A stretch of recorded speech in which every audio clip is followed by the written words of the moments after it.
interviews, and conversations on her YouTube channel. She also creates educational and other important content. You can find her YouTube channel at www.youtube.com/Amy Newman. TJump, also known as TJump, is an atheist philosopher who hosts conversations with professors, philosophers, and other academics about topics ranging from biology and physics to religion and morality, and so on. TJump's YouTube channel is at www.youtube.com/TJump. J-Mike is one of the co-hosts of the Talk Heathen show. Jefferson Spatchcock is an atheist inquisitor and intellectual who has particular expertise in analyzing and reviewing debates. His channel is linked in the YouTube description and anywhere else that you see it here. J.L. Warren is an atheist activist, educator, and entertainer. He runs the Bridge the Divide YouTube channel where he addresses irrational beliefs, the irrational behaviors that often follow, the societal divides they create, and how those divides can be bridged with education, rationality, and reason. Bridge the Divide's YouTube channel is at youtube.com/JLWarren, WARREN. I'm Randolph Richardson. I'm an atheist from British Columbia, Canada. I'm the founding president of the Canadian Atheists, and I'm an advocate for freedom, fair justice, and critical thinking. My YouTube channel is at youtube.com/Randolph Richardson, and that's RANDOLF, F for freedom. IX is a Tom Unbridged subscriber and former atheist community of Discord admin who enjoys long walks through evolutionary, biology-inspired computer science, archaeological, academic, biblical criticism, and so on. Jack Burton is a self-described, middle-aged, college-educated nobody who drives the Pork Chop Express truck in his spare time.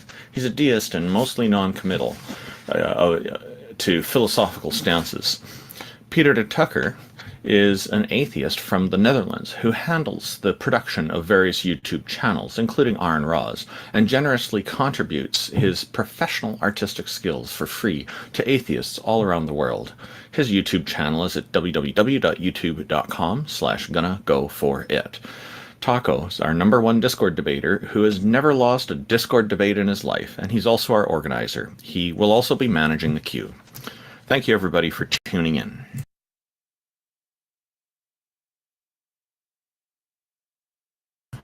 How is everybody today? Pretty good. Doing good this morning. Excellent, and that's excellent. Hi, TJump. How are you? Tired. Well, we're glad you could make it. I guess I'll bring up our first. I remember Taco was mentioning that his Russia Defender was first in the queue, so welcome, Russia Defender.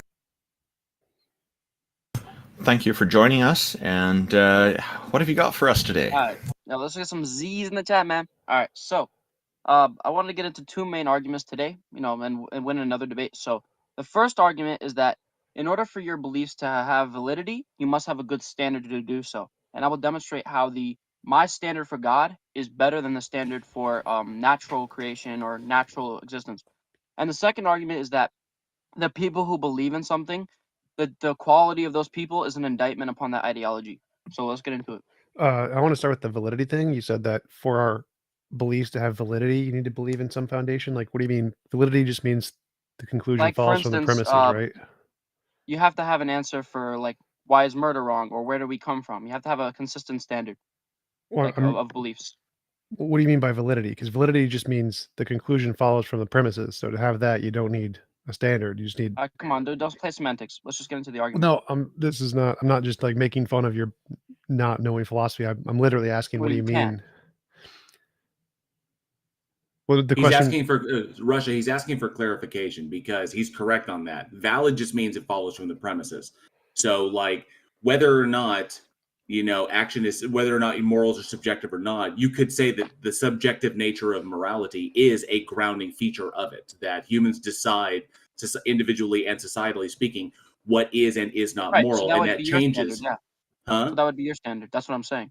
But that is the only determinable standard. Well, I'm disagreeing with that, obviously. But go back to TJump's question, because TJump had a question. Yeah, my question. What your answer is. My question was like, what do we need the standard to do? Because we don't need it to be valid. Like, valid just means the conclusion falls from the premises. Like, do we need a standard to have it be true or something? Like, what do we need the standard to Well, do? no, I'm just arguing it has to be valid first, and I'm saying the atheist worldview isn't even valid, let alone true. Well, I'm what do you saying it's mean not by even valid. valid? Valid means the conclusion follows from the premises. I don't know what you mean by valid. Yeah, it's not valid, and here's why. Because the atheist worldview believes that murder is acceptable because, No, it it's doesn't. justified under Yeah, certain no, we circumstances. don't. No, it Yeah, you does do, not. because you have No, I subjective don't. morality. No. I personally don't know. As an atheist, I personally decide what I find to be moral and immoral. And unjustified homicide, unjustified killing, I find to be immoral. Okay, but that's your opinion. Right, that is my opinion. And guess So what? why The is it vast majority wrong? of society. Now, if you want to talk about what that's grounded in the fact that that as part of our evolution, we are societal animals. We are social animals. And so we also understand through evolutionary game theory that selfish action like unjustified homicide, unjustified killing of other people yields negative results long term for the entire Wait, why is it species. negative? Why is it negative? Yeah. Because okay, so from an evolutionary game theory standpoint, when you just like wantonly kill whoever you want, you take people, number one, first and foremost, you limit the genetic diversity of our species. And that's already a bad thing. Why is it a bad thing? Because when you reduce the genetic diversity of a species, it results in the inability for the offspring to eventually have more offspring, because you eventually get chromosomes that overlap because everybody's related. Okay, so what? So let's say all that's a bad thing that leads to hold on, Russia. That's a bad thing monologue, because dude. Let other Russia. people I'm speak. not monologuing. Let That's a other bad people thing speak. because it leads to extinction. Let other people speak, dude. What Russia, I'm saying is, you said why you're is that a making bad the thing? claim. No. Let me speak, dude. You're making the claim that genetic diversity. Yes. We're all gonna die out. We're all gonna die out. Well, guess what? Why does it matter? Why does it matter? You don't have a standard. Because we to say don't why want to humans die exist. out. Why should Because humans exist in your atheist worldview? Russia. Why are humans Because we valuable? personally don't want to die out. There it is. So it's just an opinion. You're going back to an You're opinion. right. Your personal opinion. Empathy. Hold on a second. Russia. Empathy is an evolved ability. Okay, our ability to empathize with other human beings is one of the reasons we've survived so long, because we can empathize with other human beings, and then we can literally say, I understand the pain and the fear that other people feel because I can empathize with them. And so then I therefore go out to mitigate that or eliminate the pain and fear that other people feel. You don't have to empathize with them, though. You don't have but what we do naturally, we've evolved this way. That's not true. Some people That is very true. Why do you think the species still exists? Well, I still never got an answer to my question. It doesn't matter whether humans exist or not. Though. There's no reason for humans to exist under your worldview. No. There's no. The reason that we exist, like the mechanistic reason why human beings exist, is because we evolved into the niche that we filled, and we happen to outlast all of our cousins, all of our related cousins. Oh, we're the only surviving member of the Homo genus. All of our other cousins are all dead. So we outlasted them. Can I jump in here? Because I'd like to go back. Yeah, he's suffering. Go help him. Go ahead. So most professional atheist philosophers believe in objective morality. Like, you can have morality without a God. You can have objective morality without a God. Like, most academics don't agree with Joe Warren. But I don't understand what your point was initially, where you said you need an objective standard for your position to be valid. Like, again, that doesn't make sense. What exactly do you think? Well, it's literally the first thing you said. You need an objective standard for your position to be valid, but you still didn't explain what that means. So we're talking about morality, so don't derail. So what I'm saying is, no, you have to. I started with the question. Russia, he's not derailing. He's addressing your point. No. I asked a question first before you got off this tangent on subjective morality, which literally doesn't matter. Dude. I was talking to JL. No. I asked you a question. You have to answer it. What's your question? What do you mean when you say that you needed an objective standard for your position to be valid? We can have it. Anybody can make up an objective standard. So you have to be able to justify that your standard is consistent. What does that mean? Like, consistent meaning means that it can't be contradictory. It can't not make sense. Okay, well, those are two different things. So one, logical contradictions are easy to show as long as it's not like a round square. You have a non-logical contradiction. Platonic objects are an objective moral standard with no logical contradiction. But why do you think you need this? What do you think you need this to do? Because if you don't have an objective standard that is consistent, you don't have any basis to defend your positions. Sure, I do. I can say, I think, therefore I am. That's a very good way to ground my knowledge. I don't need an objective standard. No, that's stupid. How is that stupid? How is I think, therefore I am? Because you could be a brain in a vat. As Matt Dillahunty said, you could be a brain in a vat. Sure, I could, but that doesn't matter. How is that even relevant? Well, no. What do you mean, how's that relevant? How is anything he just said relevant? I was talking about morality, and he wants to, go off in this tangent. No, I was asking here's the about your thing, original J1. claim. Here's what I'm saying. Whoa, bro, What I'm bro, saying is you got to answer my question. morality has to be Stop, objective, and stop. he can't show there's objective morality. Because there isn't objective morality. From Yes, my there perspective, the is. way I see it, So there is is no rape objective wrong? morality. Is rape wrong? Yes. I believe that You it is, believe yes. that, but is it Because objectively wrong? it does harm to society and No, but reduces is it well-being. objectively wrong? Objectively. Like, whoa, we have to stop going down these just inane rabbit holes. It's a No, direct stop, question. Russia, It's a stop, direct stop, question. You got to answer that. Stop, Russia. There is No, objective morality. Joe Warren, answer that question. Stop. Russia, there is objective morality. I agree there is, but that literally, you've made no point. You've said nothing but gibberish the entire time. So Stop, again, stop. you're I don't care. I don't care. But I'm asking a direct question to J.L. Warren. Stop. Holy shit. Stop You interrupting me. need to I'm make asking a J.L. Warren. coherent I'm not point. asking you. I don't care. You Okay, didn't I don't answer care my either. question. So I J.L. asked Warren, the first question. Is rape objectively I wrong? asked the first question. You need to answer it. Okay, he wants to run away. Exactly. I'm not running away. TJump did ask the first question, and he's entitled to an answer. So what? I've answered it like 5 different times. You haven't answered it once. Shut up and answer the question, Russia. How exactly do you need an objective standard for your position to be valid? You haven't made an argument yet. All you've said is gibberish. If you don't have an objective standard, then it's just your opinion. There you go. Happy now? And it's just God's opinion. Yeah, I don't understand how this would convince us that a God is real. There's no objective theist standard. What like is if you objective? say, because all of reality it transcends a subjective mind. So, for example, do you think murder is wrong in all scenarios? Absolutely. Okay, so let's go to Noah's Ark. So, do you think that God drowning everyone is objectively moral? That's justified completely, yeah. I mean, you're a moral monster. I don't know what else to say. We don't want to believe in your God, even if he did exist. We'd be against him. If God creates you, he can get rid of you anytime he wants. No, that is not the way that works. God, man. It's not murder for God. So you support abortion? Is that what you're trying to tell us? Nope. We should arrest women who do abortions. There you go. God is a moral monster. We should arrest. I mean, you don't see the hypocrisy?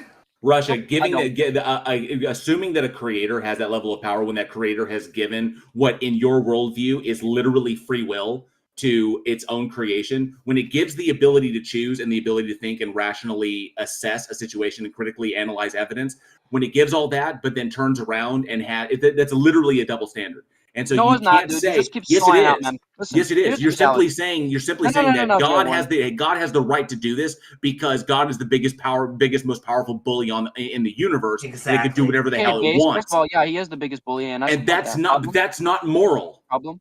How is that not moral? You don't have a standard. That makes it a monster. It's immoral. Wait, it's just your opinion. One sec. The bigger problem there, that's subjective. So you literally just defined like objective means stance independence. Wait, shut up. So objective means stance independent. Why is it wrong? Shut up, Russia, dumbass. Objective means stance. Stop talking. Stop talking. I'm just going to kick you off the stage. Shut the fuck up. Objective means stance independent. Dumbass. And if you just said your morality is dependent on the stance of God, that's by definition subjective. So you're saying you don't have an objective standard. You just destroyed your own dumbass argument, because if you need an objective standard and your standard is a stance dependent view of morality based on this one being, you don't have an objective standard. You have a subjective standard. So you've debunked your own argument, kiddo. Nope. So listen, my son, here's the reality. Saying nope doesn't make it true. Nope. Because all of existence was created by God, and all of laws are created by God, and everything is under God.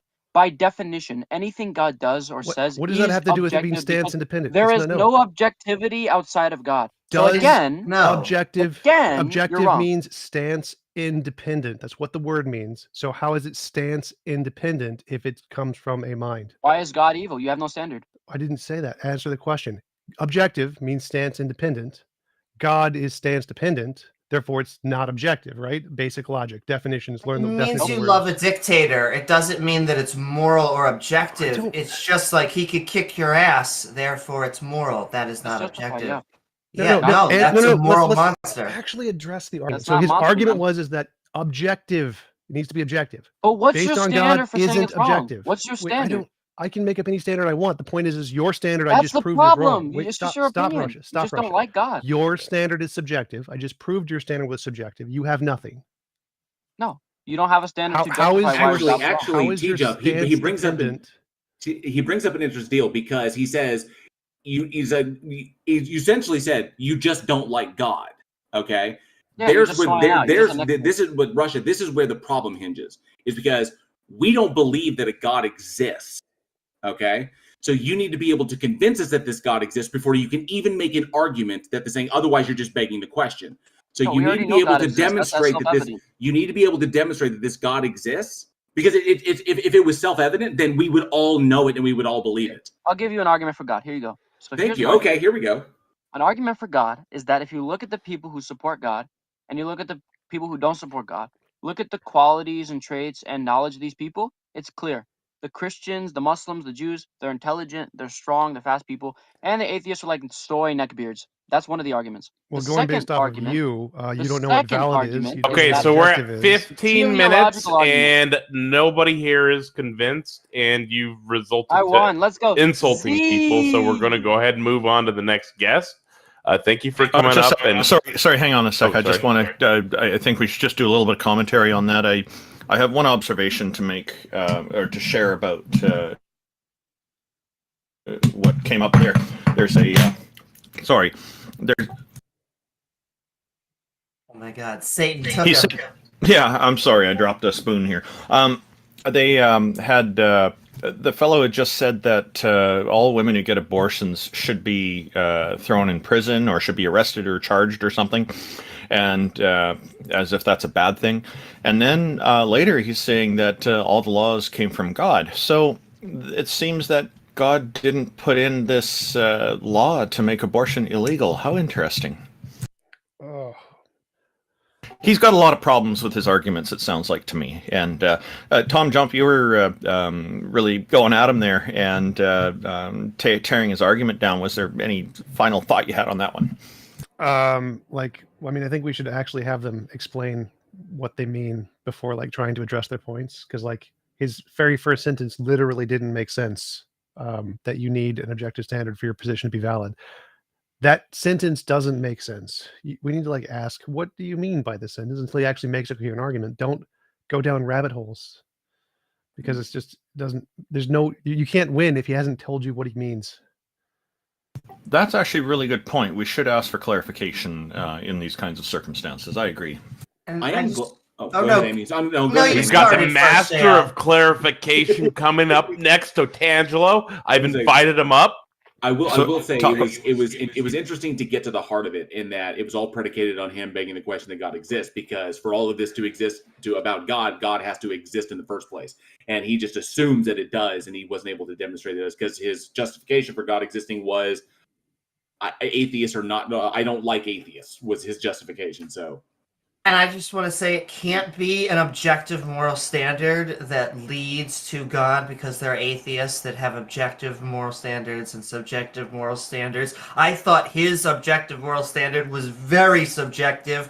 As soon as we took it off of God and just to women, all of a sudden we had to jail them, but we apparently couldn't jail this God. And the last argument he got out was, I'm going to call it argument a la neckbeard. Just because you think that atheists don't lift is not an argument for why God exists. Well, so, neckbeards can lift, to be fair. Indeed. But yes, it was just a very weird argument towards the end. But yes, hi, Otangelo. Yes, hello, everyone. Good morning. Do you even protein, bro? Yes, proteins are my world. I like to talk about. That's a good one. That's a good one, Otangelo. I like it. Yeah, we should quote Otangelo on that. Proteins are my world. I love that. That's great. So what you got for us, Otangelo?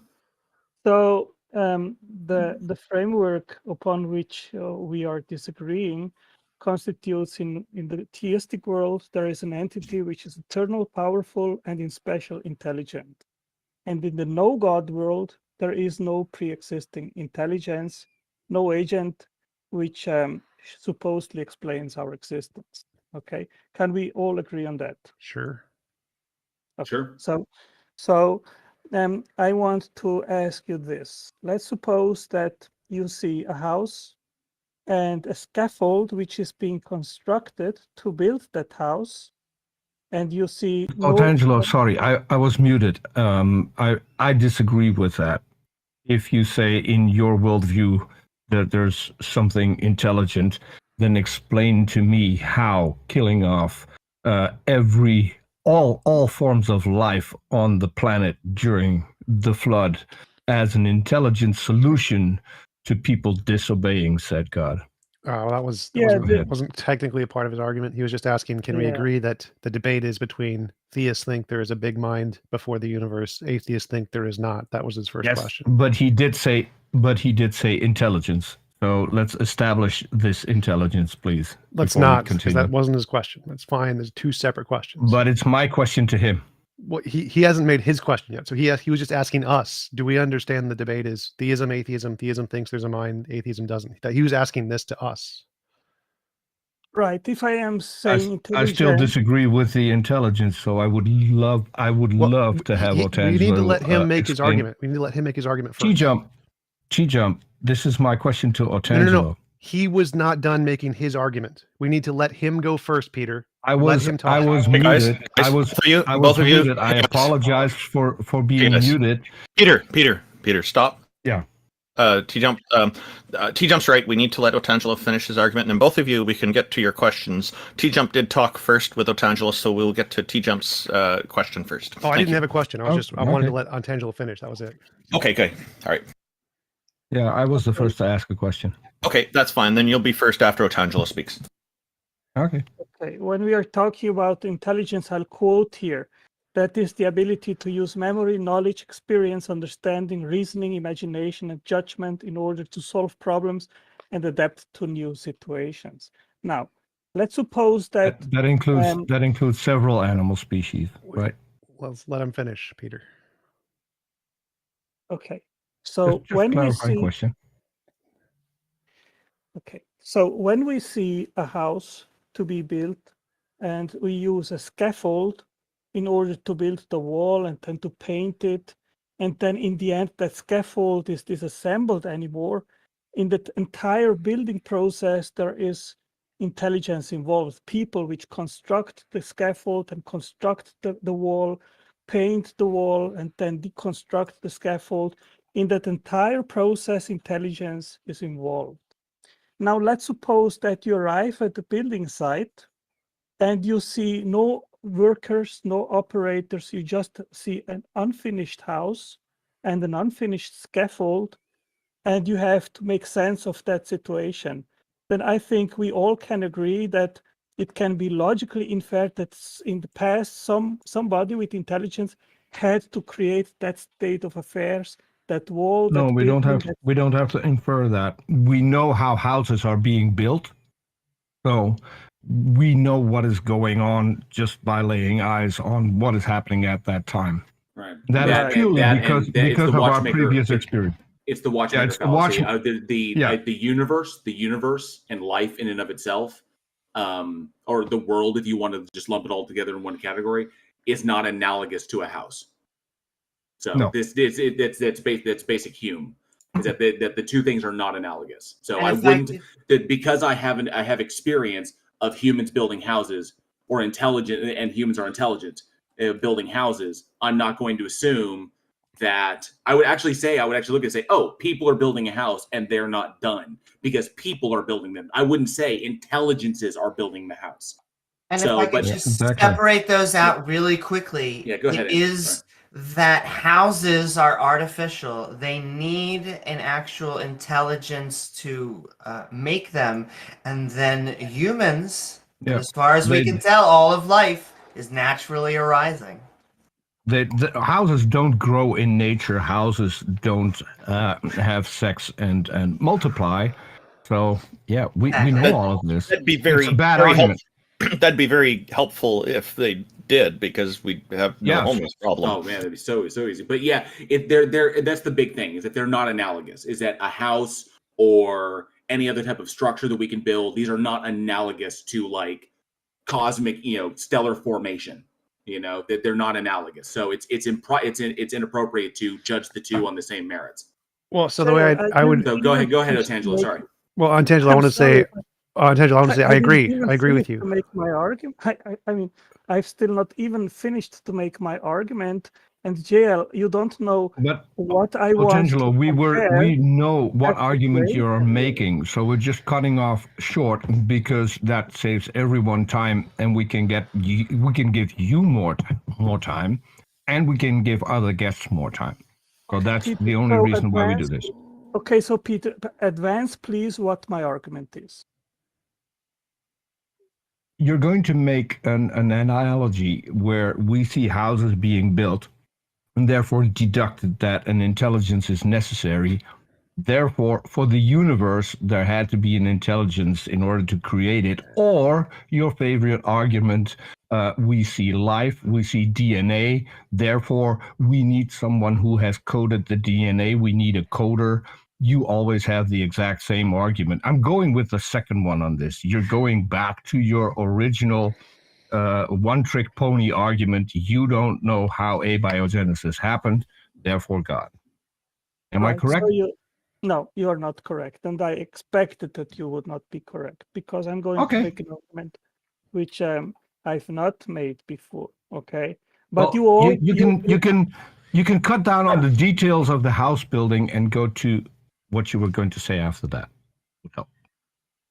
Well, maybe before I provide the analogous situation in nature and in biology, Peter, can you explain to me if you have ever discovered a state of affairs where a wall and the scaffold to build the wall had a natural, non-intelligent, unguided origin? I do. No, because we know how walls are being built. We also know that not for every wall a scaffolding is needed, because if you're not going to build a tall wall, you don't need any scaffolding at all. You can just build it. Right, so, but there's actually I'm still waiting for where you're going with this argument.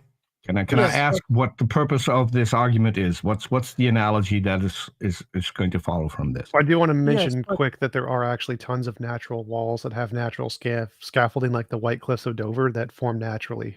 So yes, we do have scaffolding and walls, both that form naturally without any designer all the time in nature.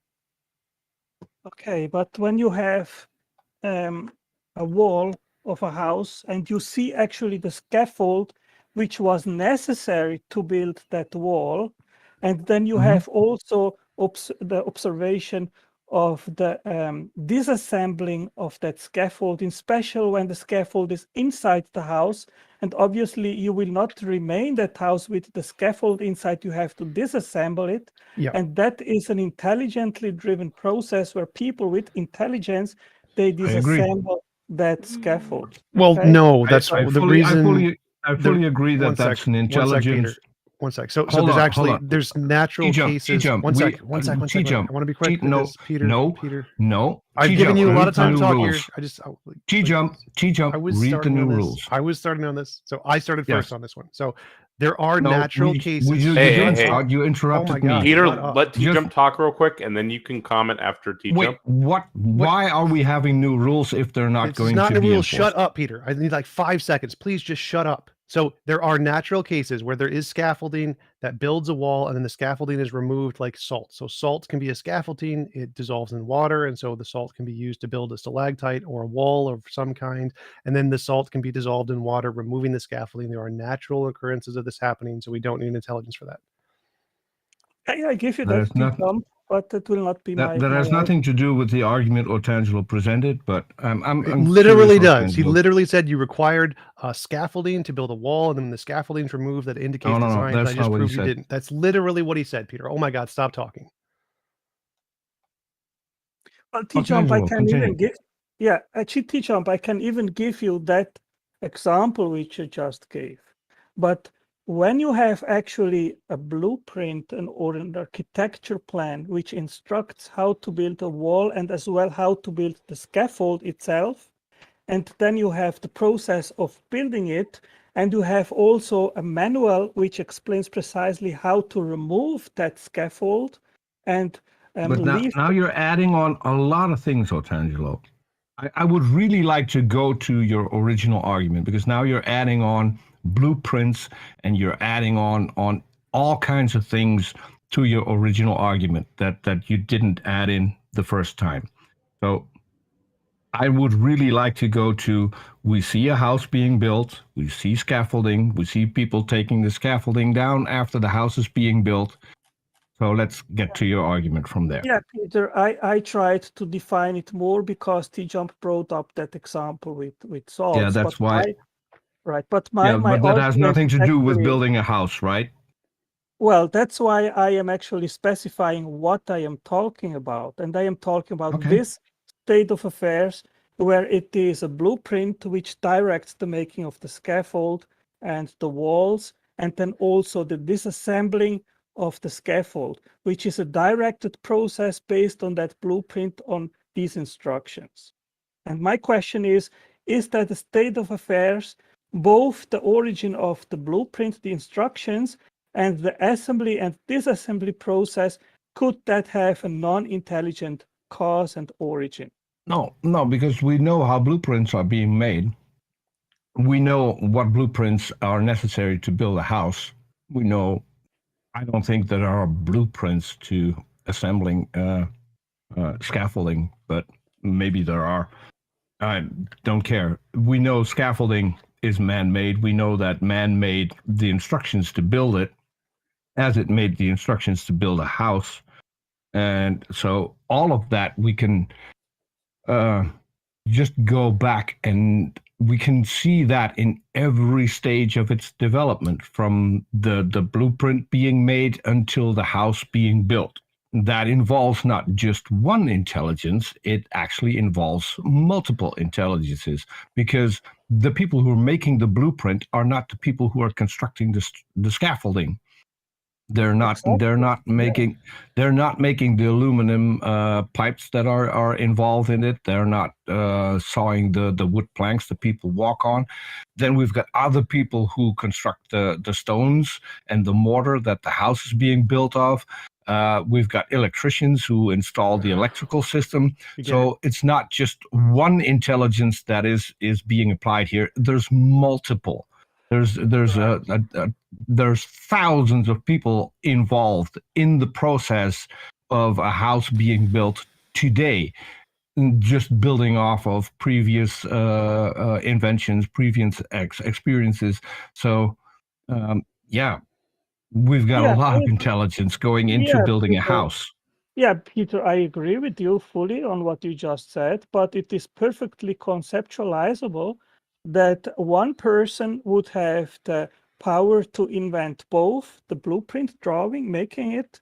I'm as machine designer, I could do that, and then eventually, and I have worked in the factory to actually construct the things which I have designed, so I could eventually do both things, right? So that is not something. So you can design a complete electrical system for a factory. No, I am possible. saying You know what kind of circuit breakers you need. You know what kind of wiring the wiring you need. I'm going somewhere with this. You know all of that, Otangelo? Well, Peter, let's just take a very simple. Do you know how to construct let's say a truck that needs to bring you the material there? Do you know how a truck works? How it's constructed? Yeah, in order to address what you just said, Peter, I think it is perfectly conceivable that the same person which made a simple blueprint, let's say it's a simple construction, then also actually made the 3D device based on that blueprint. There is nothing. I'm just saying that you can make a blueprint. That doesn't mean that you know how to build a wall, what mortar to use, what stone to use in order to overcome several forces. You don't know that. Well, actually, I know several people who I know an architect. What does this have to do with the argument? Hang up. What I'm trying to say is that is not one intelligence. It's multiple people with specific fields that they're good at. What does it have to do with the argument? I'm going somewhere with this. Where? Tell me where. You've been going somewhere for like 5 minutes and it's gone nowhere. And then after Peter, I want to ask a question. Yeah. So Peter, sorry, Peter. Peter, we need to wrap this up in a couple of minutes. So if you can try to nip this in the bud, that'd be great, because it has gone on for a while. Mm-hmm. I wanted to know where Otangelo, where we're going with this, because I know that we're going to one intelligence that created everything, for which there's no evidence, for which there's no blueprints, nothing. So what are we talking about? Yeah, to address what I said previously, Peter, it is perfectly conceivable that the same intelligence which made the blueprint has also the capability and intelligence to actually create the device and construct the scaffold and the house based on that blueprint.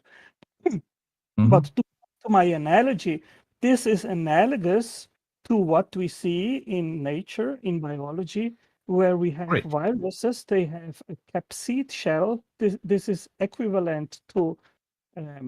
Let's go with that. Where are the blueprints? Where are the blueprints for Earth? Peter, can I finish the argument without you interrupting me? I just want to speed it up a little. Yeah, okay, but you talked for 10 minutes and I've not had time even to make my argument. I've not made my argument yet. Go ahead. Okay, so analogously, we see that information stored in a genome directs the making of viruses. Viruses, they have a capsid shell which stores the DNA, which then is injected in the host. And that capsid shell is equivalent to a house or the walls of a house. That capsid shell is made by proteins which first assemble to form a scaffold. And based on that scaffold, then the capsid shell itself is constructed.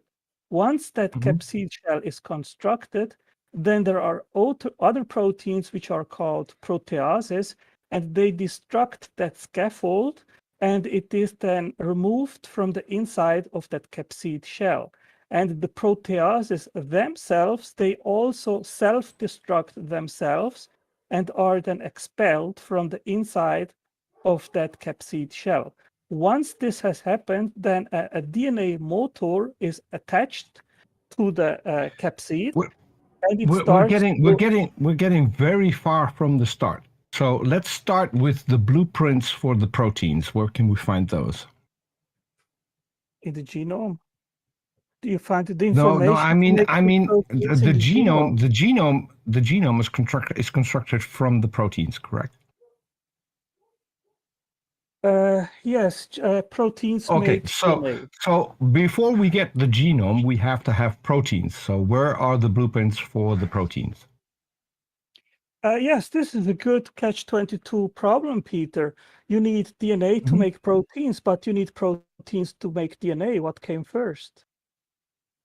Exactly. So you say you have the answer because that's no. You said this is the argument. You said this is analogous. So no, hold on.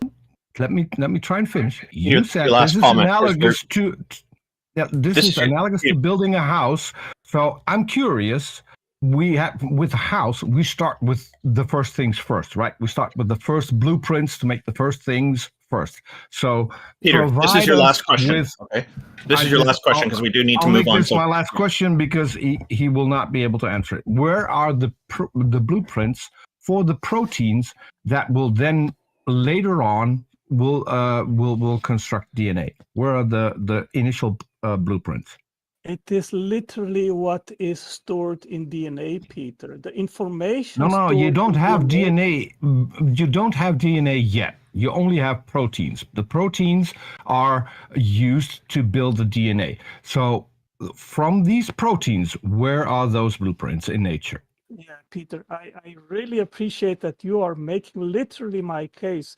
My case is that proteins and DNA. I'm making your case in the fact that you're God. You pretend to have a blueprint, but you don't have the initial blueprint. Finish, please. Why are you constantly interrupting, Peter? Yeah, Peter, come on. Because you're trying to get away from No, don't justify it. Please don't interrupt him. Okay. My case is that if you are questioning what came first, then I say, of course, both had to come together. DNA had to come together, created with the proteins, because they are interdependent. You need proteins proteins to make DNA. You need DNA. Okay, I'll make it easier for you. Where are the blueprints? Why Where are are you the blueprints had your for last atoms? question. Why You had are your you last interrupting Peter, you me are again? interrupting Why- again. Yeah, because he's not answering my question. He's Oh, you're answering the talking question for that he 10 would have minutes. liked me to No, ask. So Nobody's let not him gonna address answering my that, question. point that out, and then we'll move on. Okay, can I have the final word without being Yeah, interrupted? continue saying what you were saying. Okay, you need proteins to make DNA. You need DNA to make proteins. You need the information stored in DNA to make the scaffold, to make the capsid shell of viruses. You need information to disassemble the scaffold. You need DNA to inform how to make the proteases which self-destruct themselves. You need information to make the DNA motor, which then inserts the DNA into the capsid. This is all an information-driven process, and both things had to come together and be created by intelligence. That is equivalent to the construction of a house, which requires a isn't. scaffold. Can I just make a little bit of a It counter isn't to because that? Oh, Peter, can it I just isn't make a because little bit of a counter? my last Peter, remark. My Peter, last we gotta, remark, and Peter, then we I'll gotta let it- wrap it. We gotta wrap it. Let Amy ask her question. Yeah, real my quick. last remark, and then I'll let it go. This isn't analogous because you skip everything from the initial stages, from the basic building blocks. All of that you skip because you have no answer for that, Otangelo. You have some kind of intelligence who did not leave you the blueprints for those. That is why I wanted to go there. That is why I wanted to point out that you have no answer other than I don't know. And this is your dishonesty that you will not address the point. So I'll concede and I'll let others talk. Well, I just also wanted to. This is a irreducible complexity, or I thought it was going watchmaker, but in the end, it ended up being that things like the flagellum on the sperm are irreducibly complex because they work like a motor. That is not true. They are not irreducibly complex. Evolution works by adding small changes over time. You don't need the big mechanisms. Like an eyeball, you just need a very light sensitive piece of biology or an organ to actually snowball into the complex eyes that we have today. And so I would really need some sort of source that would actually confirm that we are artificial and not naturally arising. Actually, I Yeah, think Amy, neither of those actually address the point. Montangelo didn't make an irreducibly complex argument. He said that there's evidence of It was the blueprints. It's an argument from analogy. So he's making an argument from analogy that when we see a blueprint and a scaffolding and a wall, we can infer intelligence. And so the DNA and the proteins and the RNA, those are kind of like scaffolding and walls. Therefore, we can also infer intelligence. So it's an argument from analogy. But the blueprint is an abstract representation of something. DNA isn't an abstract representation of something. It's a physical placemaker. So they're not analogous. If DNA was actually an abstract representation of something else that was being made, then yeah, I'd agree. It would be like a blueprint, but it's not. Blueprints are abstract. Yeah, let me answer to that, TJump. Well, The well, DNA hold- molecule I also itself. just because a comment on that, it was a watchmaker argument up until he started talking about motors, in which it did become an irreducibly complex. Because it was like an entire watchmaker argument up until then. No, Okay, that's still TJump, it was what- still a argument for analogy. He wasn't saying it was Yeah. irreducibly complex. He was just saying it was like a blueprint. So it was an analogy. So you are not claiming on Tangelo that things like the flagellum, they don't have analogous type of motors to a artificial system? Again, there's two arguments there. I agree he would I make that agree. argument, but that's Two not arguments. that's not the argument he's making in this instance. He would believe that. He doesn't he does make that argument, but that wasn't the one he made when he said those words. Then maybe we shouldn't try and have an analogy to a motor and trying to compare those two things, because that is an irreducibly complex argument. Not every analogy to a motor is an irreducibly complex argument. You can make analogies for motors to design by analogy to a blueprint. It's perfectly legitimate. But so Antangelo, go ahead. So it's Yeah, a watchmaker argument, not an irreducibly Hey, complex argument. Peter, check your DMs real quick. Yes, it's more like a watchmaker argument because he's making the analogy to a blueprint. But go ahead, Untangelo. So yes, we could have blueprints are abstract. DNA Yeah, isn't I would. abstract. Yeah, I would really like to address this point, TJump. Sure. Obviously, the DNA molecule itself is a physical thing in the same sense that if you have letters, they are physical, but the sequence of letters gives you information. And that is precisely what we see in DNA, where the sequence of nucleotides, they convey information which is instructional to make the sequence of amino acids, which then fold into 3D form and become functional proteins, which are molecular machines. So you have to make that distinction between the hardware and the software. The DNA molecule itself is the hardware, but the software is the sequence of these nucleotides, which then convey information. And that's precisely what we see, where we have the genome of the virus, and it conveys the information to make the scaffold proteins, to make the proteases. Yeah, but that's different from a blueprint, right? Because a blueprint is an abstract representation. The blueprint doesn't literally physically cause the structure to be built, whereas DNA physically literally causes the structure. And so there's a difference between a blueprint and DNA, because blueprints are abstract and have literally no physical determinant towards the structure that's being built, right?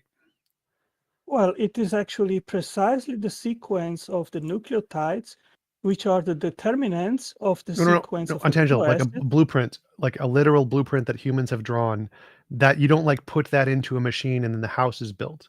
A blueprint is an abstract representation. There's no physical correlation between the blueprint and the house. It's abstract. We look at the blueprint and then make a house. But DNA, there's a physical determinant, right? The DNA physically causes the structures to be formed. And so it's not abstract. Blueprints are abstract. Well, they have no connection to the house. Well, actually, I disagree with you, TJump. The sequence of nucleotides is the abstract, is the information. It conveys the assembly information to make these proteins in the same sense as the blueprint of a house is the information required, which directs the assembly of the house. That is a one-to-one correlation. Well, no, the blueprint doesn't physically cause the connections to be made, whereas the DNA physically causes the connections to be made.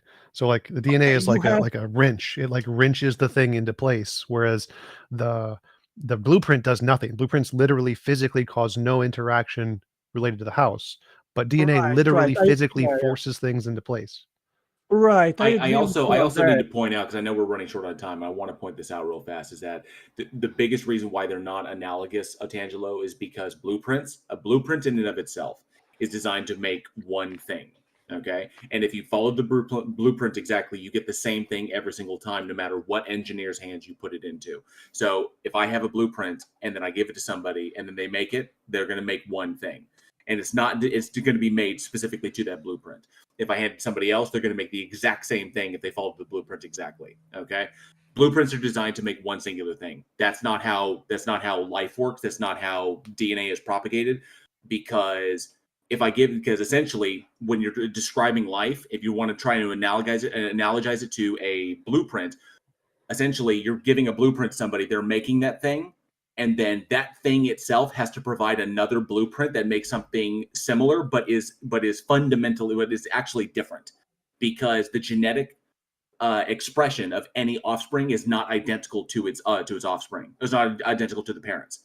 Okay, so the blueprint changes with every single offspring, and then until eventually, millions of years down the road, you have a completely different blueprint from the original parent blueprint. Eventually, you have blueprints that are not even compatible with the previous blueprints anymore. So it's constantly changing. If you want to make this analogous, that means there's only one blueprint for each individual organism. That's because the organisms are not identical. So the blueprint analogy doesn't even work, because blueprints make one thing every time. That's the same every time. Whereas that's not how life propagates. Yeah, TJump, I think you made an interesting point, and I would like to add to that if I, as a machine designer, you're just going to ignore that? Well, I would. I was first, so I think it's right to respond to me first, anyway. Yeah. So I agree with you, TJump, that there has to be a connection between the blueprint and the assembly side. So if I, as a machine designer, are in the design and the engineering department, and I have a blueprint ready to be sent to the construction site, then I can use today email or print the blueprint, and then people they bring the drawing to the assembly site. So there has to be a transportation of that information to the assembly site, and that is also an entirely intelligent driven process. And these information transmission systems, they have to be created in some form. Now, analogously, we have that actually in biology, where the information stored in DNA is first transcribed into messenger RNA, which could be analogous to an email. And then the messenger RNA is transported to the ribosome, which is a translation machine. And there it is translated from one language into another. And then there actually happens the assembly process. Now, the interesting thing is that this entire process of information transfer happens fully robotized, fully autonomously. There is no a constant intelligent intervention in this. And the question is, how can that come to be? Either there had to be intelligence involved or not. And we know that the ribosome, for example, had to be there when life started. And it's the most complex machine known in biology. It is literally analogous to a 3D printer. Well, no. So I'd say that the origins, we're going to discover the origins of life through RNA world. So we're going to discover that we don't need ribosomes. There's pre-existing things. But the point here I'm making is that when we have a big set of dominoes that are all fall into place on their own, that's not a blueprint. That's a house builder. So a blueprint is an abstract representation of a house. If the thing is literally building the house, it's not a blueprint. It's a house builder. And so the DNA isn't a blueprint. It's a house builder. And so there's not an analogous argument between the blueprint there. Well, the information in the DNA is an abstract of the 3D physical thing. Yes, because you have the sequence of nucleotides. They are transcribed and translated, and then you have the sequence of amino acids, which is assembled and built precisely on these instructions of the sequence of nucleotides. Well, that's not abstract. That's physics. So like there's a physical bond that happens between the particles, like the different amino acids, the three different things that pair to the three proteins that build the amino acids are physical bonds. There's no abstract there. It's a physical determinant. So it's not a blueprint. It's literally organic chemistry. What I am talking is that the sequence of nucleotides, they convey information. They direct the making of amino acids, which are assembled. Well, the first part's the part I'm disagreeing with. Proteins. And there is an equivalence. They don't convey information. Why do you think they convey information? Because they convey physical bonds. We've got 5 more minutes. Just so you know, we got 5 more minutes. Because the sequence of the amino acid polymerization is dictated by the sequence of nucleotides. So they they instruct how to sequence the right amino acid sequence. So that is the information that we are talking about. There's no information and there. It is specified. That is the information. Wait, how is that information? Because Angelo, like magnets. One second. I explain it to you. Just clarify. Magnets. 1 second. 5 seconds. So like magnets determined to attract on the positive and negative ends. And so if you put a magnet next to each other, it will guide the physical process of the magnets, but it's not conveying information. It's just reacting to other physical systems that are nearby that are determined to fit the pattern. So there's a difference there. Okay. Do the magnets instruct how to write Hamlet by Shakespeare? No, but neither does DNA. Come on. Okay. So you need an intelligence which points, which writes the letters in the right sequence to convey the story of Hamlet. Correct. Correct, because Hamlet is an abstract. Okay. Good. So the information of a blueprint to make a house is an abstract, but the construction of the house is dictated by the information of the abstract, which is the blueprint. Well, no. If it's literally dictated by a physical cause, then it stops being abstract. So like if a blueprint could literally physically build a house, it wouldn't be abstract anymore. It would be literally physically determined. So it's not an abstract. It's not like Hamlet. There's no physical determinant of those letters. If there was a physical determinant like a shape of a Lego house or something, and the Lego house was built by like there's some kind of a Lego builder object, and you place it inside of a box of Legos and it builds the thing. That's not a blueprint. That's a Lego builder. So there's a difference between a Right, but physically determined system to create a specific thing and an abstract blueprint. Abstracts are in minds. I agree. Abstract only exists in minds, but nothing in good. DNA So is we abstract. agree. Okay, so we agree that in order to make to convey the instructions, the size, the materials, how to build things, to put them together, it requires a mind which puts these No, information on the paper, and then you have the blueprint. Is that correct? no. Otangelo, there's 1 minute left for you. So like magnets don't need a mind to say that the negative end pairs with the negative end because they're physically determined to do that. And so the DNA is physically determined to bond in specific ways and not other ways, which is what causes it to build those things. It has nothing to do with the mind. TJump, you're not understanding. The sequence of nucleotides is not dictated by physical necessity or forces like the forces of a magnet. Yes, it is. No, you can freely choose the sequence of nucleotides. If it wouldn't be so, then you could not convey information and store it in DNA, which is precisely what DNA is done. Well, natural selection is a force like electromagnetism. So the fact that some combinations are producing survivability and reproduce, that's the force that's determining that system to work, and the other ones don't. So that it is determined by a force. Yeah, TJump, there was no natural selection prior to DNA replication. And Tangelo, can I ask you a question, which is, do you think that any of these processes are supernatural? No, So they we're are just over our time here. pre-programmed. Otangelo, sorry, I'm interrupt. We're past the time for you, but we'll let you give one answer to this, and then we're going to move on to our next guest. Yeah, quick answer to Amy. No, I believe that these processes are pre-programmed in the same sense as you pre-program the action of a roboter, which then is autonomous. He can do many things because he has pre-programmed information to do certain things like move an arm or speak or whatever it is. That is the same situation in cells where everything is pre-programmed to work in an autonomous way without constant interaction of intelligence. Oh, and there is prebiotic natural selection. That is a thing. Thank you, Otangelo. We appreciate you coming on. That's if there's a last thing you wanted to say for another 10 or 15 seconds, we'll gladly do that. Then we really do need to move on because of time. Yeah, I just wanted to quick answer to the point which a previous interlocutor said in regards of moral values. If it is you that is establishing that doing something is wrong or right, then this is just your opinion. And if someone else says the contrary to that, then it is also the other person's opinion.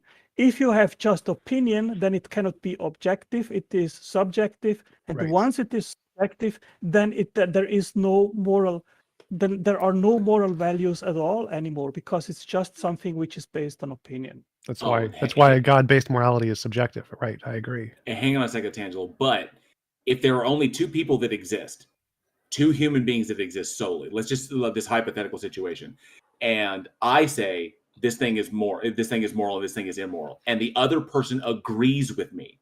Yes, it is subjective, but we have created a moral system that we agree upon and is functional for us. Okay.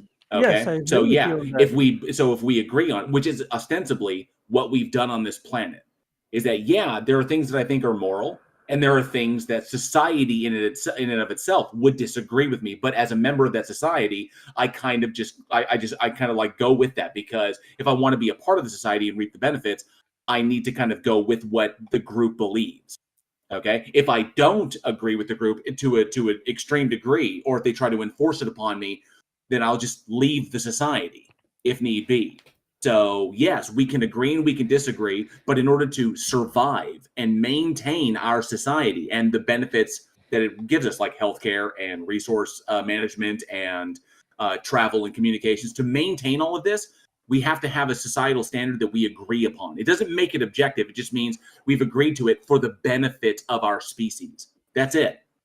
So we agree because we see the harmful actions of this. We see that it damages our society. We see that things break down, This is the difference between cooperative action and selfish action. We recognize that constant selfish action from all the members of society will eventually lead to the destruction of that society. And then everybody dies. We don't want that to happen because we don't want to die.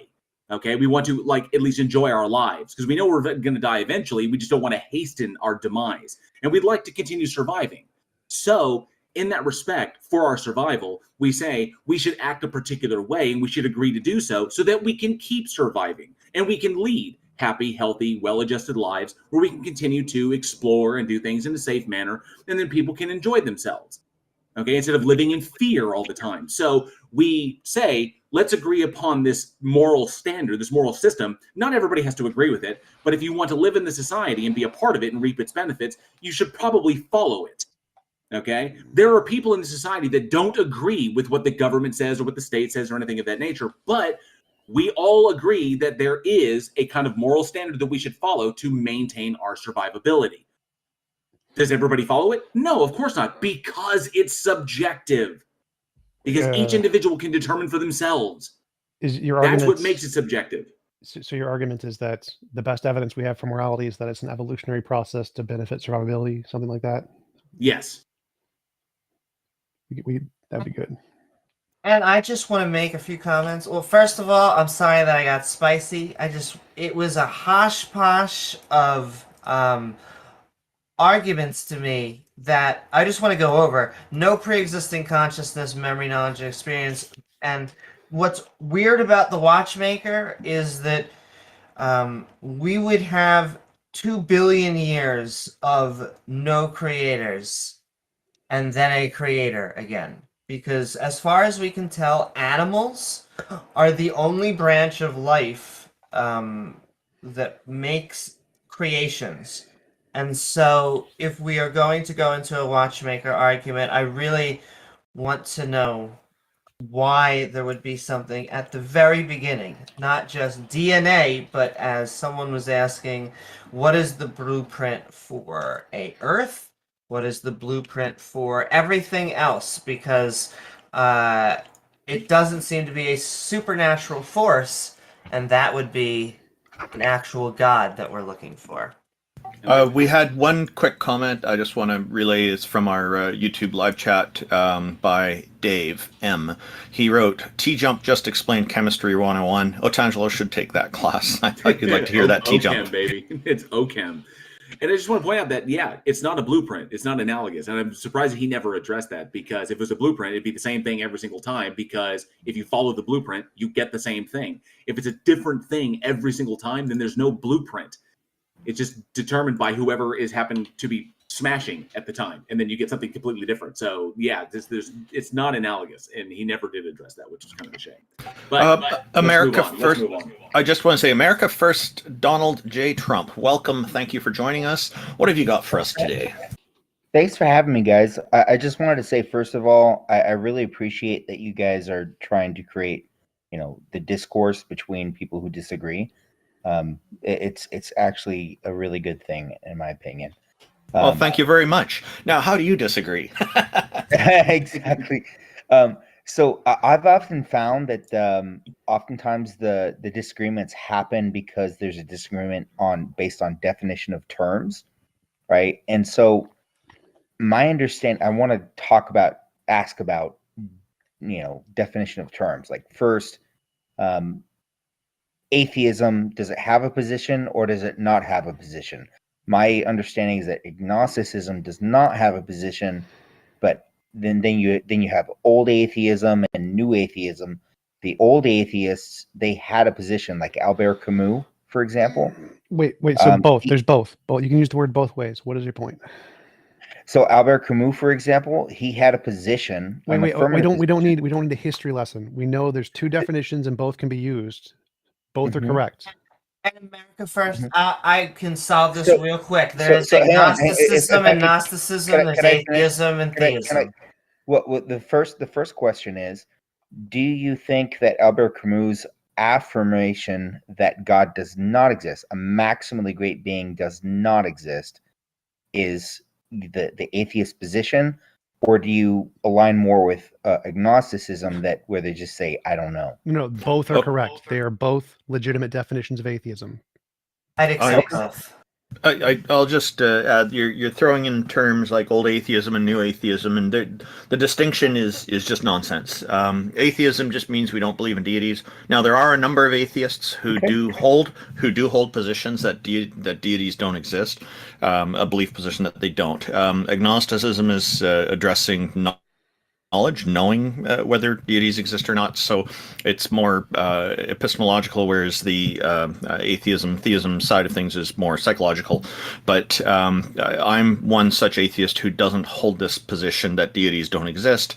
I just don't believe. So, but there are some here who do. So you can certainly challenge people with those positions. But to assume that all atheists adhere to one particular standard would be, I think, be silly. Not the correct way to look at things. So go ahead. Okay. I typically agree with Randolph that the easiest way to go about this is the etymological breakdown on these is that if you simply go atheist, theist, and atheist, and Gnostic and agnostic, whereas Gnostic means knowledge, A is no, so no knowledge of, and then you go theist, like no, like, you know, belief in a god, and then A, no belief in a god. I think it's the easiest way to address it, and I think pretty much covers everything. That's typically what I hold to, just for the sake of argument. It's also the most common. It's also the most common. Yep. I would like to say I agree with JJ Warren. There is that, you know, go with the etymology, you know, the history of words, and you'll get your definition. So the second, just to clarify, it's JL Warren, just so you know. Yeah. I'm sorry, that okay. I'm a little nearsighted. So no worries.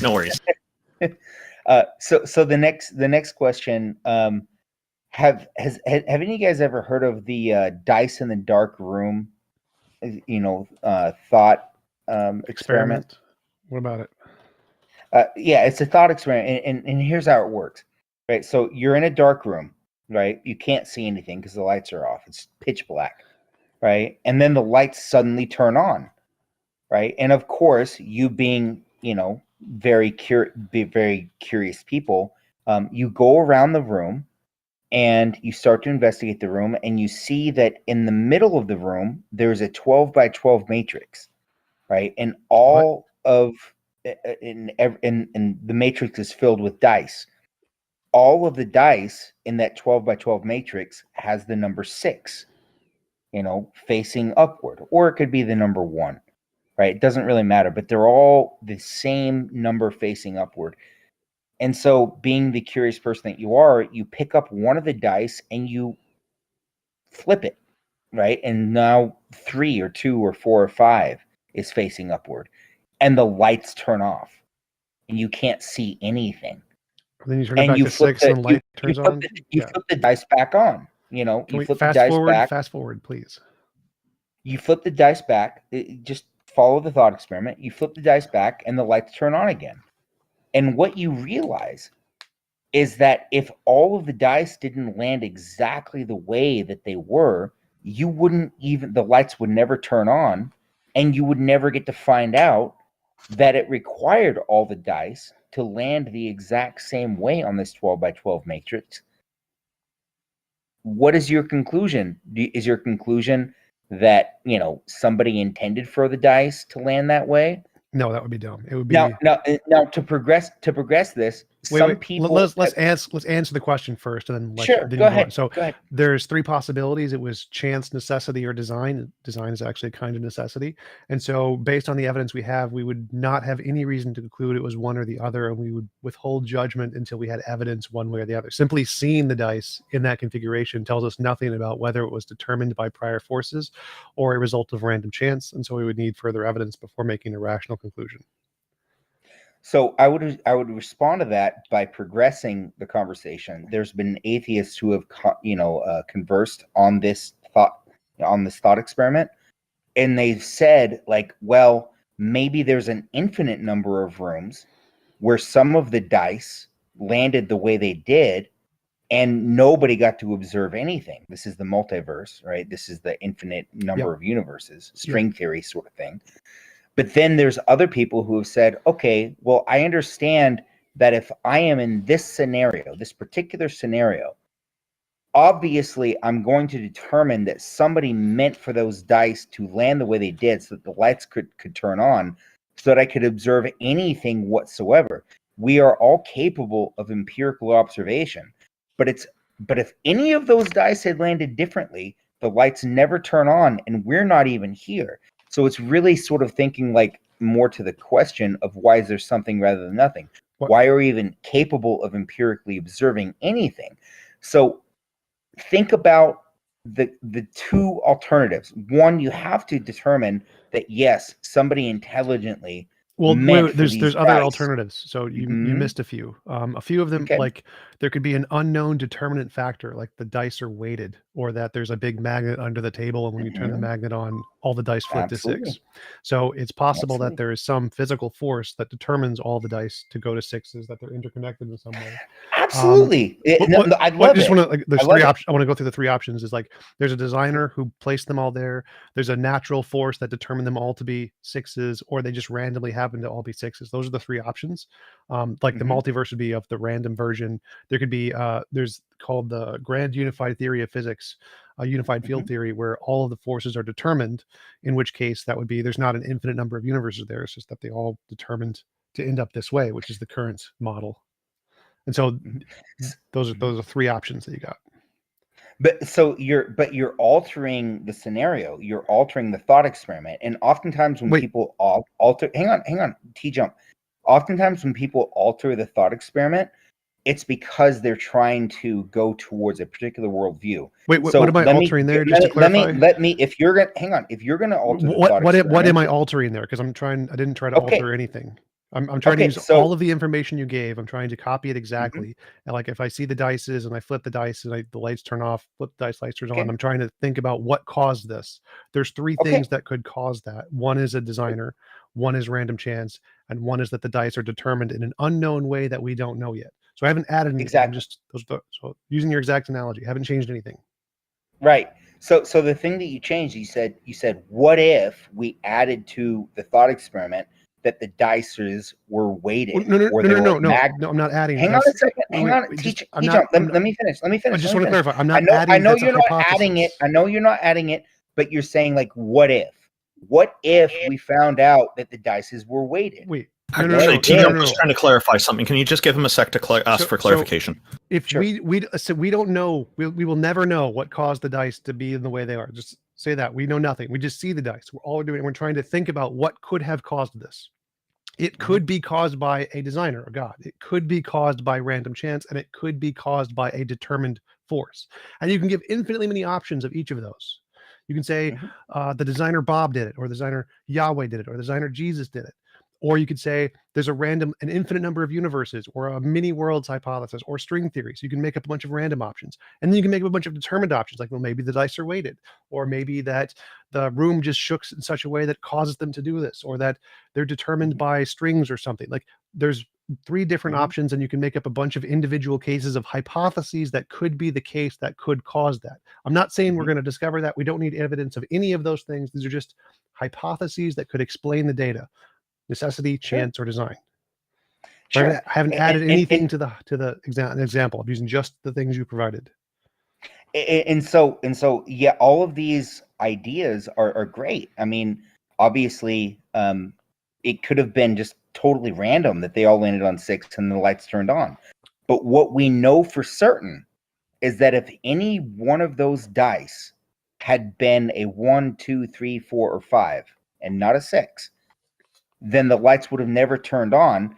We would never be capable of empiricism to determine that it had to be that way, so that we could observe that it had to be that way to observe it. Agreed. Right. And so you can hypothesize, like, maybe they were weighted, maybe there was a magnet under the floor, maybe there's an infinite number of rooms. Yeah. But the one conclusion. But these are all ad hoc, or an infinite number of roles.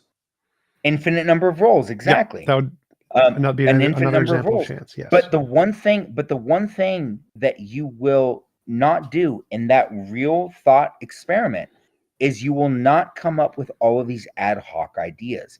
Right? What? You will look at those dice, and you will flip them, and the lights turn off. You flip it back, the lights turn back on. And the lights is basically us existing. The lights is basically us capable of doing you said empirical observation. Hang on. Well, no. I wanted to go back. You said Mm-hmm. you said something important there. You said you won't make up all these ad hoc examples or something. Like all of those possibilities, necessity, chance, and design. Those are all ad hoc. Ad hoc means you're making up a hypothesis to fit the data. So we see the data, and then we try to make up a hypothesis to explain the data. God is ad hoc. Design is ad hoc. Necessity is ad hoc, and they're all ad hoc. Well, what's literally when you see data? Not. How?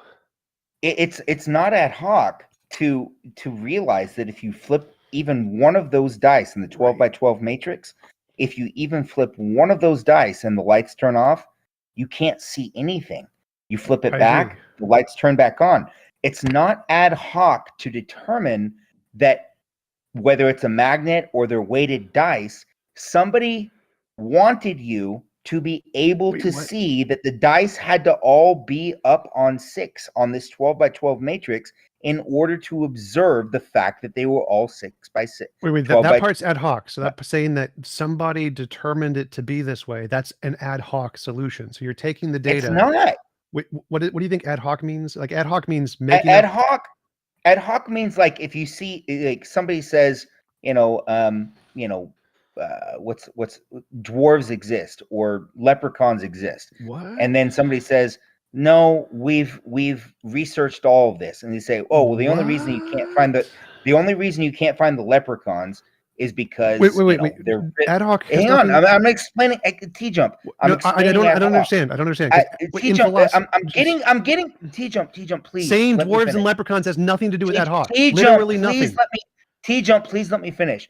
And then somebody says, "Oh, well, the only reason I want a definition, not an example." I'm giving you an example. What's the definition? TJump, please let me finish. Right? So it's you say I can't find the leprechauns. I don't want an example. What is the definition? Sorry, TJump, please let me finish. I don't want an example. Give the definition of ad hoc. I'm giving you. I already gave you the definition. No, you didn't. What is the definition? TJump. Please. What is the definition? Stop wasting time. Give me the definition. Stop. I gave it. It's making up excuses for why things are the way they are when all the evidence points in a certain direction. No. That's what ad hoc is. No, so if some yes it is. Wait. That was good. Thank you. So America okay, hang on. So you provided your definition and he's saying no, so let him explain why real quick and then you can address whether he's right or wrong. Okay. So ad hoc is not making up alternatives when all of the evidence points in one direction. That's wrong. Ad hoc is just making up an explanation to fit the data. Like every single hypothesis is ad hoc. Ever, no matter what. So whenever you make up an idea to explain anything, it's ad hoc because you're just saying, oh, there's a phenomenon. What could explain this? And then you make up an ad hoc solution to explain the data. And then you try to make up evidence to make it make sense. So everything starts as ad hoc. The problem with what you said is that you said that there's evidence that indicates something. That's the part I'm missing here, because the evidence of seeing the dice on the table indicates the necessary force, it indicates the random chance, and it indicates design. It indicates all of those things equally. So what is this extra evidence that you think indicates a god? Because they're all equally ad hoc here.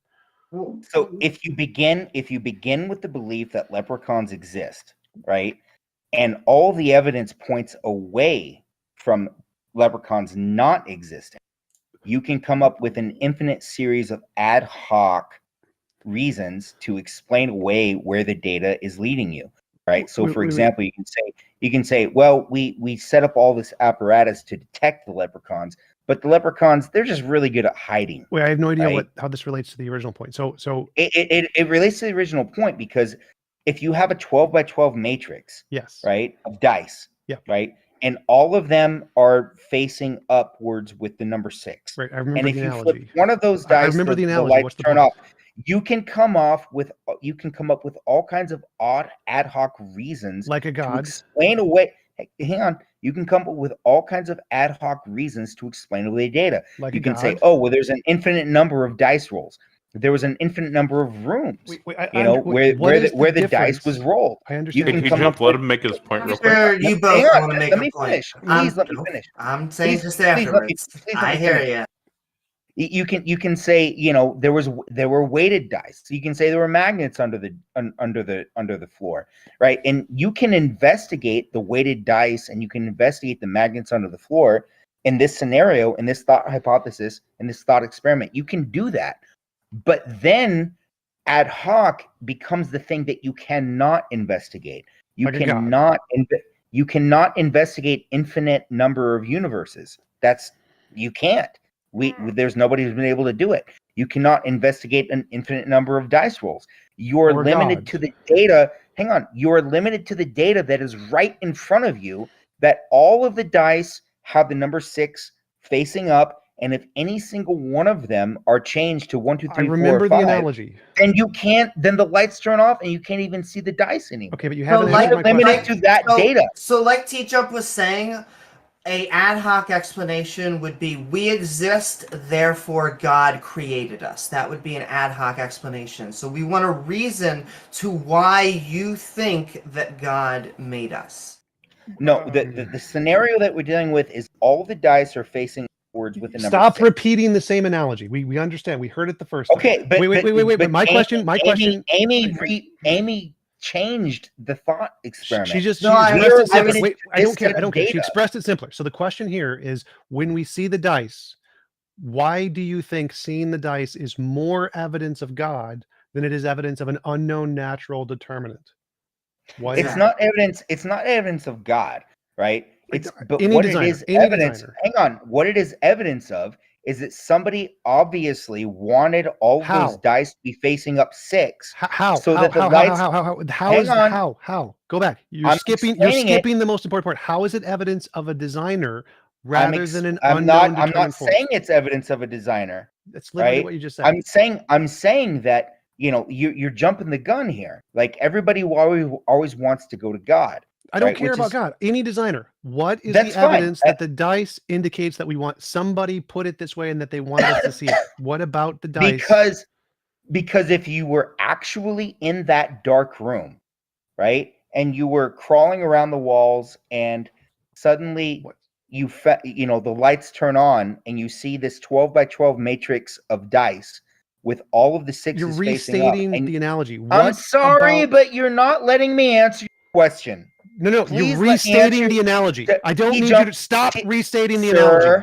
Stop restating the analogy. What about Hey, TJump, just no, I'm not going to let him repeat let the him analogy talk, again. but don't restate the analogy. So my question was, what evidence are we looking at indicates that there is some intelligent that wants us to see this, and that's a better explanation than it was caused by unknown determined forces. Don't repeat the analogy. Tell me what in the analogy is evidence of the intelligence over the non-intelligent determined forces. Okay. Answer: you couldn't have seen it unless somebody wanted you to see it. That's begging the question. How? In the thought experiment, you would not have been able to see it unless somebody intended for all those dice to be the way they were. Well, no, that's false. So that. No, that's false. So like, if it's determined, 99.9%. Stop. If it's determined by unknown forces, then if those unknown forces, which are unintelligent, cause the dice to flip up and then we see it, sure, that would also mean that also means that we would not be able to see it until the dice flipped up. But it wasn't done by an intelligence; it was done by determined forces. So that your argument is false. Perfect. That's perfectly possible. Yes. It's perfectly possible, right? Yeah. But that's ad hoc. Wait. What is the difference between that? That's not where the evidence points. Well, no. This is what I keep asking you, and you keep failing to answer: is what evidence indicates the intelligence more so than this determined example I just gave? Because these are the exact same. There's no more evidence for one than the other. They have exact parity. Why do you think there's more evidence for the intelligence? Why do you think this is less ad hoc? Because they're both ad hoc. They're both 100% ad hoc. There's zero evidence to indicate either. Why do you think one is more supported and less ad hoc? What indicates that? Listen, it's perfectly let me concede a point. Your intuition doesn't play into this. You recognize that, right? Yeah, absolutely. The intuition that there could be some intelligence saying that it wants us to see this. It's not sufficient. It doesn't even play into this because you can't eliminate the bias there. Absolutely. It's perfectly possible that all of the dice are the way they are perfectly randomly. It's perfectly that's possible. Yes. I'm not asking about possibility. That's not where the evidence points. That's what evidence? I'm seeing exactly 30, 30, 30. There's 3 options. They all have exactly the same probability. You keep saying that there's evidence that makes one more likely, and you haven't explained. 12? Here, wait, actually, hang on a second. This may be a better way to describe it. So you're saying that the evidence points to one conclusion over another conclusion in America First. So let me ask you this. Let me kind of reverse it a little bit. From the evidence we have, how can we eliminate the possibility? From the evidence we have, how can we eliminate the possibility of random deterministic forces so that we can conclude an intelligence wanting us to see this? How can we eliminate it? You can't. Then they're all of equal grounding. No, they're not. Eliminate means 0%. So how do we increase or decrease? How do we increase the likelihood that the intelligence? Well, yeah, I was just like, how do we decrease the likelihood of one and so that we can say that we've said we've eliminated this possibility. We know it can't be this just by the evidence we have. And because we can't, I agree with you, TJump. It's all equal footing. It's literally 33, 33, 33.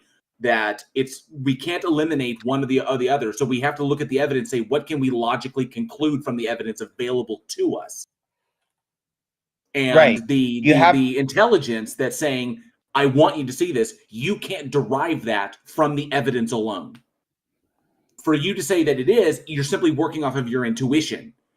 No, what I'm saying is, if you actually engage in the thought experiment, right, you will know that unless every single die you're repeating the analogy.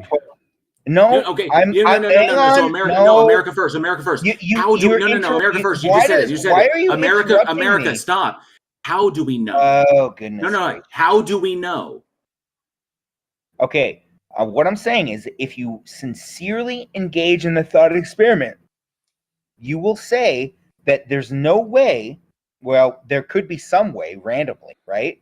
But the evidence leads to the fact that the lights can only turn on unless all of the dice are facing upwards. We agree on that. That doesn't address the question.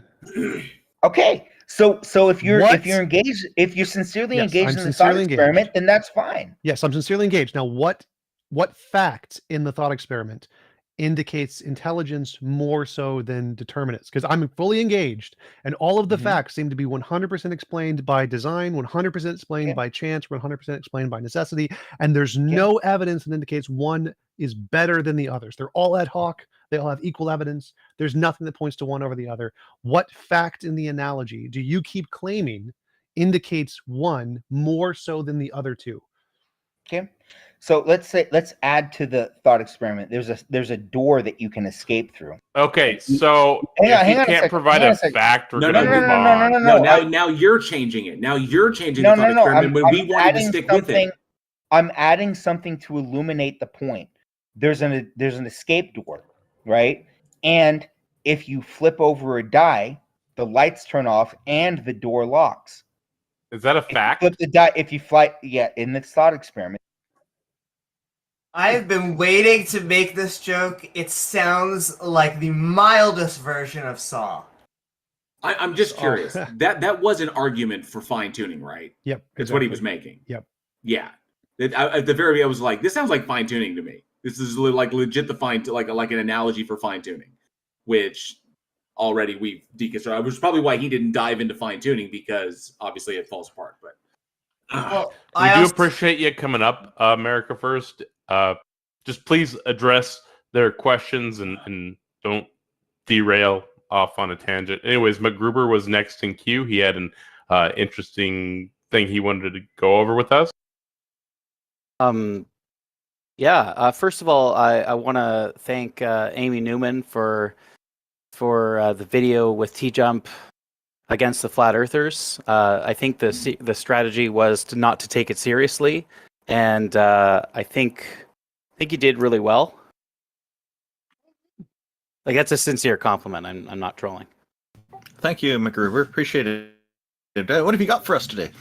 And Amy would do like mock outrage and say oh, NASA, the big bad NASA says this. So let's go back on topic. God, Yeah. So all of you know that God exists because of Romans chapter 1, verse 20. The fact is that the Bible is God's word and that you ought to believe it. Isn't that begging the like question? when I was an atheist, MacGruber, yeah. Isn't that begging the question? Well, it's not begging the question if it's true. Number one. Well, no, and number two, when I was an Assuming that it's atheist, true. I Assuming hated that, God. No, it has like MacGruber. Assuming that it's true, how do you determine that it's true? Because if it weren't true, then you wouldn't be able to make claims about anything. Sure, we can. Well, you would, but you'd have no grounding for any of the claims. I also want to shout out to Ryan. No. Don't run past this. No, MacGruber. Don't run past this. Faith against critics. MacGruber, you said we can't make claims about anything, and we wouldn't be able to ground those things. That's right. I don't think you understand what that entails. So, real end off for the audience. I'm linking a study in chat that demonstrates Romans 1:18-19 is false.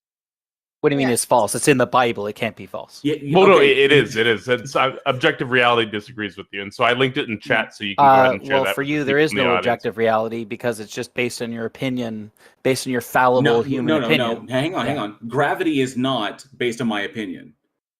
That's right. It was instantiated by God, our Lord Jesus Christ. Okay. No.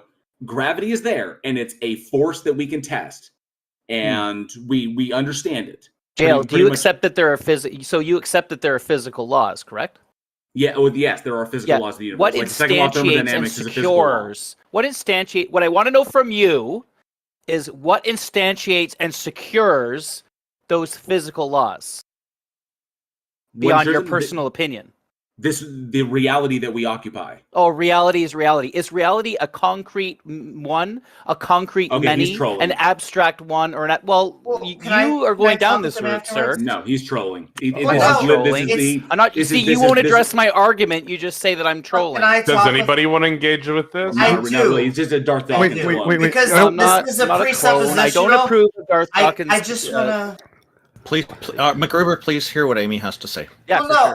I appreciate all the compliments you gave at the beginning, but I don't think that we need a grounding instantiation for physicality.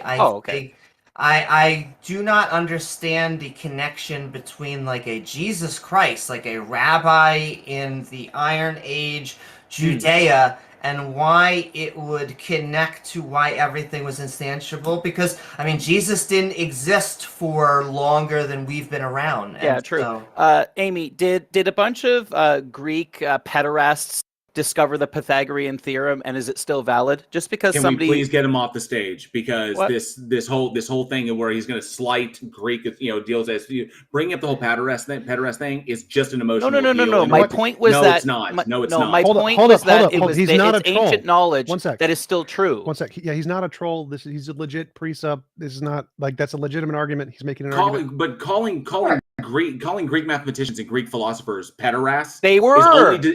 That was their culture. I mean, Mary was 12 when she gave birth to Jesus. Hey, we're not going to have that. Yeah. Let's get him off stage. Okay. There's no point. Let's move on. Wow. Cerberus is next. Oh. Well, we have a order, but Yeah. I had promised him because you had clarified to me that Cerberus is next. So Cerberus has really wanted to get up here. Hi, Cerberus. What's going on? Hello, guys. Thanks for joining us. What have you got for us? Thank you. I also want to say something. First of all, I'm Greek, so sorry for my accent. Secondly, trying to prove God here, it's kind of retarded because you won't ever believe that there's God. Even if I get God in front of you, you would still deny him. No, I accept novel testable predictions. Cerberus, stop. Cerberus, stop. Just looking at what your claim is right there. If God actually showed up, okay, let's just look at it from the standpoint. If God actually showed up, it's like, I am God, okay, and look at all these things that I can do. Like, here I am, and I'm God. I would then have to acknowledge, because it's there in front of me, it's demonstrable, and there it is. I would then have to acknowledge that this thing exists. So if God was demonstrated, I would no longer be able to deny it. I would have to accept that this is a thing of reality, this God exists. The question then becomes, would I worship it or follow it? That's a different question from whether or not it exists. Yeah, that's a different question. I agree with that. So, assuming that we simply wouldn't follow it, even if it was like in our face, If it was like demonstrable reality and it was there, I wouldn't be able to deny it because it's there. So so these are two separate questions. So when you come in and you simply say, even if it was in your face, you wouldn't accept it, that's not true. Yeah, but God has already came. Jesus Christ already What's came, your and some evidence? people defeat him. But it hasn't. It's never come to me. I've never seen it. I've never experienced it.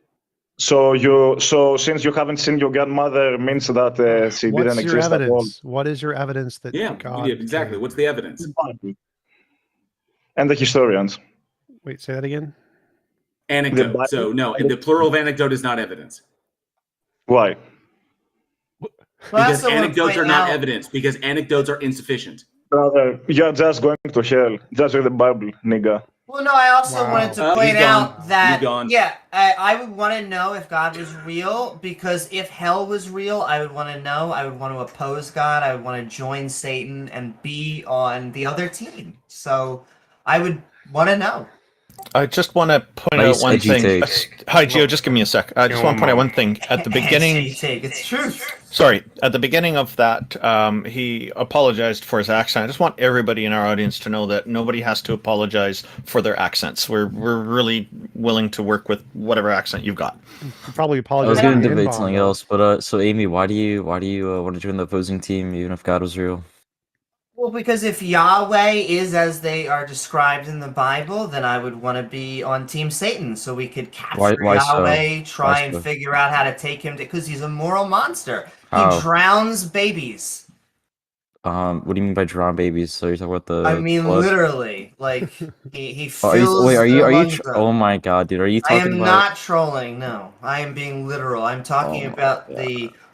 No, yes, your God specifically. So do you know Satan even burns all your physical things, including your physical body, and then soon to be your probably physical spirit? Do you have any evidence for that? Because I think Satan would be on our team and kind of be partying with us. No, he wouldn't be partying with you. He'd be burning you in hell if you're going by the definition of the Bible. It sounds like he's God's lackey. Oh my God! Then. Argument. Give us argument. Or evidence. Argument. Something. Like TJump Say something says. constructive. Yeah, what do you mean by argument? Because this person's just saying shit that's bullshit. If you go by the Bible standards, if you go by biblical standards, you'll be burning in hell. Let that sink in. You'll be burning for eternity. If you're going by the Harry Potter standards, you're going to be burning in Hogwarts. So give me some. Harry Potter. Harry Potter's a fictional book. Harry Potter is like the Bible. Gio, you did say that would be completely burned. So if that's true, there's going to be no sensation of pain because the pain has to travel through nerves. So if the nerves are all burned, you're not going to feel anything. It's not a physical burn. So your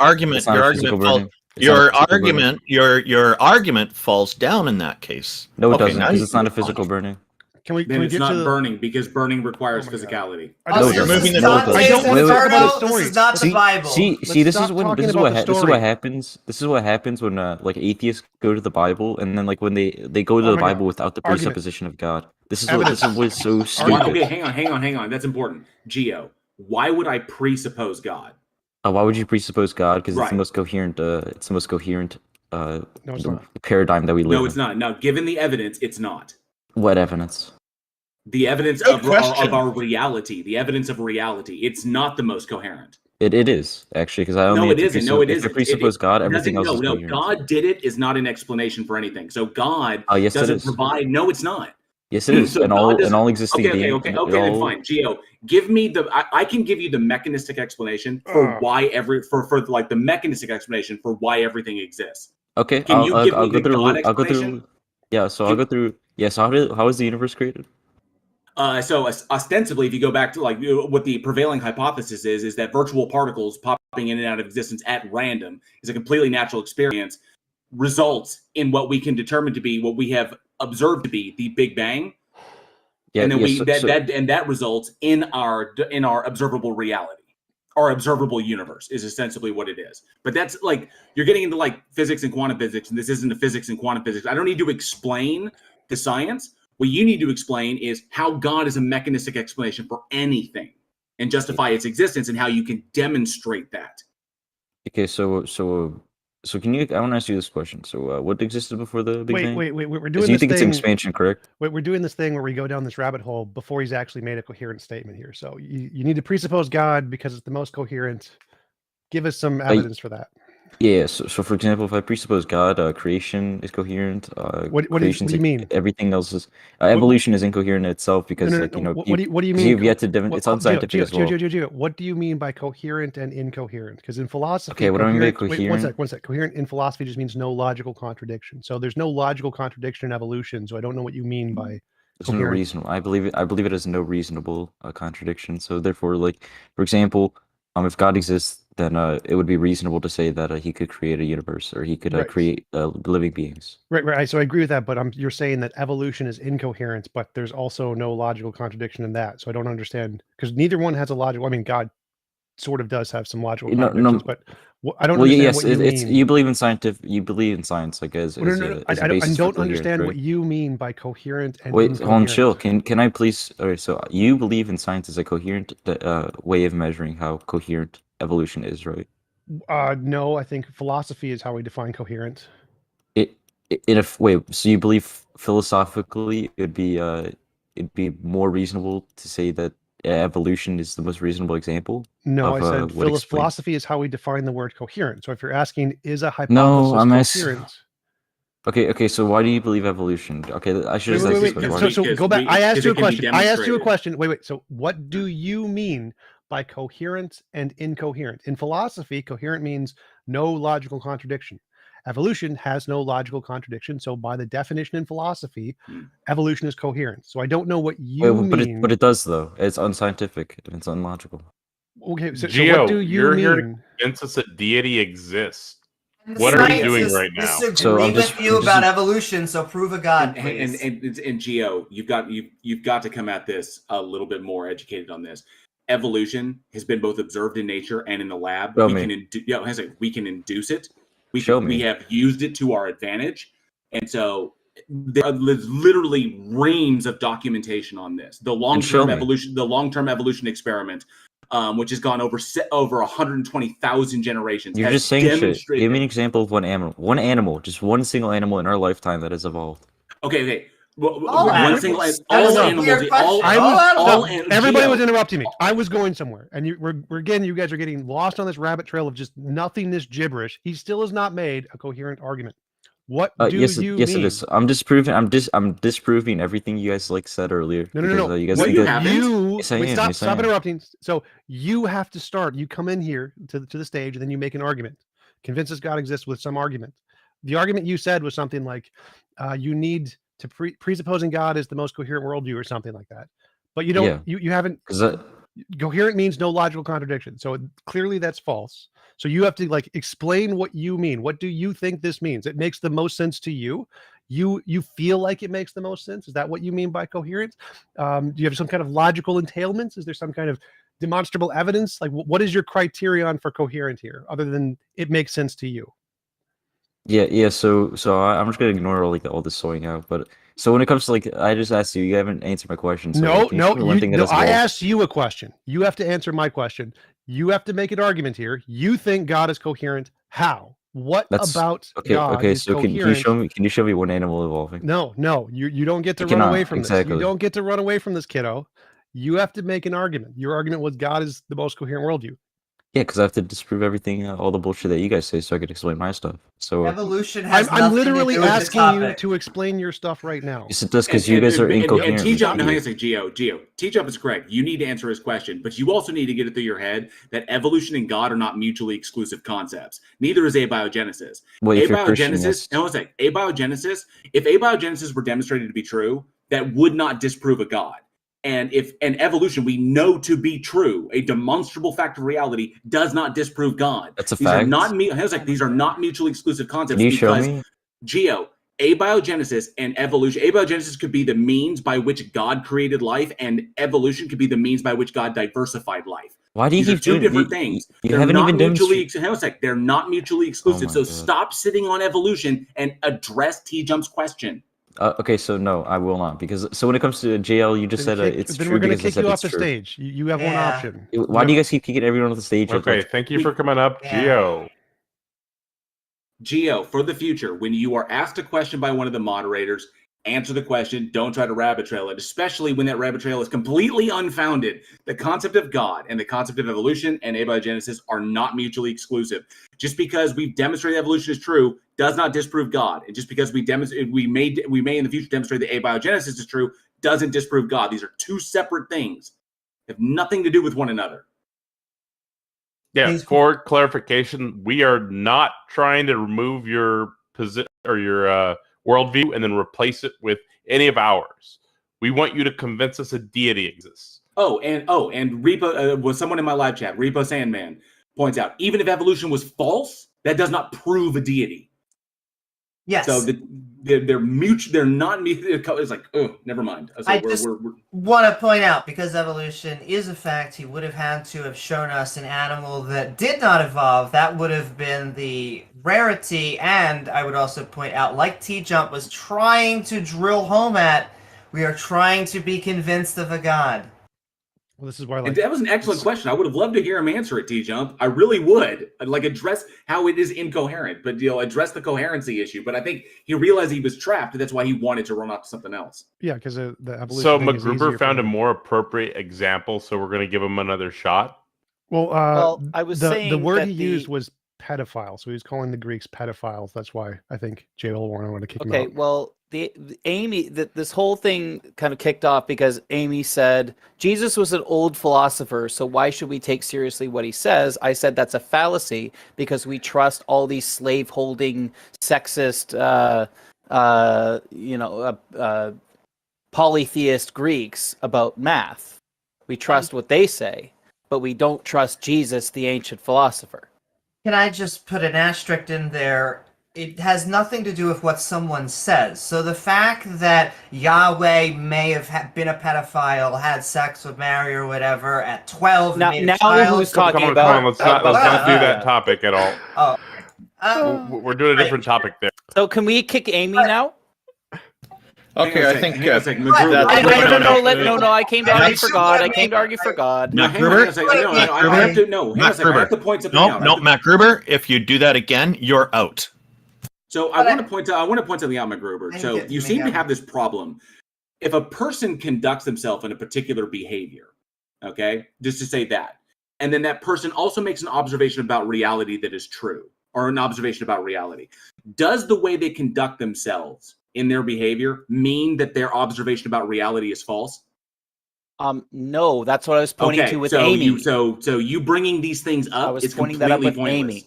I also want to bring up that it has nothing to do with who says it, no matter how horrible or good. My point was that a rabbi doesn't seem to be the linchpin for why everything is coherent or necessary. So it would have taken billions of years until Jesus arrived. There was so no clearly, billions of years. Jesus wasn't necessary. He's not the linchpin for anything coherent in he reality. Is.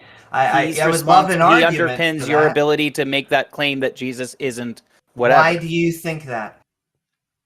Because without that, there would be no grounding for any claims, and therefore nothing you say would have any verisimilitude.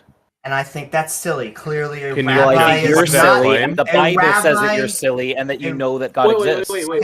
But I don't know that God exists. My main you do reason know that God exists. Is that just like whether or not you believe in atoms, atoms exist. Whether or not you think you believe in God, but you do. not only do I not think that, but I actually think a God does not exist. So you would actually have to MacGruber, hang on a sec. Let me pause something like that, because you denied the age of the Earth as we understand it. So the age of the Earth has been verified, and it has been independently verified. Okay. Yeah, so by fallible secular scientists, not by the God of the Bible. Wait, hang on. Just because they don't believe in a God, you already conceded that just because someone comports themselves in a certain way does not necessarily invalidate the argument they make.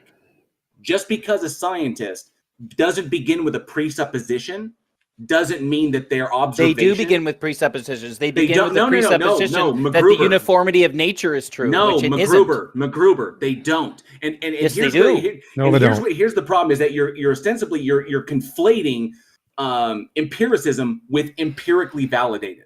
Okay, so when we are how about instead of telling me what I'm doing, you ask me questions like I'm supposed to stop. Stop. Oh, God. When we are testing a system and we're trying to find things out about the system, we form hypotheses. Sometimes these hypotheses have presupposed values for some of the things that we don't like that know God yet. doesn't exist. Hang on.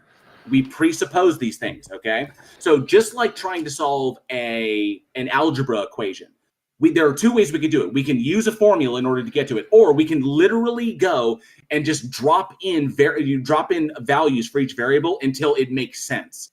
Until it sets out. There's two ways of doing it. One requires more time and effort. One, either way doesn't matter. We can do the same thing with determining things about reality. So we can say, let's start with this. Let's say we observe this. Why is this way? Let's presuppose this. Let's put JL, I don't think this is like his point was about the grounding of all knowledge, not the methodology of science. Well, I understand that, but what's going on is like we have nothing that we have presuppositions. What is going on? Hang on, MacGruber. What he's going on is that we can't ground these things. So the reality of it is we can presuppose some things, but then we do a test and that comes out to be false. We know that our presuppositions were wrong.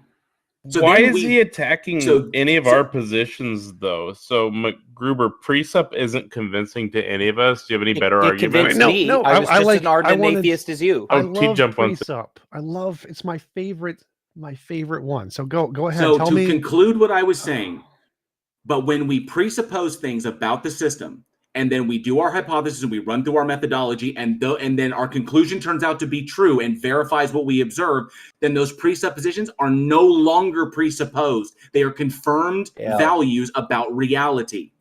We have done this enough times. If you look at a distant galaxy 13 billion light years away, Mm-hmm. do you assume that the universe is at least 13 billion years old? Yes, because you assume that the light took all that time to reach the Earth. No, we don't assume. No, MacGruber, we don't assume because we know the speed of light and we understand how redshift and blue shift. You do not know that the speed of light was not different at the time of creation. You do not know that. You presuppose that it's the that's same not a presupposition. That's induction. But let's go back to the main argument here. So you think that you need to presuppose God or you have no grounding. Like you can presuppose any ultimate nature of reality, right? If you have any presupposition about the fundamental nature of reality, that counts as a grounds. Why do you think that is not the case? Why do you think only God counts? Because it was revealed that way, TJump, and you know this. You have read the Bible. What do you mean? And if you haven't read the Bible, you should. You live in a Christian society. Go back. Stop talking. Stop talking, MacGruber. We're going to kick you. The first thing you said, it was revealed to us. Let's focus on that sentence. What do you think that means, and why do you think the fact that it was revealed to us makes it a reliable grounds? Well, first it was revealed in creation, the fact that you exist. What does that mean? And then why is that reliable? It's confirmation bias that we exist. That's cool. Stop derailing. What do you mean it was revealed to us? And why is that reliable? TJump, you know the presuppositionalist argument. You know the claims around revelation. You know that we have an audience. You're supposed to explain your position. You need to explain your position to the audience. What do you mean? Well, I'm explaining that the Bible says that all of you are really theists. You're not an atheist. You are convinced that the deity exists. I don't need presuppositionalism. I don't need apologetics. I don't care. You brought this up. The Bible is self-attesting. MacGruber, stop derailing. You made an argument that you need to presuppose God, and you said it's reasonable because he revealed it to us. So my question is what do you mean it was revealed to us? Like, was it psychically mind developed into us? God said in the Bible or he inspired the human authors of the Bible to write that he exists, that Jesus died on the cross, that if you don't accept that, and your destiny is the eternal fire. Got it. But came to the Bible. Thank you. That's what revealed means. And why is this reasonable to believe as opposed to thinking it was because made up God by a bunch wrote it. There were many witnesses to Jesus's life and resurrection. Okay, so help me through that one. And also, that's not even necessary. Wait. That's not even necessary. That without that, you would not be able to make any claims about anything. Okay. Why do I know that? Yes, sure. Why do you know that? Because otherwise, any claim that you make is either provisional or just your own opinion. Why would that make a difference? Like, it can still be true. It couldn't be true because maybe in 5 seconds, the nature of the universe will change and will no longer be true. There's nothing instantiating truthness. A provisional statement or an unknown statement can still be true. Like, I can say there are 10 billion grains of sand in Alpha Centauri. I don't know it, but it could be true, right? Well, no, because again, without a sustainer of the truthness, there could be 9 million grains of sand on Alpha Centauri. So a sustainer of the truthness is what you think is required. I'd say reality is the sustainer of the truthness. Well, that's what I is said reality earlier. a concrete one or an abstract many, or it has to be a concrete one? Otherwise, there's nothing ultimate. No, the ultimate has to be concrete and it has to be go one. back, It has to be stop, triune. Stop, McGruber. So how what about is you this? stop, and stop trying to dominate and be the you're saying Matt like 10 Dillahunty things. wannabe Wait, you stop, think you are. Wow. I want to go back to what you said. That's strike 3. We're not doing that. No, I want the precept. Well, and after TJump's done, I just want to make a statement. I want to I love this. I want to. He says that He keeps keeps going meta, man. No, this is very, very. He's following the argument perfectly. The next stage of the argument is it concrete or many? It's the one or the many argument, and then the precept has to answer why do you think whether or not it has one or many aspects is a determinant factor being the grounds, and that's the thing. Question. That's like, why does this one or many thing have anything to do with it being the grounds? And should we give him back up if you want to deal with the meta? No, move on. Well, I just want to make a syllogism that the Bible claims we all have knowledge of God. We don't all have knowledge of God. Therefore, God doesn't exist. There you go, TJump. Legit. I can demonstrate how the biblical Abrahamic God cannot exist. So it doesn't. No, you can't. The Bible yes, exists, therefore God exists. No, yes, I can. I can demonstrate. McGruber. You're done right there. McGruber. I'm not. I like legitimately. I can demonstrate with empirical evidence. The Bible says that God exists. That's enough. Sorry, that's you cannot enough. demonstrate. That's you cannot demonstrate why the Bible is true. Yes, you can, because no, it you says can't. It's true. It's self-attested. No, you don't. No, you don't. You have to presuppose the existence of God. Anyway, let's go back to TJump. McGruber, your argument is is a discount circular. Matt Dillahunty, but your argument is circular. And yes, it is. Valid. Yes, it is, because God proves himself. When you say stuff like that, you sound brainwashed. I heart you. JL, you A equals A. A equals A. That's circular. You believe that. No, A equals A is a freaking observation, dude. A thing is itself and cannot be something that it is not. Amy's right. Yeah, that's an circular. Observation. It's not. How do you know that A equals A? Because A equals A. It's a tautology. It's not circular. Those aren't the same. But I did want to go back because you said that you need the one in the many. So why do you think that whether or not it has a concrete singular essence or many matters to whether or not it's an ontological grounds of knowledge? Because otherwise it will not be ultimate. If it was just abstract, it doesn't really exist. Well, I didn't say anything about abstract. So if it's the one or the many, why does the fact that it's one or many have anything to do with whether or not it's a legitimate grounds of knowledge? Well, if you want to be honest, because the framers of presuppositionalism stated that way. Yeah, right. Yeah, I'm accepting the framework, just like you accept the framework of atomic theory, and maybe don't understand it because you didn't finish grad school. Okay, well, I've gone into Van Til and Bonson, and I think this is a fascinating argument. And this is why I'm asking, because no one's really read Van Til. It's like no one's really read Ayn Rand. I have. You know. Wait. So a few people have. But I did a breakdown video on why Van Til doesn't work. I don't care. I'm really interested in why Van Til and Bonson or any precepts think that the one in the many, whether or not it has one property or many properties, has anything to do with whether or not something is an ultimate grounds. Why does that? What relevance does that have to something? I'm going to appeal to authority and say because the framers of presuppositionalism framed it to be so, and I'm going to have to look into that further. But they have deemed it to be necessary, and they trust the Bible, and I trust the Bible. Therefore, by the transitive property, I find it necessary. Okay, so I think it's not necessary. I think it's completely arbitrary. It's like saying, well, I think you're an atheist who's suppressing the truth and unrighteousness. Wait. So, but here's the argument. The argument is that it seems like it wouldn't make a difference whether the JL argument from groaning. What's? I agree. Let him talk for a moment. But, so, it doesn't seem to make a difference whether or not the ultimate reality is one essence or multiple combinations of a necessary essence. That would still be at ultimate grounds either way. Well, it wouldn't be ultimate because if there's multiple, then one wouldn't be ultimate over the others.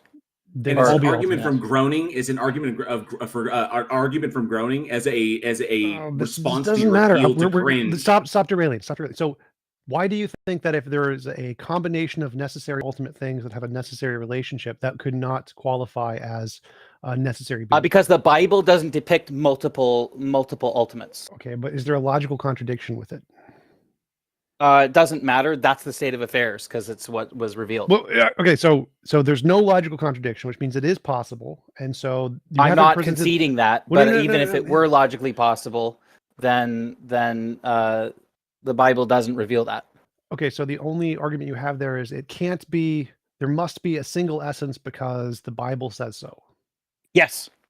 Okay, but there's no logical contradiction. So logic doesn't say so, but the Bible says Well, so. I didn't concede that there was no logical contradiction. Well, is there? I'm just saying that if I were to grant you, TJump, can I ask one single that. question? Sure.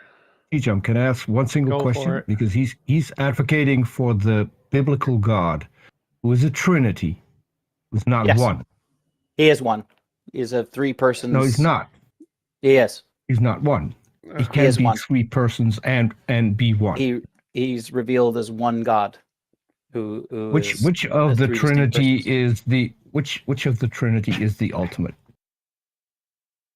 That's a malformed question. It's not. Yes, it is. This is your there are three co-equal rejection. This is your three rejection co-equal of persons in one argument. God. In one God. Hold on. McGruber, hold on. This is I'm answering your question. It's a malformed question. This is I'm telling you. This is your rejection of TJump's argument that reality is the grounding. You said it can't be because there are multiple things that make up reality. There are multiple things that make up your God. No, it's not things. There are persons that comprise the Godhead. And persons aren't things? Persons are not things. God is not a thing. A thing is a contingent, particular. Oh, Jesus is not contingent. No. Holy Spirit is not contingent. No. Wait, so God isn't a thing? Sounded pretty contingent when he was dying on the cross. Your blasphemy is really funny, JL. I'll look forward to mocking you while you burn in hell and have the flesh rendered off of your body. Technically, McGruber, that's impossible because those in heaven cannot see into hell. Well, I'll I think make that's a divine sin, periscope or something and see down. Can anybody in chat confirm if that was a sin? What, blasphemy? Yeah, it's a sin. No, threatening. Sin presupposes the existence of a God to declare something sin, so you still haven't By the way, demonstrated I'm not threatening JL. God's threatening JL. Wait, but I did want to go. Blasphemy doesn't exist. Let's move on. So I did want to go back to his argument was that you need to presuppose God because it's only the only coherent worldview, and you can't presuppose different grounds because it entails a logical or it's incoherent or something. I don't remember the word he said. And then when we talked about a different grounds, he said the reason it doesn't work is because of the Bible. Now, I'm not seeing a problem here with starting with a different grounds and then saying that works as a grounds of knowledge and the foundational reality, other than the fact the Bible doesn't say that. So I'm not really convinced. I think the Bible doesn't depict other gods as ultimate. Well, no. So your argument was that you have to presuppose God because it's the only worldview that can ground things. Yes. And then I said, okay, so let's start with a different worldview, like a multi thing or one in the many. Either one works. And you said that doesn't not ultimate. work. There's nothing ultimate. And you said that doesn't work because the Bible says so. No, it doesn't work because in that worldview, nothing is ultimate. There's multiple ultimates. Which means that not one thing. So there's multiple ultimates. There is a world in which, according to one ultimate, there's 900 million grains of sand on Alpha Centauri, and then in another ultimate's worldview, there's 10 million. And that's no. So the ultimates all agree. Yeah. So there can be multiple ultimates, and they all agree, and so they don't disagree. Well, then there's one. Then that council of ultimates is really one ultimate. Sure, if you want to count that, that's fine. So there can be a council of ultimates that are just like physical forces or something, and they can exist and they can be the grounds of everything without a God, no Jesus. Yeah, instantiated by God otherwise, what's to ensure that the gravitational constant doesn't become like 8 times 10 to the nature negative. So they have a nature that is unchanging. Oh, nature. Okay. Yes. All right. Yes. You're a presuppositionalist. Sort of in this argument, I am. So I'm saying I can presuppose something other than God. You can't justify your presuppositions. I can justify it based on the heavenly Christian God of the Holy Bible. One step at a time here. So you said you can only presuppose God. You can't justify your God. Stop talking. Stop talking.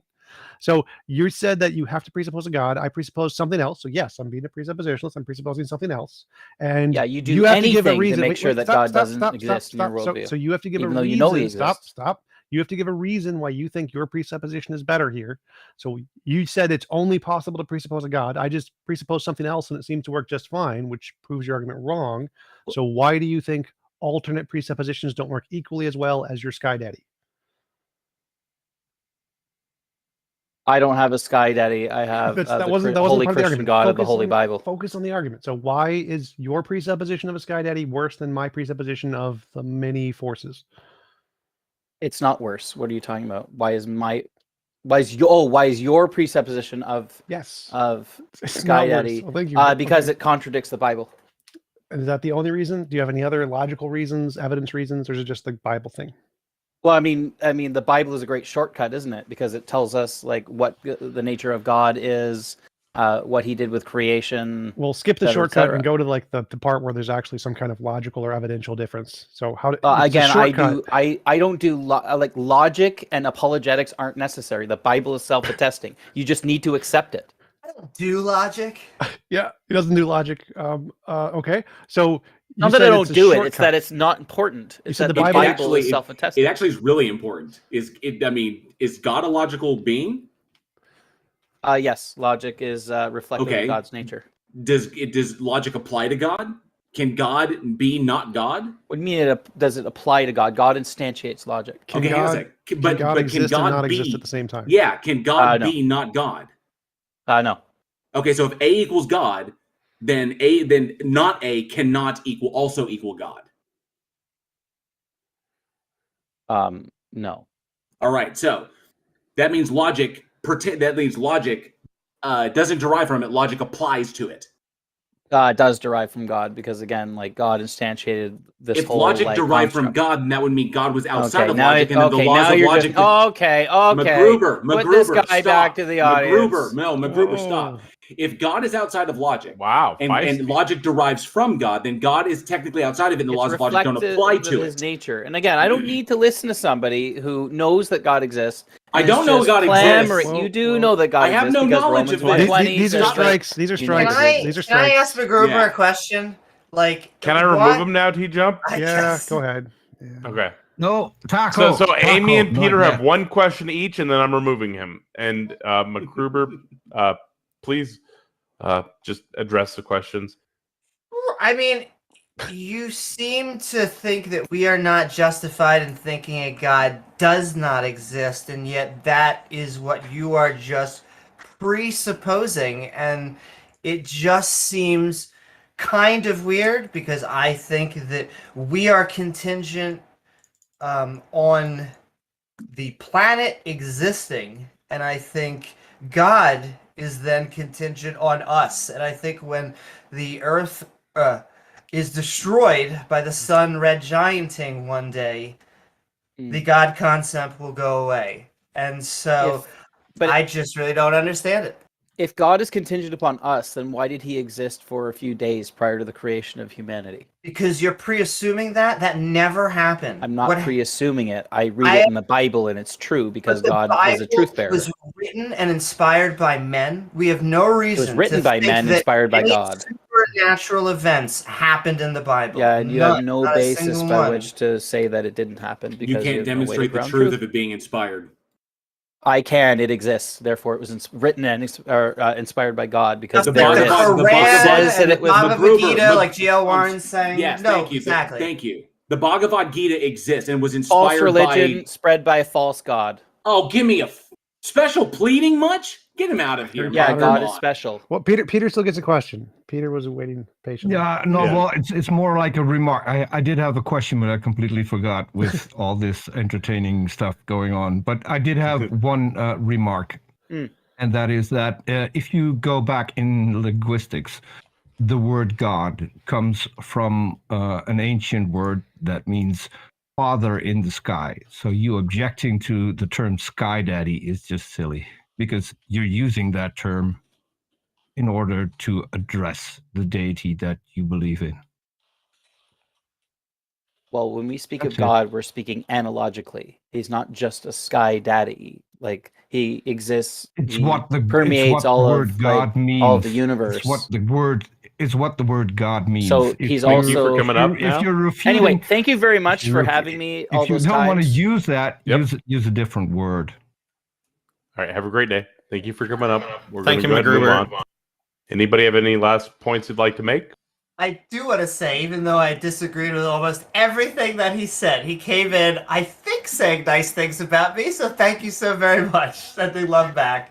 I will make one comment. I don't like to use, myself personally, I don't like to use the term Sky Daddy because I think I've noticed a lot of theists don't like it, and it doesn't bring about better conversation. But I don't object to other people using it. I think it brings about. That's also not why I said it, but the word God literally means that. I can't help it. It's not my fault. I didn't come up with how language works.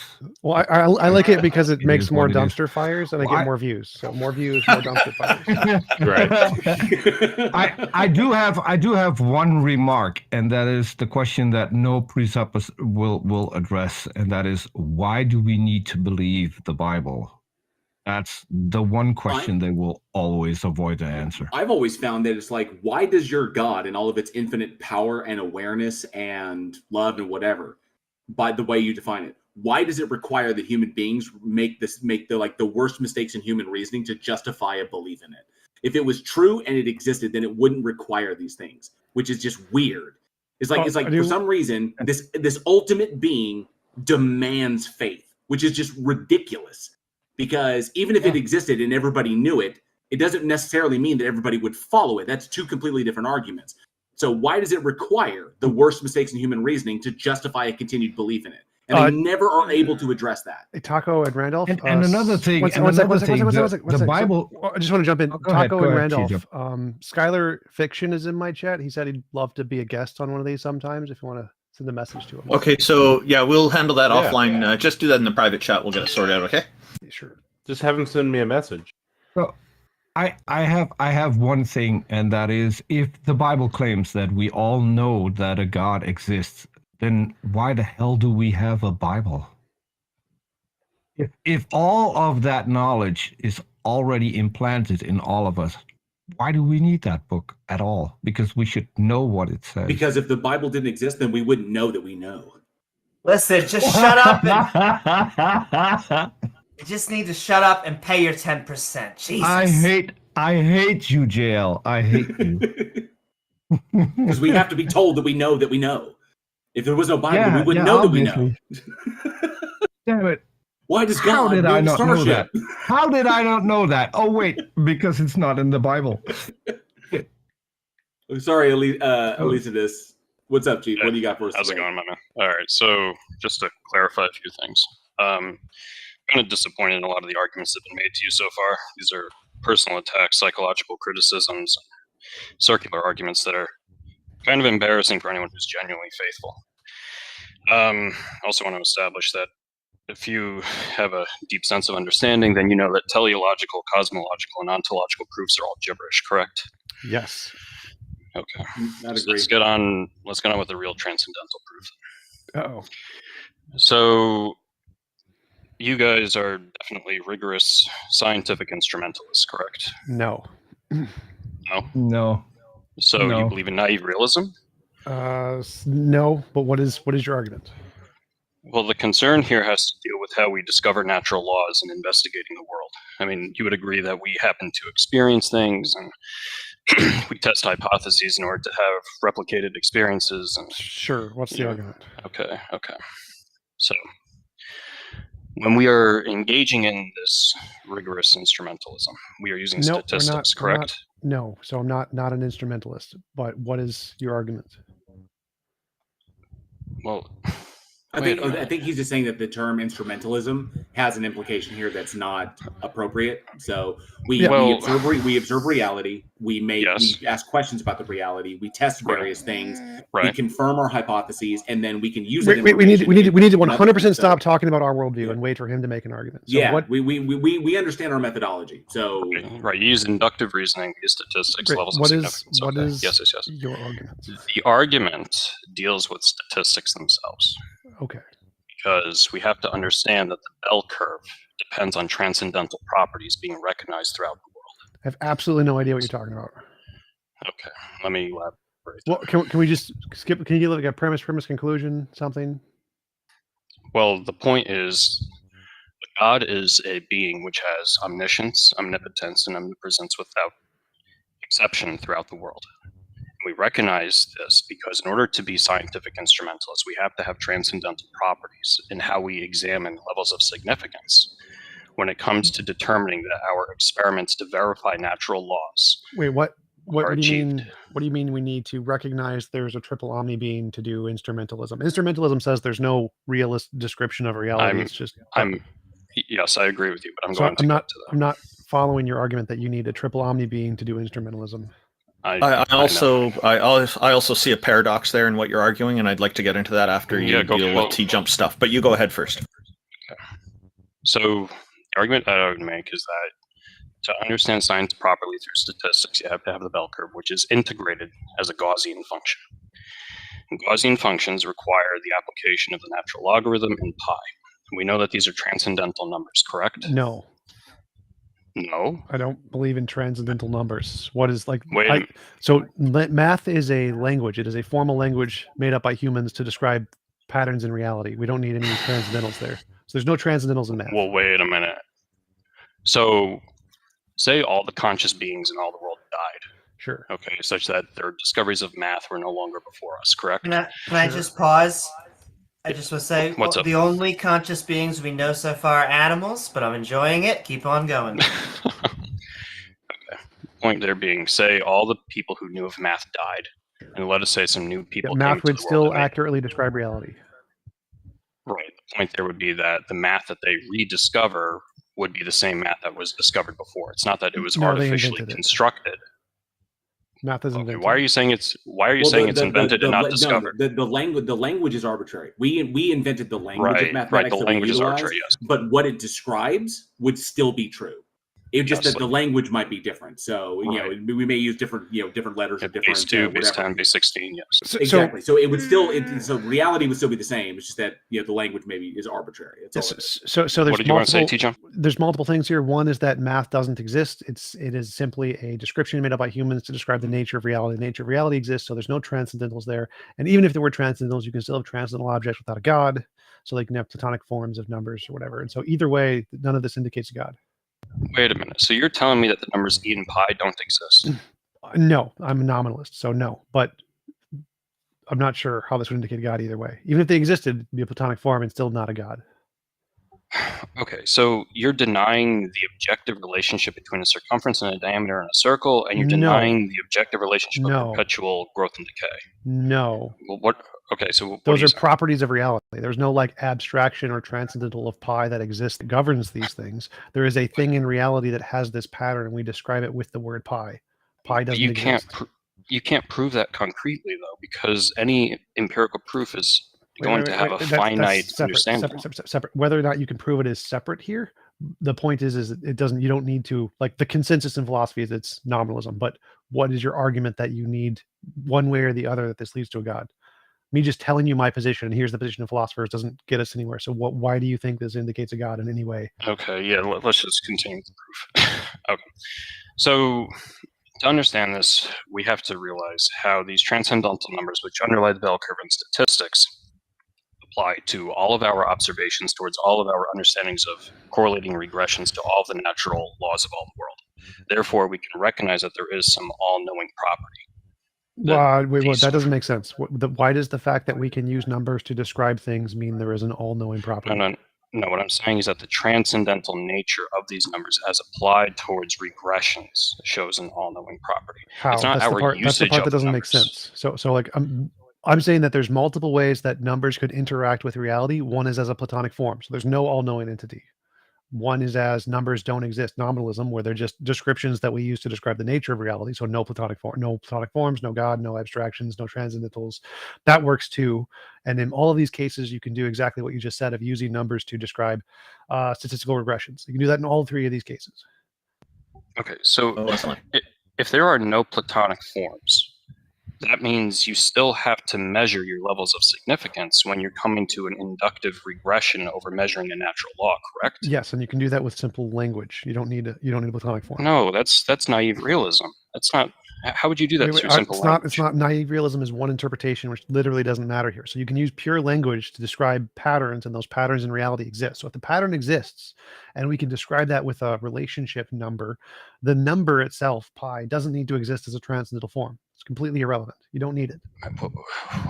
Why do you think you need it to have a transcendental form of a number for it to be able to describe stuff? Without E and pi, you can't define the Gaussian function behind the bell curve. No. What are you talking There can about? be a nature in an object that has a relation, and then we describe that relation with pi. Pi is just a thing we've made up to describe an existing relation in an object that is a natural physical property of the object. So there's no abstractions, no transcendentals. There is a physical property of the object, which we can describe with abstractions like pi. Okay, so are we? This seems like nitpicking what you're doing here, because this it is seems like nominalism, you're are you distinguishing between God's existence versus our understanding of God's existence? Well, I'm saying God doesn't exist, so I'm saying the numbers. Right. Go ahead. And essentially, Elicitus, it's kind of like we say we observe the relationship, and then we call it pi. We did the symbol for pi, and it equals 3.14. Blah blah blah blah blah. Right. Some if there on the far flung reaches of the universe, it could be another intelligent civilization out there that calls it that looks at that same relationship and calls it blardity flardy flardy flar. And that's how they describe that relationship. Technically, blardity flardy flardy flar and 3.14 blah blah blah blah blah are essentially the same thing. They're describing the same relationship, but the language is completely arbitrary. Just to clarify, it'd be more like there could be a platonic object like the mathematical numbers, and they govern things and make them have this relationship. Or it could be the case that there's a physical nature to them, like their properties are physical properties within themselves that cause them to have these relations, and we simply describe the relations with abstractions. Or there could be this like mind thing that has abstractions in its mind and it governs things, but the way that causes these relations to exist, or what grounds the relations, have three different options. One is abstract objects, mind, or physical essence. And so I'm going with the physical essence, and the abstractions are things we made up to describe the physical essence. So I guess I'm confused here, because you seem to be describing something existing outside of the world. No. And what I'm trying to focus on here is omnipresence as well, such that God would exist throughout the world. So why are you talking about this relationship on a physical basis over pi describing versus being these natural laws? So what makes pi describe the things, what governs the description makes it true, could be multiple things. It could be grounded in an abstract object. It could be grounded in a God, an omnipresent God or whatever, or it could be grounded in just the nature of the object itself. Just physical reality has a nature to it, which is describable by math. And so in this case of naturalism, you don't need transcendentals, you don't need abstractions, you don't need a mind. Nature just has a nature to it, and we can use math that we've made up in our heads and that doesn't exist anywhere else to describe that thing. So I'm not following how you think you need a transcendental or a God or something to use math to describe stuff. I don't know. I mean, it seems like we're getting back to the previous point over whether or not language is invented versus discovered, because it's... Well, no, okay. I'm trying to get your saying, argument. How is your argument that you need a God for math to describe stuff? Do you mind if I just explain the argument without interruption, and then you can pick it apart after? Sure. Okay. Yeah, because this seems a little like we're going around in circles here. Okay. So we have these understandings of E and pi towards the bell curve with regards to statistics, towards understanding all natural laws. Now, these natural laws, not only are they represented through that which is all-knowing, but also all-present. That part makes no sense. What do you mean represented by all-knowing? That doesn't make any sense. Mate, for your sake, just let me complete the proof, and then you can pick it apart. Well, okay? If you say a whole bunch of nonsense that none of which makes sense, it doesn't make sense. It doesn't help if you just make more nonsense statements. So, like, what do you mean? What is your inference from math describes stuff to requires mind for math to describe stuff? Just to clarify, there's only three parts here. I'm not going to take forever of your attention span. Okay. All I'm doing is showing omniscience. I just want premise, conclusion. How do you get from math describes stuff to mind? There's three premises that need to be consolidated. So can I put the three premises out there, and then you can pick them apart? Sure. I need one. Like, if X, then Y. Okay. It's not really X then Y. It's X1, X2, X3, then Y. But yeah. Well, I need an if-then conclusion. What is it the case that requires a mind? Okay, so what I'm doing here in a transcendental proof, I'm not showing a mind beyond. I'm showing that we reside within the mind. That's fine. How do you get there? We get there because we recognize that these transcendental proofs are beyond our sublime, beautiful, and agreeable experiences. In order for the world to make sense, we would have to have some infinite considerations. that go beyond our finite observations. I would also love to talk with you about why you think we are in a mind. I will dispute that. I do not think we are in a mind. I'm trying to get to the point, but to get to the point, I need to go from omniscience to omnipotence. I don't care which one you want to go with, but you said something like, we know we're in a mind because our understanding needs to go outside of our limitedness or something. What? Right. Look, when we're doing scientific instrumentalism, we have a limited amount of observations in the world, correct? So help me understand this. You're saying that we need the fact that we know we're in a mind is because our understandings apply to things outside of us. We need to understand how significant our observations are. When we run regressions in order to figure out correlations, those are subject to levels of significance. Those levels of significance require. Like there's no levels of significance. Statistics 101. Come on. No. You aren't making. You're just using philosophabble here. Like none of that actually helps your conclusion. Like, get rid of the nouns. Give me like a P therefore Q kind of a thing. How do you get from we describe reality, therefore we're in a mind? Can I ask the rest of the panel? Am I really engaging philosophabble here? I don't know, but I still do have that observation of the paradox you made originally. So once you're done with TJump, I'd like to converse with you on that briefly. Okay, because I just feel like I'm saying statistics 101 here. This doesn't seem you don't need statistics. None of the statistics matters there. This is why it's philosophical. Like how do you there is statistics. I agree. So statistics exists. Therefore, how do you get from statistics to God? So statistics depend upon these transcendental numbers in order to understand the levels of significance. Right there. Go ahead. What do you mean statistics depends on transcendental numbers? Because it doesn't. Like unless you mean transcendental. By transcendental, you just mean like the transcendental numbers, not that they actually transcendentally exist. Wait a minute. You don't think mathematical transcendentalism is philosophically transcendental? No one thinks that. Okay, so when we're talking about philosophical transcendentality, we're talking about a concept of infinity which surpasses all phenomenal observations, correct? On the ontology of transcendental, that's what it means. No one in math thinks that's what it means. Like, no one thinks imaginary numbers are literally imaginary. Just because it has the word imaginary in the front doesn't mean that's what they think its ontology is. Same with transcendental. Right. When we're talking about transcendental numbers, we're talking about relationships which cannot be factored by any polynomial method. Right, but that doesn't mean they're ontologically transcendental. They're just. Do you think that mathematics is more than a language? I think it's transcendentally independent of our cognition, yes. If we all died tomorrow, mathematical truths would still be true. Weird. But I think I've explained this point enough. Randolph, did you want to do your little? Your original point, you mentioned that your deity has three omni properties, two of them being omniscience and omnipotence, knowing everything and having all power. So the problem with those is I see that as a paradox because, the example I normally give is that the weather. God could know, this omniscient, omnipotent God could know that tomorrow is going to be a sunny day here in my neighborhood. Okay. Then tomorrow comes along, and despite having that knowledge, decides to use his omnipotence, his power, to change the weather to snow or rain. Then it's not sunny, it's all cloudy and all this. He has then, therefore, invalidated his omniscience from the day before. Therefore, he's not omniscient anymore. He can ruin it for himself. So I see that as paradoxical in the claim that you made, and that's why I don't accept the claim. But feel free to respond. Yeah, I'm a little confused there because it's not just that; it's also omnipresence, and omnipresence means he would exist across time. So he would already know all the decisions he's going to make across time. So why would he change his mind like that? Are you a Platonic realist?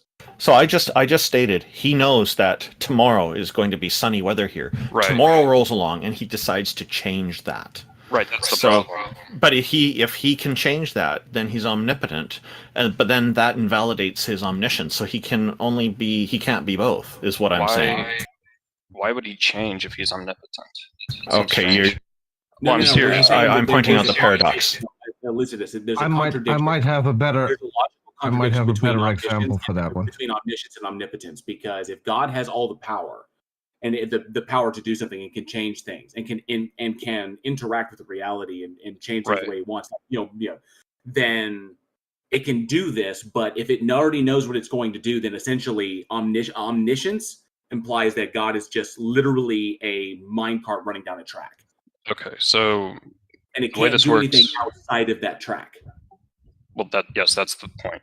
The point is God. So it can't be omnipotent. So it can't be omnipotent. No. You have a different. Listen, you have a different understanding of omnipotence.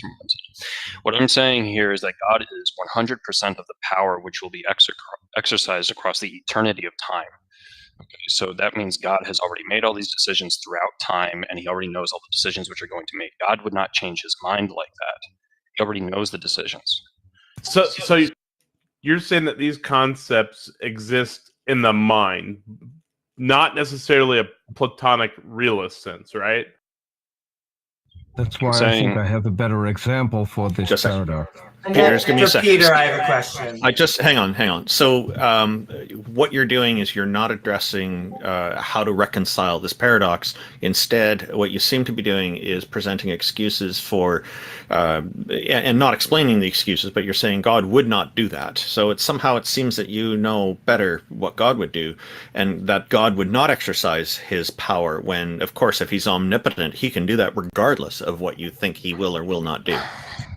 Why are you convinced God would change? I'm not convinced. I'm just pointing out a paradox, a hypothetical here, which explains why I'm not convinced by your argument, because I see that as a paradox, having both omniscience and omnipotence. Yeah, but you have to include omnipresence. Like, why are you simply focusing on two of the conditions? Go ahead. Can I put my example forward? Because I think that's where we're... Sure, Peter. I'm just going to quickly answer. Just give me a sec, Peter, and then you're next. You're asking me why I'm just focusing on those two. I like to present arguments with a small number of details so that it's easier to deal with. The fact that this God is omnichronological is there pervasive through all of time. It doesn't matter. It's irrelevant to this because the point I've made, it only requires those two characteristics. The others are incidental. So I'm just trying to put forward a hypothetical with a simple set of conditions so that it's easier for everyone to comprehend and to discuss. That's all. It's not that I'm focusing only on those two. It's just that I've picked those two as the example. Do you want me to respond to that, or do you want me? Feel free, and then Peter will probably go on. Well, I'm working with the exact same example. Peter, I'm asking the panel. Do you want me to respond? Peter, he's going to respond to me first, and then you can ask. Okay, so I find that strange because when we're talking about reasonable concepts, we have to talk about them in a complete sense. So I would agree that reducing things to a simpler form can make it easier to understand, but when you leave out all the sufficient conditions and you only focus on some of them which are necessary, it can appear that you have paradoxes which aren't really there.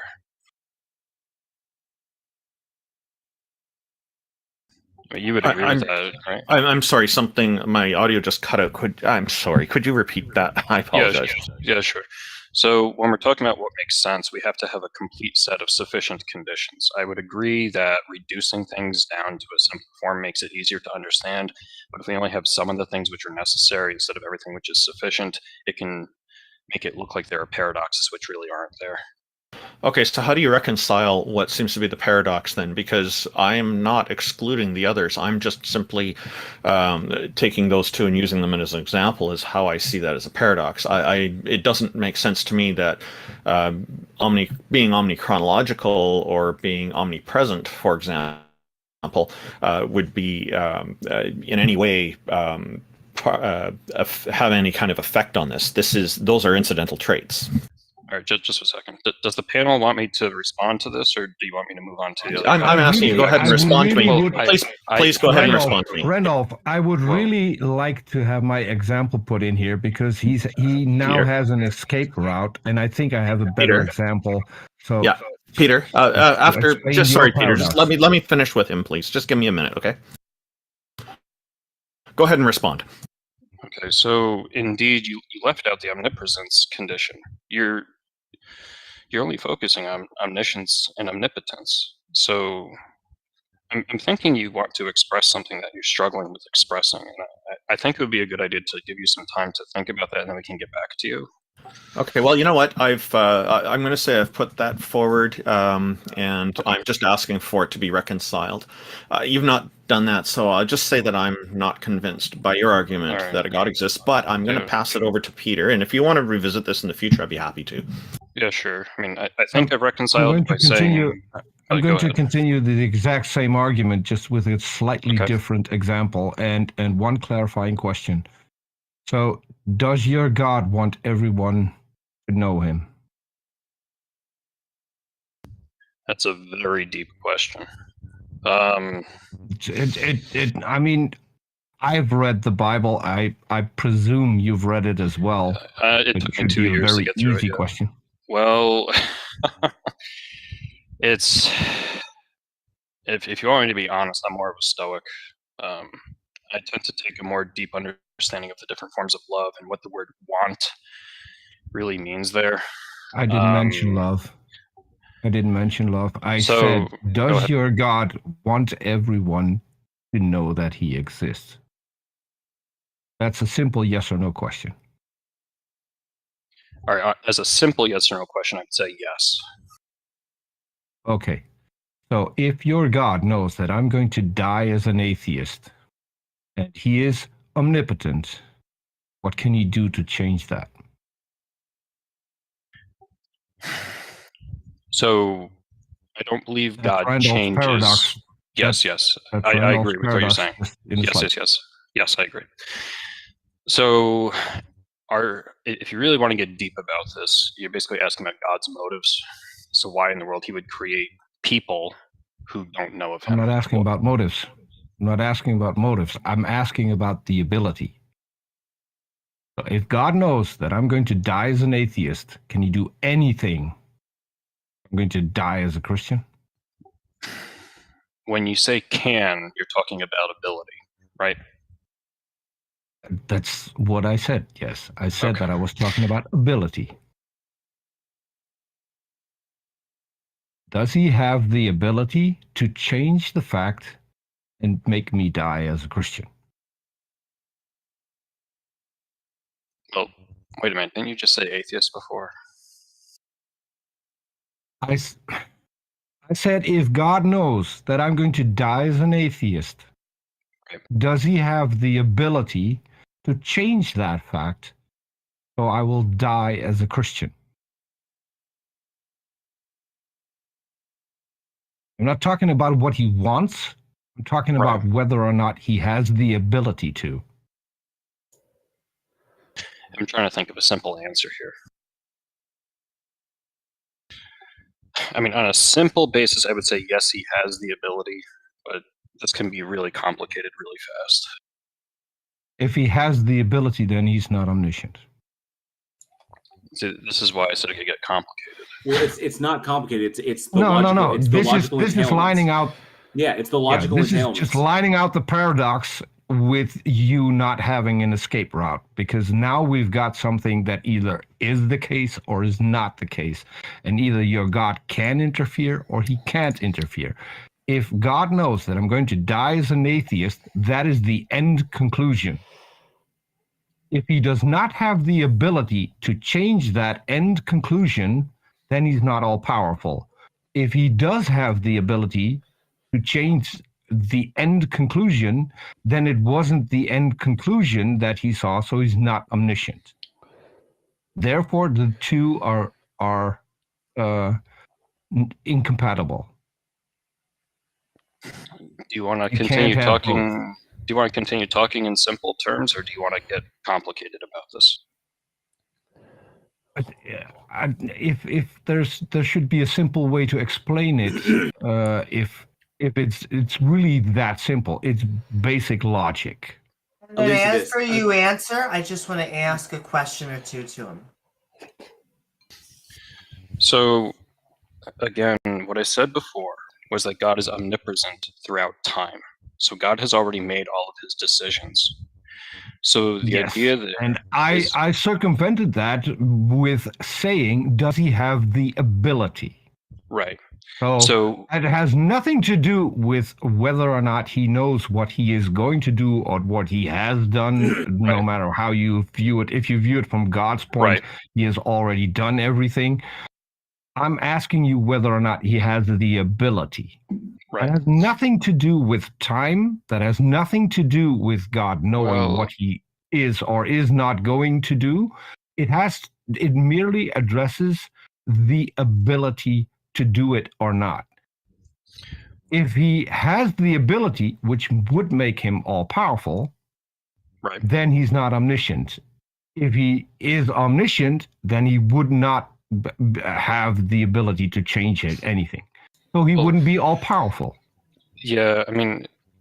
that is the paradox that Randolph tried to explain to you, and what you do is you get in time, and you get in that God has the knowledge of what he is or isn't going to do. That was not part of my question. My question was merely addressing whether or not he has a certain ability. If he has the ability to see the end conclusion, then he's omniscient. If he has the ability to change the end conclusion, then he's I see what you're saying. all-powerful. This is why we're having the conclusion. Okay. He cannot have both. I see. Yes, I see. Yeah. Okay. So the problem that I was having was I was thinking in a process-oriented rather than results-oriented basis. You're simply focusing on the conclusion here? I'm simply focusing on the abilities, which is what Randolph did. Right. And then you threw in a third thing that we should. Okay, so which just is for some completely irrelevant. Right. So just for simple language, you're saying if someone is on their deathbed and they happen to not believe in God at the very last moment of their life, that's it.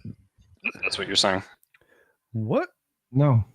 Well, I'm trying to use simple language. I'm saying that if God has the knowledge that I am going to die as an atheist, that is knowledge. That is something that an omniscient being would know if that was the case.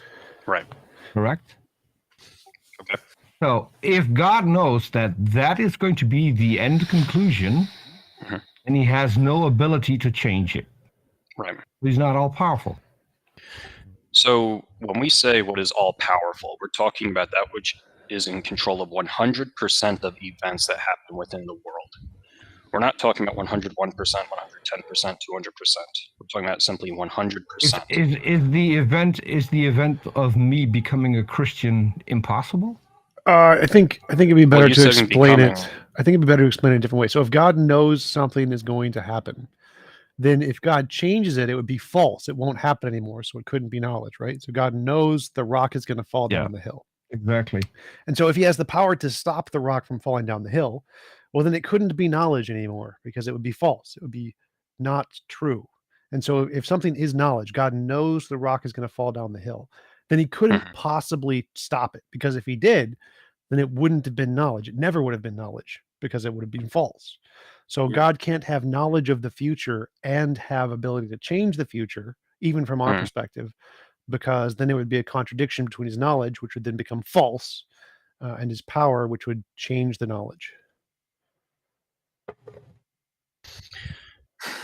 So at least it's looking at the logical entailments of the attributes is essentially what it is. So God, if you say is omniscient, knowing all true propositions, okay, and then God being omnipotent, capable of any action that is not logically contradictory.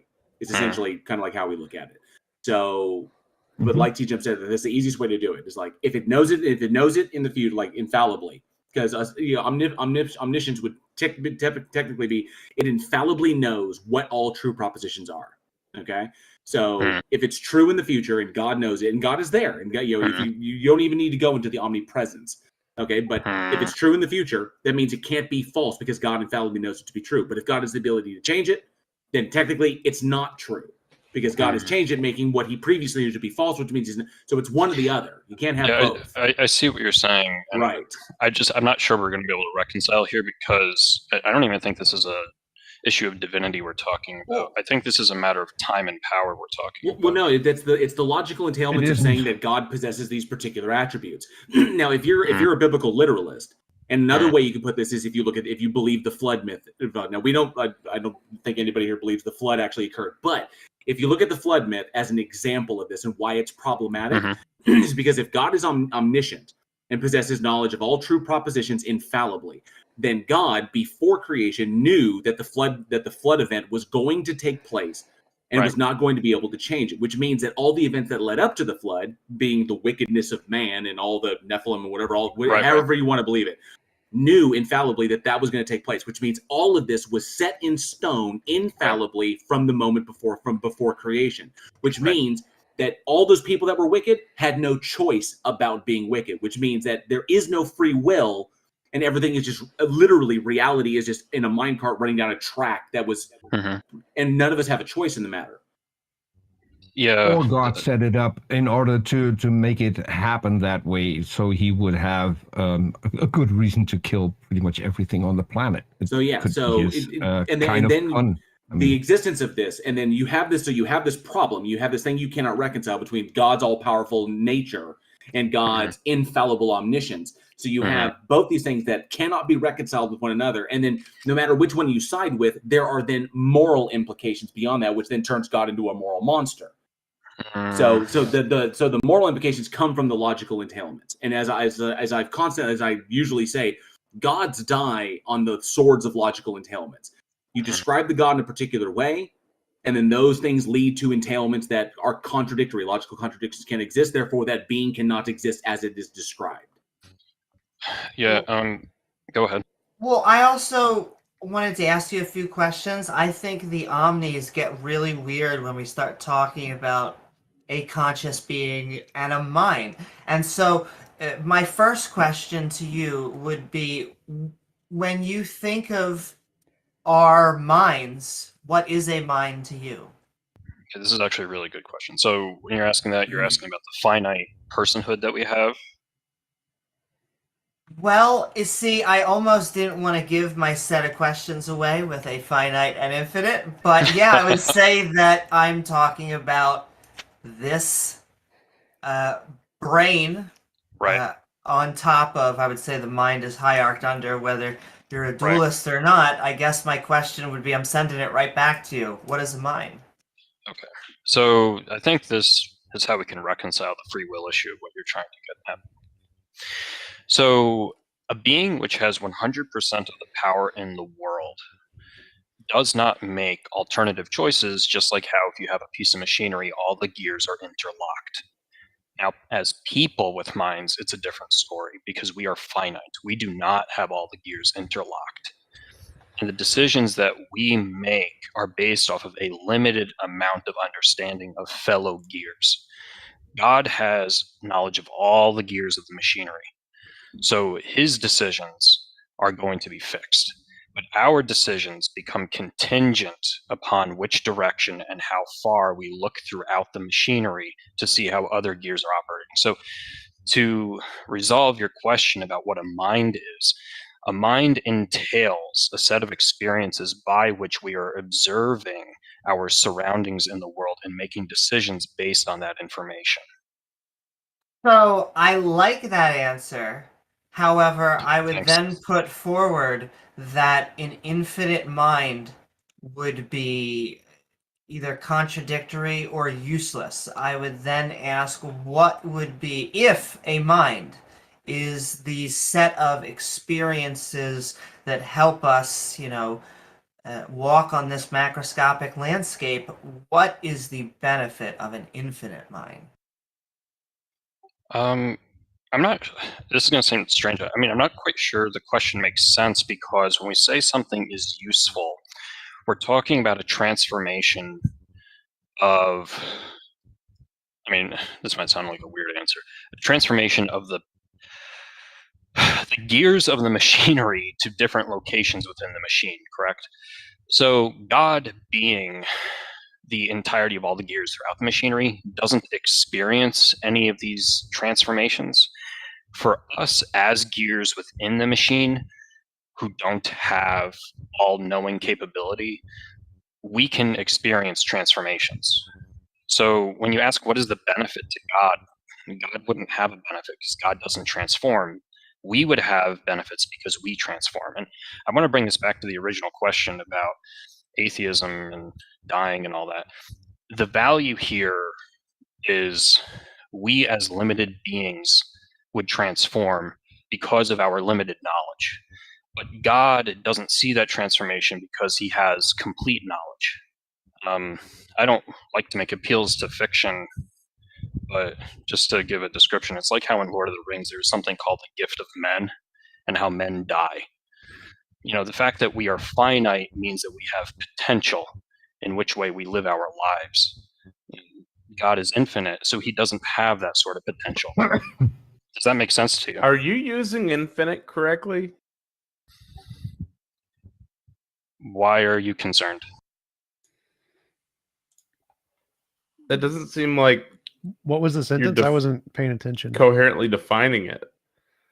He's saying God is infinite, but what's that mean?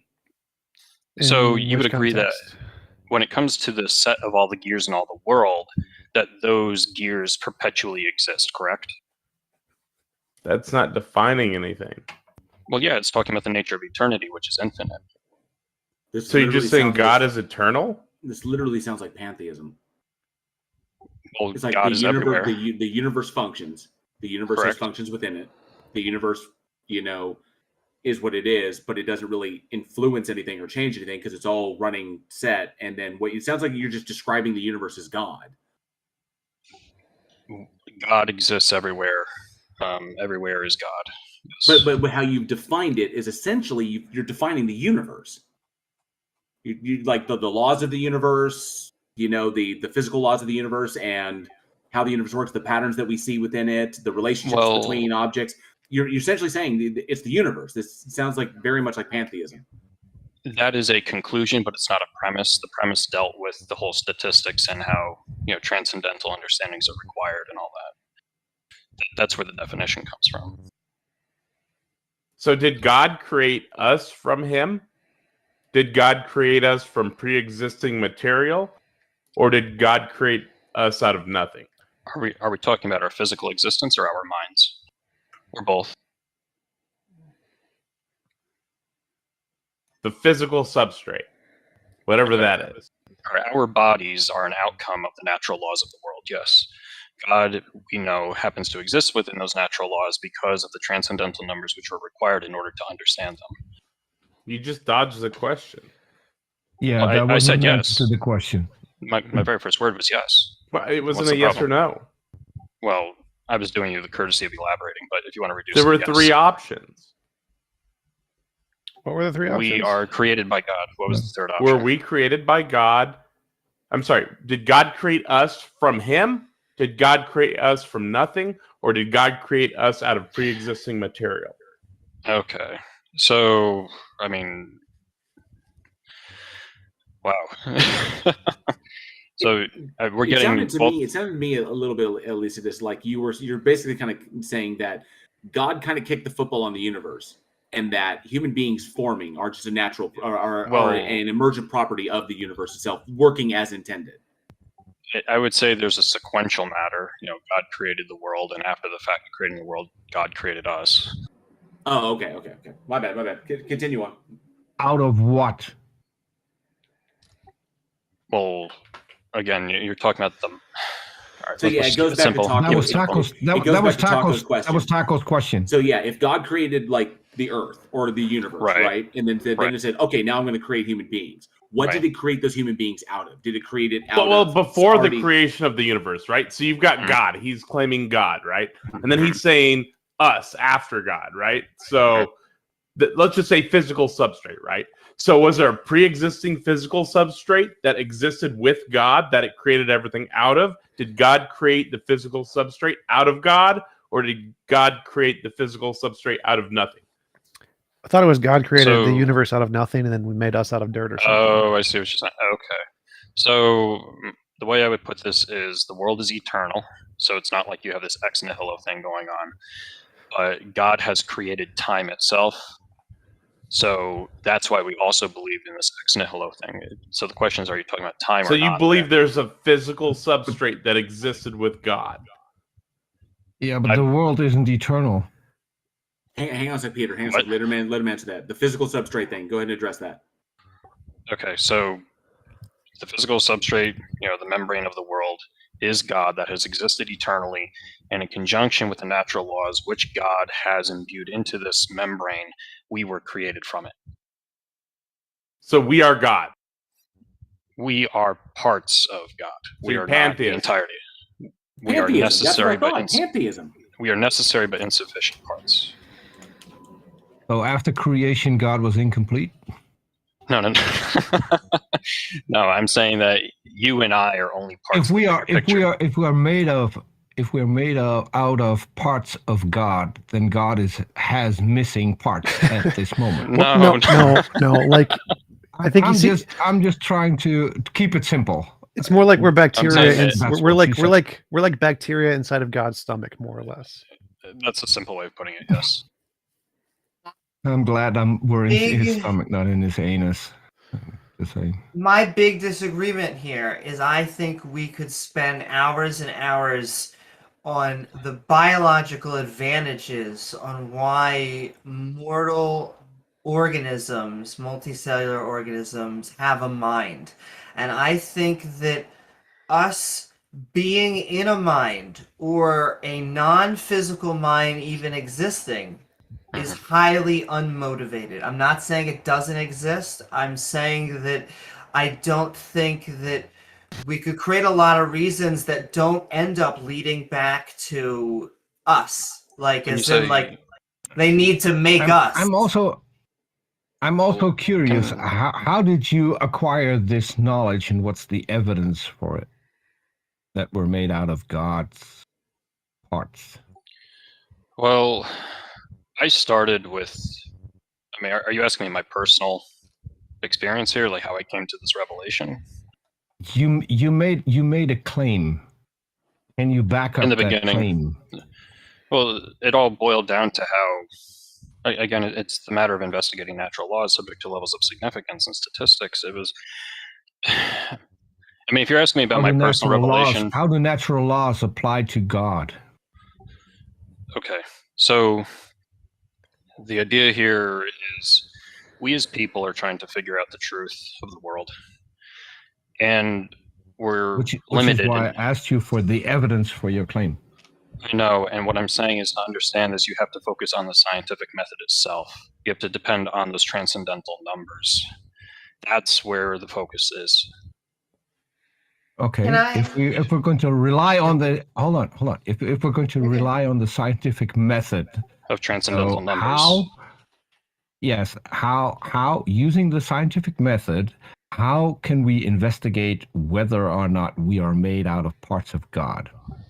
Okay, the key here is understanding how those natural laws are discovered by a statistical inductive method by which the bell curve is integrating natural transcendental numbers. Okay? It's not that there's a specific fact that the scientific method has discovered. Science it's the method itself. But science isn't only using statistics and transcendental numbers. It uses evidence. So what is the evidence? Wait a minute. Why are you focusing on a specific, we've been getting into this whole matter of math here. So why are you demanding a specific concrete fact instead of looking at the method unto itself? Because you brought up the scientific method in order to figure out whether something, so in order to figure out if something is created, to figure out what the source material was, we need evidence. First of all, we need evidence of the source material itself. Then we need evidence of the source material going from one state to another state. So you brought up, you said if we can investigate this through the scientific method. I asked you for your evidence. Yes, I know. All you've come up with is we have statistics, and that's great, but we have no statistics. We have no statistics on God, not a single one, because we can't investigate God. I asked at the very beginning if you're a scientific instrumentalist and not a naive realist for this exact reason. Well, Now you- but we're not at the beginning, and you brought up the fact that we can investigate this through the scientific method. We did not introduce that. That was your idea. Mate, So okay. if you're going to say that we can investigate it through the scientific method, then explain how we're going to do that. Okay. What's Look, the evidence? What's the mate, source material? What's the process? Mate, If we I can investigate it- understand you're making an appeal to evidence here. I grasp that.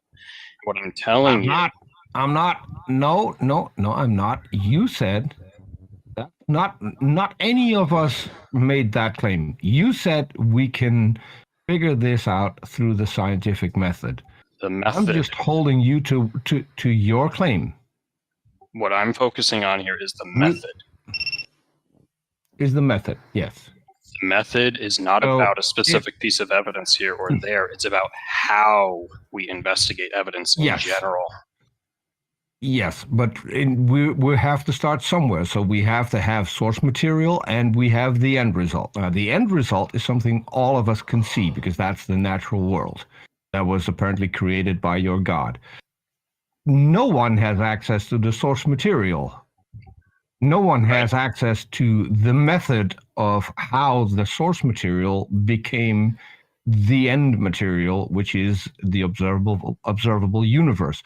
And you said that we can investigate this using the scientific method. I'm really curious. I'm thinking. Yeah, go ahead. Yeah, I'm thinking we're going around in circles here.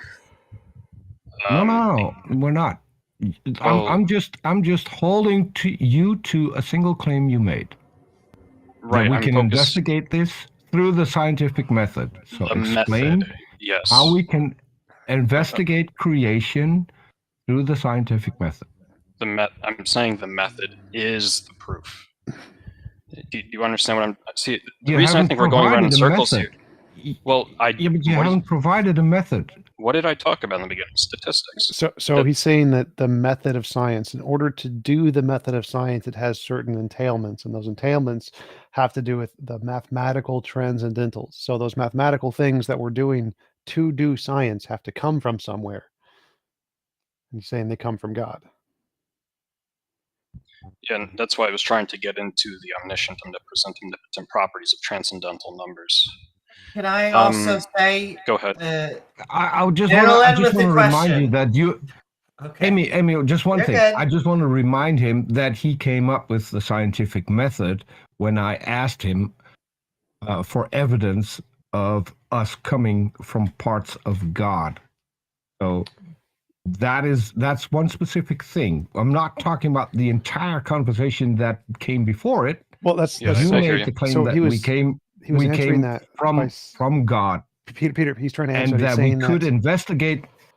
He's answering that. He's answering that question. We could that we could investigate that we stem from parts of God through the scientific method. That has nothing to do with everything that went before it. This is a new claim. Yeah, he was answering that question, Peter. He's saying that we have the scientific method. It's like a piece of evidence. This thing exists. The scientific method exists. And he's saying, well, how did it come to exist? What is required to make the scientific method possible? Well, the scientific method requires these transcendental number thingies. They have to exist in order for the scientific method to work. And for the transcendental number thingies to exist, they have to come from God. Therefore, the fact that the scientific method exists is evidence that we are a part of God. That's his argument. Okay, but that's not that's not what I understood.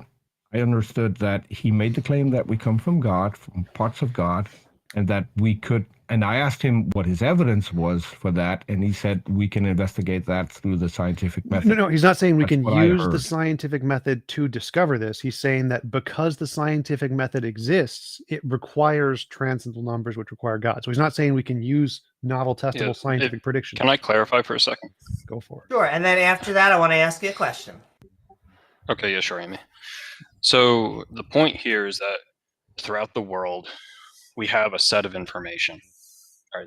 That information is going to be there whether we discover it or not. Now, I mean, you agree with conservation of information, I'm assuming, as a scientific matter. So as people who are informed, we have to realize that information comes from the world, right? So we are aware of a part of the information that exists out there. Okay, these transcendental numbers apply to all of the information, which is maybe discovered, maybe not discovered, but regardless, regressions that can correlate into natural laws exist, and they are subject to the transcendental numbers that have these properties. But can I ask, when I always Go for say it. that a lot of the God explanations end up being plot devices for, I would say, almost a God of the gaps fallacy. It is what we do not know. You're saying that there are these transcendental properties to maybe mathematics or a specific set of numbers, and we don't know why. We don't know what is it that actually inhibits them.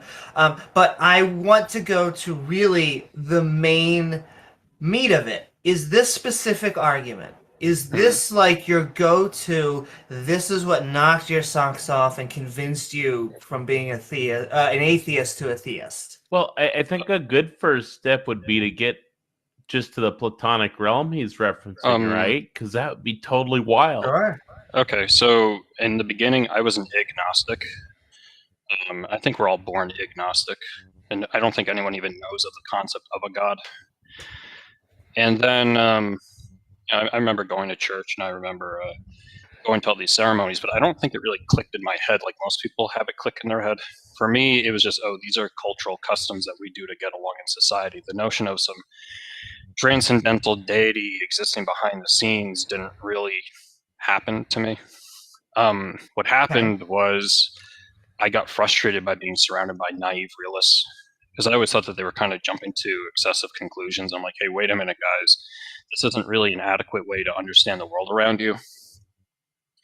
And I always had a strong inclination for math as well. I didn't really like how a lot of religious customs are grounded primarily in art. It kind of drove me nuts. But as I got older, and eventually I did learn about calculus, statistics, linear algebra, matrices, field theory, group theory, et cetera, et cetera. I started thinking, okay, these transcendental numbers, right? I mean, these things are conserved across time, whether we're psychologically aware of them or not, but they apply to all information. So there has to be something going on, and I'm not sure we can ever exactly pinpoint what it is that's going on. I think that would be the most convincing part for most of us. How do you get from language to transcendental numbers, whether that be Platonic realm or in God's mind? Language. What are you talking about, like prayers? Or No, like mathematics. He's saying that there's you see the transcendental numbers that describe everything, and you think they exist transcendentally. He wants to know, how do you get to the idea that these transcendental numbers actually ontologically exist as transcendental objects? Yeah. What makes you think they're more than language? I never thought of them as language in the first place. I mean, we communicate them as language among one another, but I don't know, it's just, you see all these imperfections that exist throughout objects in the world around you. Like, there's no such thing as a concrete perfect circle, right? Or there's no such thing as concrete perpetual growth or decay. There's always some interaction of forces. So like when you're running a scientific experiment, you're trying to isolate variables, and from there you're trying to measure things in their pure form. So that's where transcendental numbers come into play. They give you the pure form of things. But you're just claiming there's a pure form floating out there. I mean, if you don't have, so what you're saying? So there's no accident? link. It's just a claim, is what you're saying. Well, okay, so you're taking the Aristotelian concept that everything is an accident. No, I mean, that's not what I'm talking about. I'm asking you. So what are you saying? Yeah, so is it just like a perfect form floating out there in some Platonic realm? So, because if so, how the hell do you get there? There's no link. So I'm just thinking in a scientific method. No, you're not. When you have a scientific method, you have variables, right? And if we were to say that all variables are imperfect, impure forms, then what are we really doing when we're measuring them? It doesn't really make much sense. Or using a language. So in mathematics and philosophy, there's two main interpretations of how math works. One is Platonism, one is nominalism. Nominalism is the majority position. So more people think math is just a language we made up to describe stuff, and there is no perfect forms. And there's like 38% is Platonism, where they think there are perfect forms. So these are like very big popular views in academic philosophy. Like most people think, yeah, no, there's no Platonic forms there. There's no transcendentals there. It's just. I mean, okay, I see what you're saying. I find it a little strange. I guess if you want to talk about my personal experience in this, like I'm a piano player as well. So like when I think of perfect forms, I think of moments like beats in music. It's like beat, beat, beat, beat, right? So it's like when I think of the number 2, I think of 2 beats. So you're going to tell me that there's no such thing as 2 beats? That seems strange to me. Okay. Also, I don't. When you say naive realism is not. Most people are like scientific realists. Very few people are naive realists. Like I think like nobody is a naive realist. I don't know when you mean. Well, there's a lot of real world people who are naive realists, but I find them kind of irritating. But go ahead. Yeah, I was just thought it was strange because you asked if we're naive realists. Like most people are scientific realists. That's more of our camp. Right. Yeah, I was trying to just establish that you're smart people there. Gotcha. All right. But we did. You guys have any more questions? JL brought up that we passed the 15-minute mark about 45 minutes ago. I'm sorry. True. That's true. Yeah, I mean, if you want to have me again or whatever, you want to pick my brain somewhere, feel free. But I think we've had a constructive interaction. We'd be delighted to have you back. And yeah, we just want to make sure we don't neglect other guests. And this is. Sorry, what? To the paradox with you again in the future. He just broke up a little bit. I do want to throw this out to you that there's there's a few things that I think that you may, or a few scientific breakthroughs or understandings about reality that I think you may not be aware of. Go for it. In the respect that we now know that the second law of thermodynamics is a physical law of the universe. We've known entropy, for a long time. Yeah, so we can measure it. We understand it's a physical law of reality. But we also now know that the second law of thermodynamics is predicated upon the uncertainty relations of quantum mechanics remaining true. So, and there's an article, there's a published article that I can give you on this that breaks the whole thing down and utilizes and you can show you all the mathematics is how they do that. So, but send me a PM and link it. Yeah, but violating the uncertainty relations in quantum mechanics is a really problematic thing because then it violates the second law of thermodynamics and then therefore results in a demonstrably different universe than we currently observe.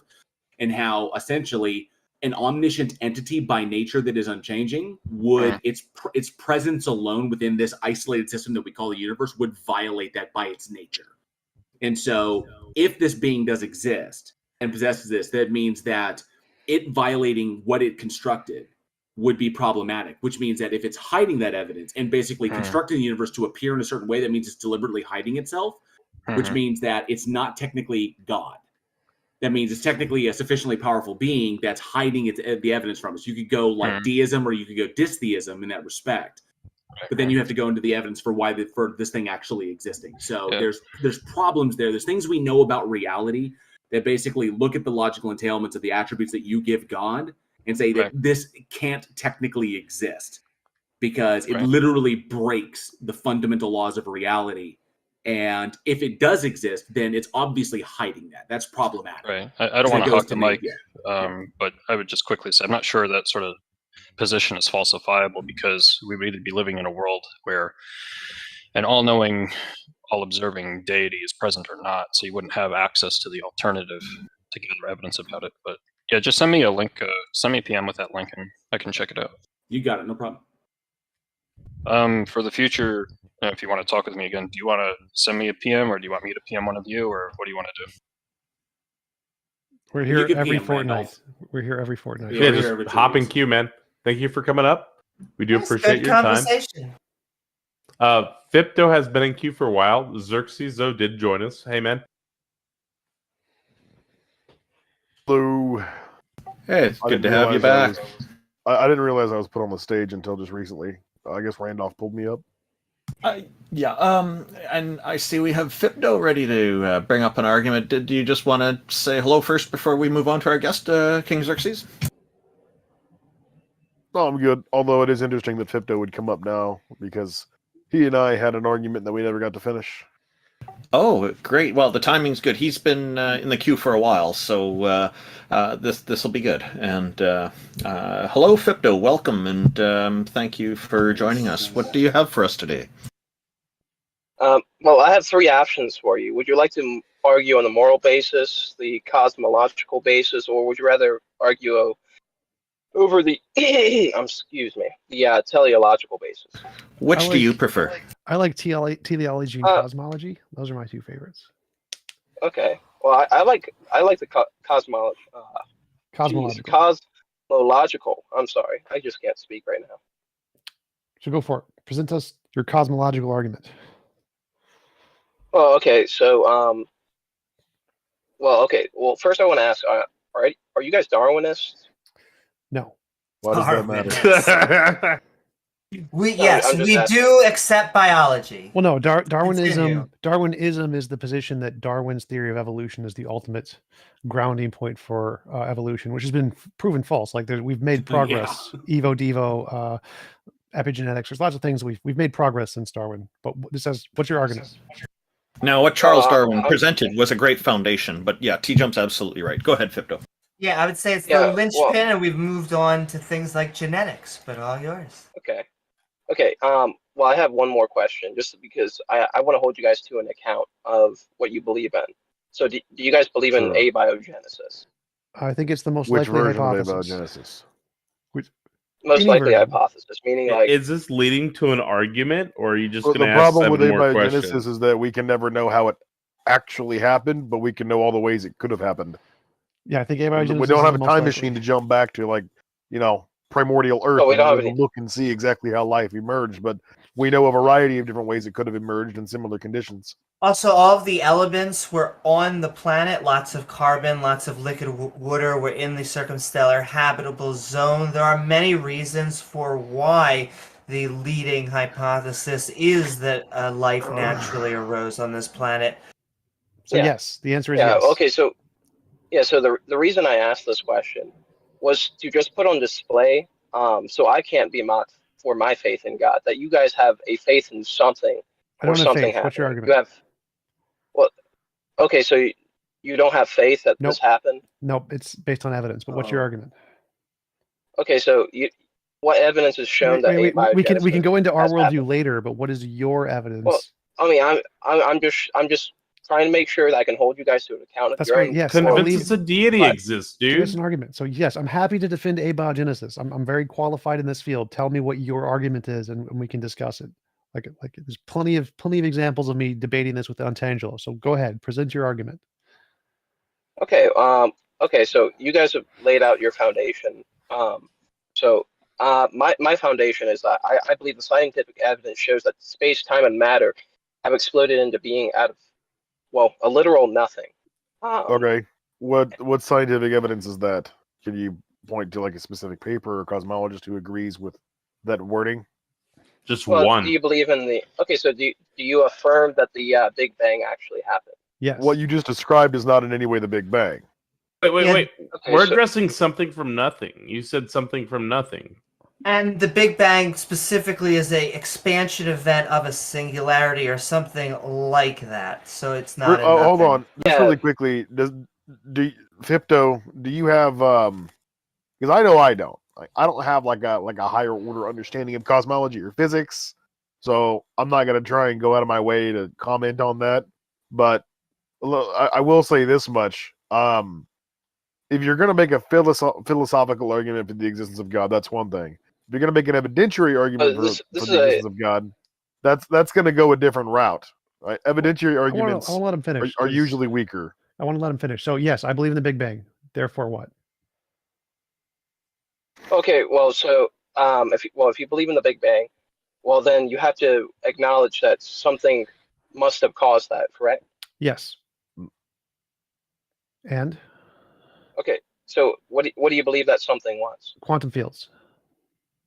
Quantum fields. That's an existing thing. Yes. Yeah. So I'm saying there was nothing.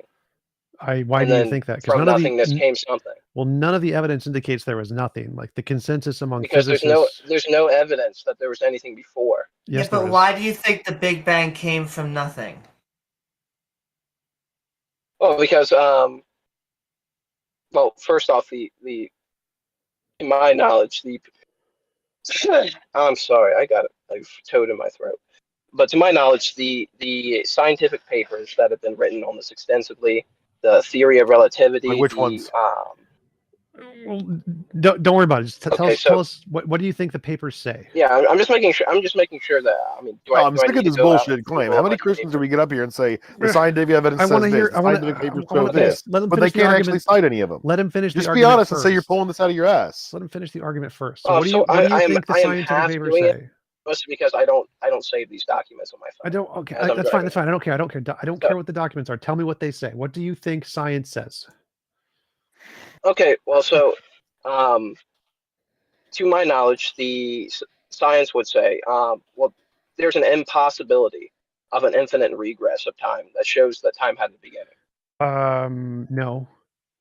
So the consensus is not that, like, there's no logical contradiction with an infinite past. Nobody in science thinks that. We think that our time did have a beginning. That's what the evidence indicates. So we think there's a beginning to time. Yeah, so there's a beginning. To time, to our time, not to everything. Yeah. There's a beginning to observability of our universe. Try and remember that, Fipto. Like the Big Bang, like the expansion event we call the Big Bang, is the origin point of observability for our universe. That's it. Yes. Not the origin point for everything, just the observability of our universe. Can I go out on a limb here and saying that you have faith that that we just don't have that? Well. Okay, I have no faith. I have zero faith towards anything ever. There is no faith in my life. Real quick, accusing us of having faith doesn't help you because at that point, Pipto, at that point, what you're trying to do is you're identifying that faith is not the most intellectually strong position to hold. Right. So all you're doing is condemning yourself by telling us that we have faith too. You're not helping yourself, right? If faith is a virtue in your religion, well then, yeah, I have faith, sure. But if it's not a virtue, which I don't think it is, then I would say no. But do I believe in things based on what I've seen or heard or observed? I have confidence in those things, but faith is specifically believing in something based on like emotional apprehension. He's not gotten to the point where we made an argument. So what is your argument? Go keep going to your argument. So I believe Big Bang, yes. I believe quantum physics, yes. No one in physics thinks it's nothingness. No one in physics thinks there's a problem with an infinite regress. What is your argument for God? Get me to the evidence. Well, from the evidence, we can't show that there was something before. Even you guys admitted that nothing. No. You guys just admitted that we can't observe what was before the Big Bang. We can make predictions. So, like, we make predictions about space time being. A prediction. Wait. So that's what evidence is prediction. So we make predictions about novel testable predictions of virtual particles and space time being emergent from quantum mechanic principles, and those things are confirmed through the Casimir effect and other experiments. So we have evidence to indicate this. Now, it's not proof. I agree. We don't have any proof for what happened before the Big Bang, but we do have evidence, and that's more than what God does. And so we do have a reasonable basis to conclude it's quantum fields that is stronger than the God. So it's not faith. So I don't think you're using the term evidence correctly. What? It's the evidence is signs and indication of something occurring, and it's not exactly proof. 100%, but it is evidence. So like the Casimir effect. Casimir effect is a thing we can demonstrate. Virtual particles, we can demonstrate it. So it's something we can observe. Okay, can you break that down to me? Sure. If you Google Casimir effect, it's an experiment that demonstrates virtual particles and quantum fields and the nature of those things that we can then infer could be the cause of the Big Bang. That's what the test is about. Virtual particles. Google Casimir effect. They don't have. Yeah. Okay. So, but it's not a solid conclusion that this actually happened. It's theoretical. It's evidence. It's evidence. So it's not theoretical. It's something we can. It's real evidence. It's a conclusion. It's a conclusion that's based off of the evidence that we have. So we have a body of evidence. It's an experiment. So this is literally a physical experiment. So it's not. It's not an experiment. It's not a theory. It's not a hypothesis. This is a actual physical test that we do that gets results.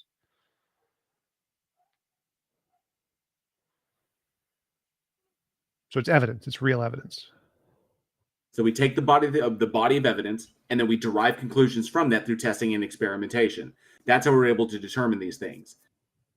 Evidence isn't the same as proof. No. So this is There's no. this isn't proof. We agree. We agree. There is no proof. There's no proof of the quantum fields. We only have tests that give us evidence, so it increases the probability of the quantum fields. But it doesn't. We're not certain. We don't. It's not like a proven thing in science. But it has evidence, which is more than God. God has no evidence. This has some evidence. Wait, there's no.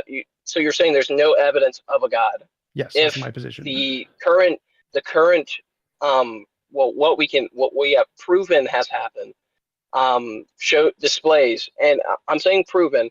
See, of course, there's the Big Bang has been proven. Strings. Good enough. Yes. There's theoretical strings that something may have caused it. Yes. Which would only affirm the I won't say Christian, but the deist faith in a God existing. No. Yes, because something would have to cause it. Go back. But so I agree. now, I agree. Something had to cause it. All physicists agree something had to cause it, but the consensus is that it was caused by quantum fields, which have been demonstrated. So these things we know exist and could cause it. There's no evidence that God could cause it. And so the consensus in physics is that it was done by things we have evidence for, and they don't use God because there is no evidence for it. We agree the Big Bang happened, but all physicists agree that it's not God was the explanation. Like there's actually a poll on this called Snapshot of Foundational Attitudes Towards Quantum Mechanics. And they ask, like, what is your favorite interpretation? And like many worlds gets like 18%, information-based theoretic is 24%, many worlds I think is 48%. So they actually ask these questions. God is like at 0%. God is like a single digit, nobody cares hypothesis in physics because there's no evidence for it. Not to mention, if you were to compare like theism to naturalism and to say, what would we expect under theism and what would we expect under naturalism, the world we exist in presently has a lot more in common with naturalism. But the problem is that theism isn't particularly well defined, and so theists can constantly fabricate these sort of ex post facto justifications for why God would create a universe in a way that we would not initially expect under theism. So, and we can also look at what happens when if we take certain areas that we don't have really solid knowledge on, and then we start inserting God as a variable in those for explanations and everything. So we take God, then we have to determine how God is defined, like what are its attributes, what does it entail. So we stick the God, that whatever this God is, as a just we're going to throw it in there as a just to give a value to a variable. And then we realize that depending upon how the God is defined, that what we observe is not the conclusion. So we know that God doesn't work in that variable slot. So then we keep moving the God around, and we realize that depending upon how you define it, it constantly screws everything up. And then the conclusion we get is not what we observe. So we realize that God is not a sufficient value to stick in any kind of variable to get any kind of explanation. So we relegate God as an explanatory force to the kind of unfalsifiable. And then so we say deism, like you said, deism. So it's like a sufficiently powerful agent. Okay, well, that's still relegated to unfalsifiable, and it doesn't give it any explanatory power. So it's just kind of like out there as a kind of a stopgap measure to cease inquiry is all it functions as.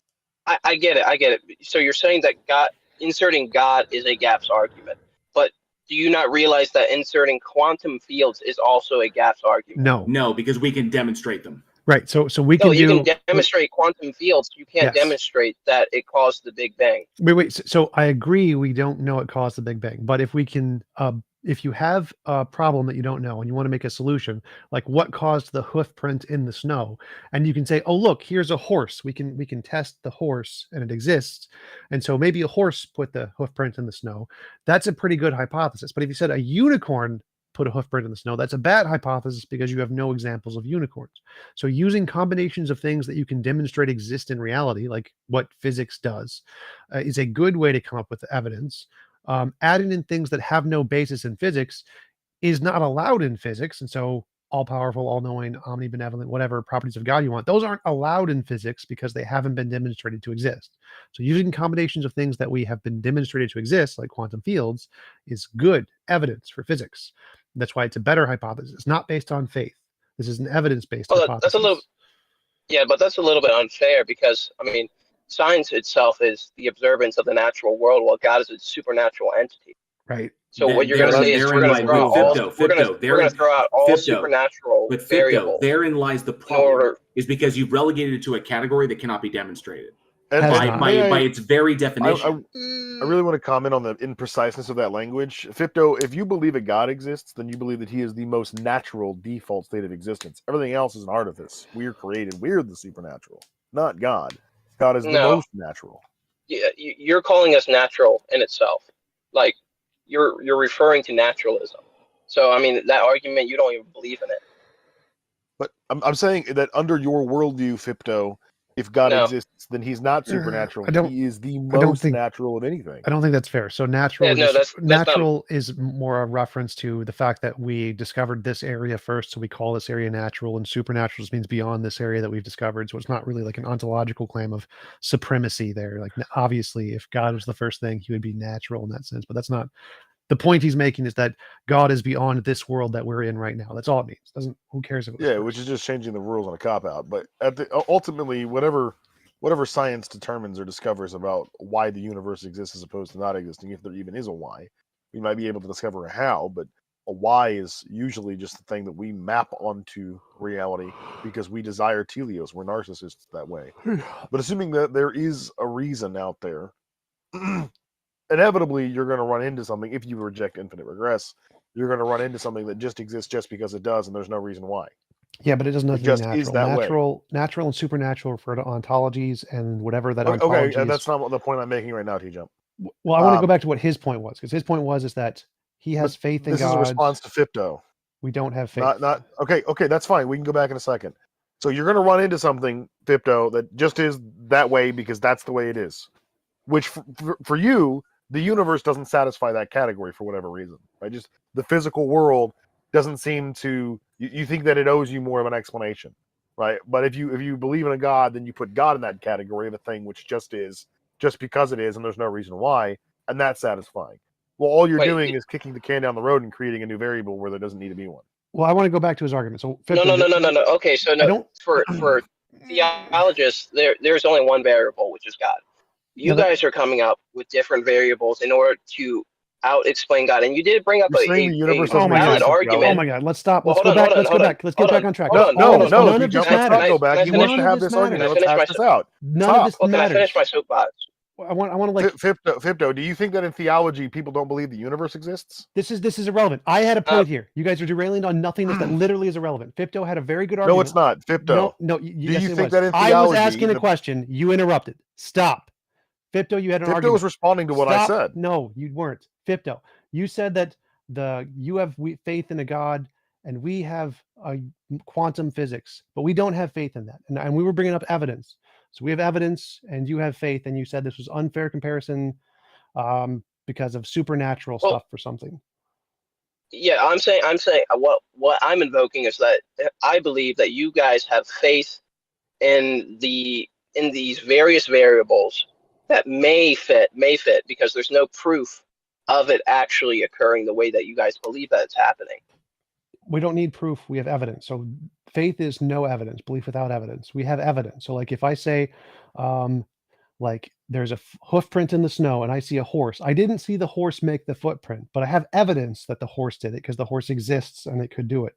Saying a unicorn did it has no evidence. So if there's two people and they look at a hoof print in the snow and one says that horse did it, and look, we have the horse, and one said, no, a unicorn did it, but there's no evidence of the unicorn. The person who believes in the unicorn has faith. The person who believes in the horse has evidence. So they're not equivalent beliefs. One is more rational than the other. Okay, yeah, so Fipto, it seems like you're. What is your definition? Fipto, what is your definition of faith? Fipto, it seems like you're conflating confidence with faith, and they're not synonymous. No, okay. So what is your definition of faith? Belief based on insufficient evidence or without evidence. Well, that's incorrect because faith is trust in something or someone. Regardless of the evidence provided or not provided. Right. So if we believe based on evidence that it's not regardless of the evidence, it's dependent on the evidence. We only believe because it has evidence. Yeah. So you have faith in the evidence. Is what you're saying. No, we believe because of the evidence. So it's not independent of the evidence. You said faith is a belief independent of the evidence. We have belief based on the evidence. No. I didn't say that. I said faith.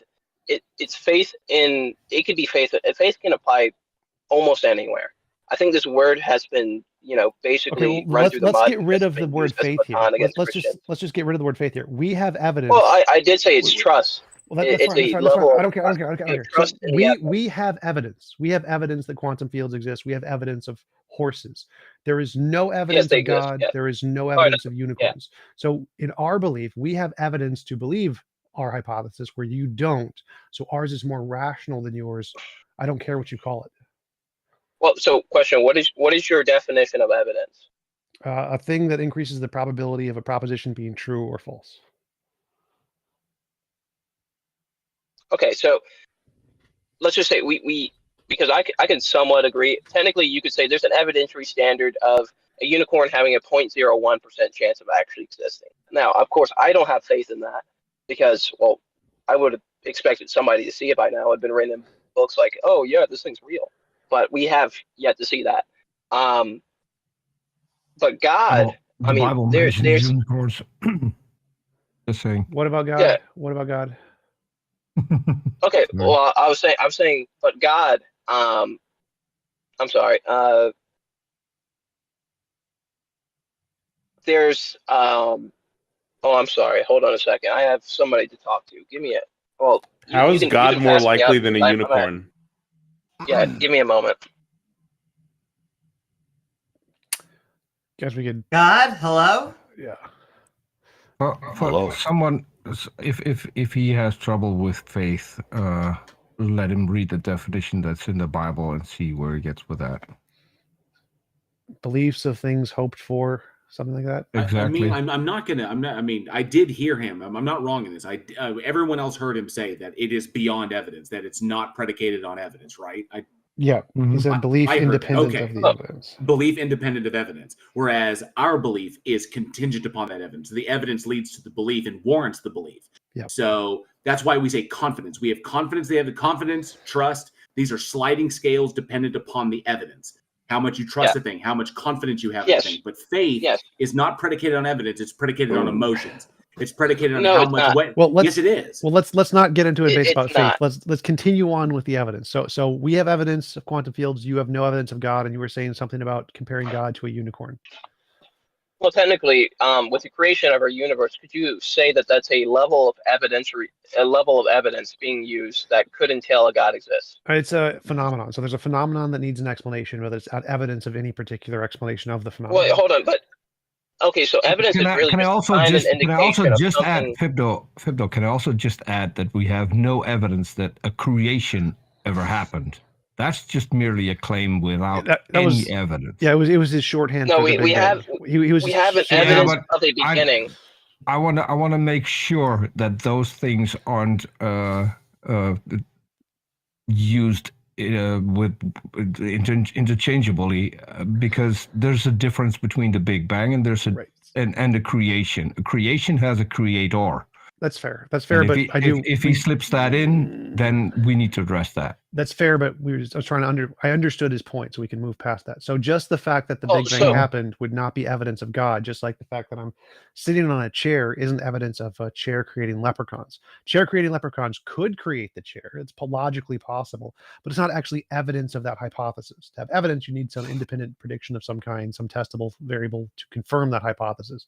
Right now, it's just a hypothesis. Yeah, well, piggyback off what TJump said really quickly. I just want to separate out evidence from good evidence, because we often get what I would call lots of evidence from theists. However, we're really looking for good evidence. Everyone here may have their own standard, but I would really like empirical evidence that can pass peer review. However, I am open to other means if it can be shown. But good evidence, not just evidence. Okay, so Fibdo, your point was, so we have evidence. I don't think you do. What is Big Bang isn't specifically evidence of a God, it's just evidence something caused it.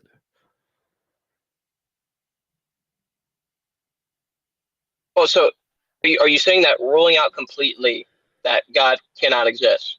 No, that would mean that God doesn't exist. So you're not ruling out God cannot exist with that statement? No, not ruling out God could exist or he could not exist. So either one is possible here. It's possible that there's quantum fields, it's possible there's God, it's possible there's leprechauns, but one has evidence. Quantum field. You just said it's possible. Yes. Well, you're saying it's possible that a God, a creator of the universe, could have done that? Yes, it's depending possible. on how you define it.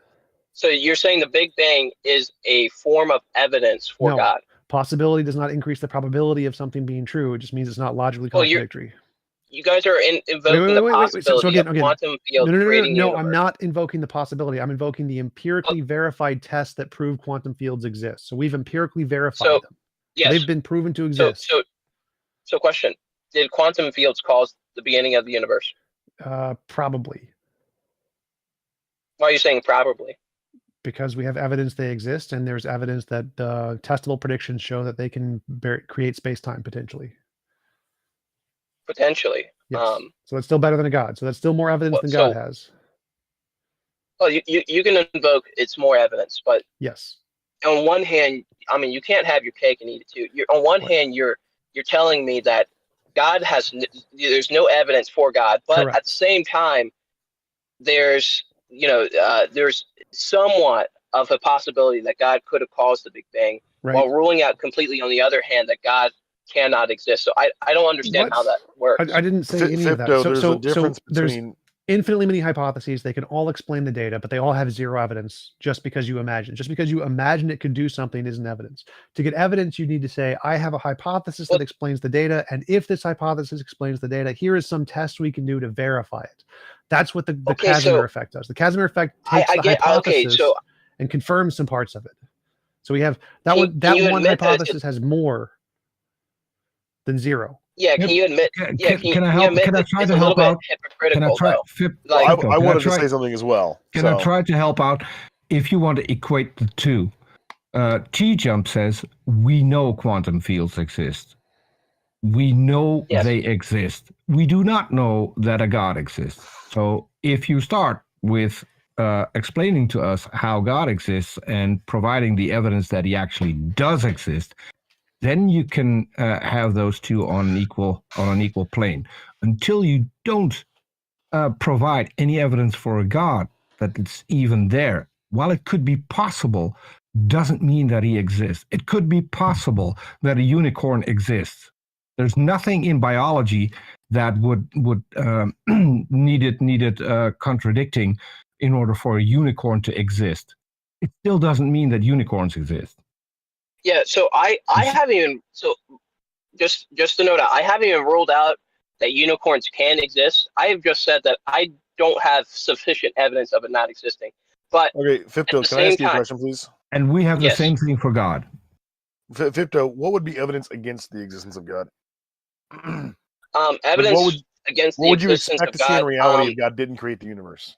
If we can prove quantum fields created the universe, I said, and if we can prove that abiogenesis actually occurred. Okay, well, hold on a second. But the problem is, though, Fipto, if you believe in God, right, and he's all powerful, he's a panacea, he can do whatever he wants, right? Well, then there's no problem with him using quantum fields to create the universe or using abiogenesis to start life, right? You can just keep pushing the goalpost back, which is the problem. So what would it's sort of true, yes, in a reality that was if you have two realities side by side, you have theist universe and non-theist universe, or in other words, God universe, not God universe. What would we expect to see in the God universe, and what would we expect to see in the not God universe? I would challenge that what we see in the not God universe in that hypothetical resembles more closely what we see in the actual universe than in the God universe. But again, you can make all these ex post facto justifications for why God would have done it in a way that's indistinguishable from naturalism. But that's an unparsimonious explanation. It's because theism is not well defined. So what do you think? What do you think you would expect to see in the God universe, and what would you expect to see in a not God universe? Well, in all honesty, I don't really know, because well, like I said, I technically could just keep kicking the can down the road and say that, God caused those specific things to happen, and therefore my God still has the potential to exist. I can technically do that. But I'll hold myself to account. The minute that those things are proven, I'll accept that God doesn't exist. But beyond that, there's other factors that keep me from believing God doesn't exist, which I don't want to go into, mostly because you guys are probably just going to call me a Can I ask you an honest question? You just said unless such and such is proven, I will keep believing that a God exists. Why would you believe anything until it is proven not to be real? Wouldn't that open you up? Wouldn't that open you up to believing everything unless it's proven to be false? Wait, are you saying believing everything? Like, what if God's proven to be false? I would believe everything like, down the line of like. If I'm something sorry, is I'm proven false, does that misunderstanding. automatically What I'm mean asking about, what I'm asking about is your standard. So you're going to believe God until someone disproves God. That opens you up to believing everything until someone can disprove it. You can't disprove a negative. If I say that universe farting pixies exist, I'm sorry to interrupt, but hold on, just finishing this sentence. If I say that universe farting pixies exist, then you have to believe that until someone disproves them. That's irrational. Oh well, I didn't tell you that you have to believe me. I'm not talking about me. I'm talking about you. So I'm sorry to interrupt, but it's been like 10 minutes since TJump asked, and I did too. How do you determine what's more likely, God or unicorns? And there's been no answer. And it's way past 15 minutes, so we're going to get one more guest on. Wait, okay. So how do I determine that's what we what's were more just likely? going over, though, Taco. It was like, what would you expect to see in a theism universe? What would you expect to see in a not right, but we're not any closer. And the not theism universe has more evidence than the theism universe. Okay, in the not theist universe, I don't think I'd see as many pictures of Jesus or memes of Jesus. Well, actually, what I would expect to see in a not theist universe is a wide variety of different religions with different beliefs and cultural progressions that all evolve from one another as well, depending on the proximity of geological isolation, right? I would expect to see that. In a theistic universe, I would expect a singular global religion because there's no reason why an all-powerful God needs to reveal himself arbitrarily to this or that primitive desert tribe from thousands of years ago, and to stop doing that for whatever reason. There's no reason for that. That's just irrational. Can I address what you just said? So hold on, not only that, but I would also expect there to be thousands and thousands of denominations of even the same religion. Wait a second. Fipto, what you just said. So I recently created artwork for a goddess, the goddess Hathor. I interacted with her on Twitter. I emailed back and forth. And if I go and look, there are tons of images of Hathor. Is Hathor now a god? Well, the reason I was saying not as many images of Jesus because, Jesus has the most art on himself. I'm not asking who has more. You said because we have those images, therefore he's God. So if we have images of the goddess Hathor, if we have images of the goddess Hathor, and we have had images of the goddess Hathor from long before there was any image of Jesus, does that make her real? No, not technically. I didn't even say that because you there's did say that. so many images, and actually the number one amount of images is on Jesus. Technically, Fipto, technically, Fipto, you just made an argument from popularity. Yes. Oh, no. So, I mean, I may be, but I didn't say that Jesus is God just because he has art on himself. No, I didn't say that. I said in a non-theistic universe, I don't think I would see as many images of Jesus. Yeah, that's a non sequitur. In a non-theistic universe, you wouldn't see an image of a god. Well, duh. Maybe a goddess, but not a god. What I would say is that in a non-theistic universe, you would expect there to be a wide variety of competing religions with mutually exclusive ideas about the supernatural and gods and goddesses, okay? And you would expect, logically, that there is one of those religions that is more popular than the rest, for whatever reason, conquest, expansion, it doesn't really matter. But in every time in human history, there has been a religion which was the most practiced religion. And up until maybe 1800 years ago, that religion was not Christianity. That had to evolve, right? And Christianity is soon to be eclipsed by Islam, so Christianity will no longer be the most popular religion in the world. And that's assuming, right, you take all the different denominations of Christianity, which are oftentimes viciously at odds with one another. You're following Islamic propaganda. No, Yeah, no, so it's not, it bro. It's doesn't just measure stop, is stop, that Tipto. in European Tipto, it is countries, literally just the Census Christianity Bureau. is dying.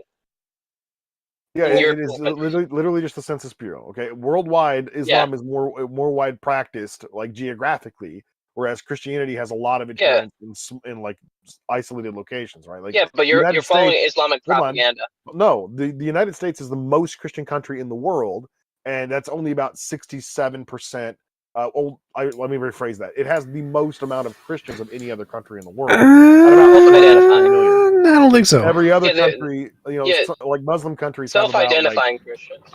stop, Victor. That's the point, right? There's like thousands and thousands and thousands of denominations of Christianity, and you have to put them all under the monolith of Christianity in order for Christianity to be the most popular religion. If you just divide Protestants and Catholics up into two separate religious groups, well, then Islam beats them by light years.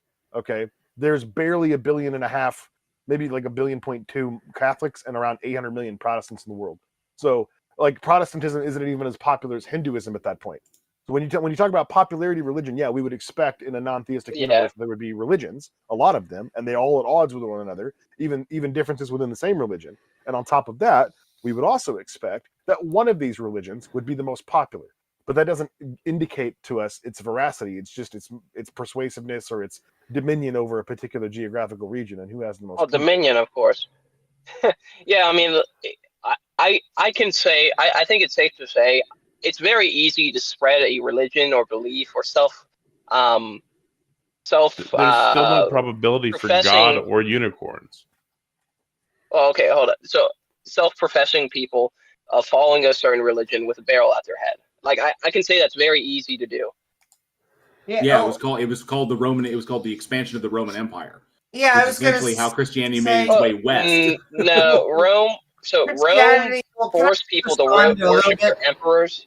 They didn't force them into Christianity. Yeah, they did. Constantine did. So Yes, they did. Christianity and Islam were both made it spread by the theocratically sword, and what happens is it may be not the first generation that are true believers, but then what happens is the children and then the grandchildren, the great-grandchildren don't even know most of the time that they're forebears. It's always like when you hear like Germanic people, they're like, we were always Christians. It's like, no, you were conquered and you were the pagans and they forced the religion on you and now you're Christians and you think that's just how it always was, but it wasn't. But I want to push back on just one of your pillars, which was the abiogenesis. What came from Jews? But they were pagans. So Christianity. No, they weren't pagans. They were Jews. The Germans weren't pagans. Wait, the Germans? I thought you were thinking.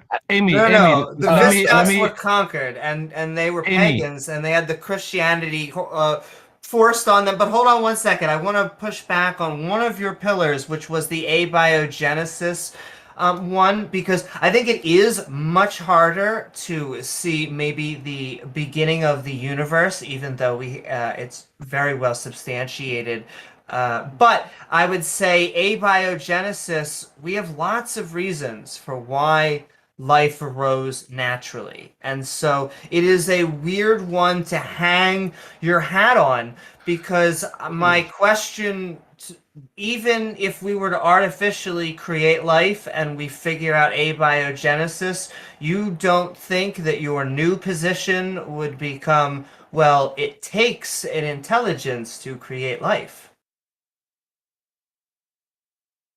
Yes, even down to the Meliuri experiment, it took an intelligent mind to combine a bunch of chemicals and create a certain atmosphere, and apparently a plastic container or a glass container. No, they didn't create an atmosphere. They didn't create an atmosphere. They tried to recreate the atmosphere recreate, in which it replicate. happened. Yes. But I have one thing. That I need to mention. So that also re-goes one of your pillars. Amy, hold on. Hold on. So question. Amy, hold on. I have one thing that I want to ask Crypto. I have one thing that I want to ask Fipto. Just a few miles from my house, there's a church, a Christian church, that has cages hanging off of the steeple that have been hanging there since the Middle Ages. Those cages used to have the bones of atheists in them because that's what they were designed for. If Christianity wasn't forced on this population, then how do you explain those cages, which are still there to this day?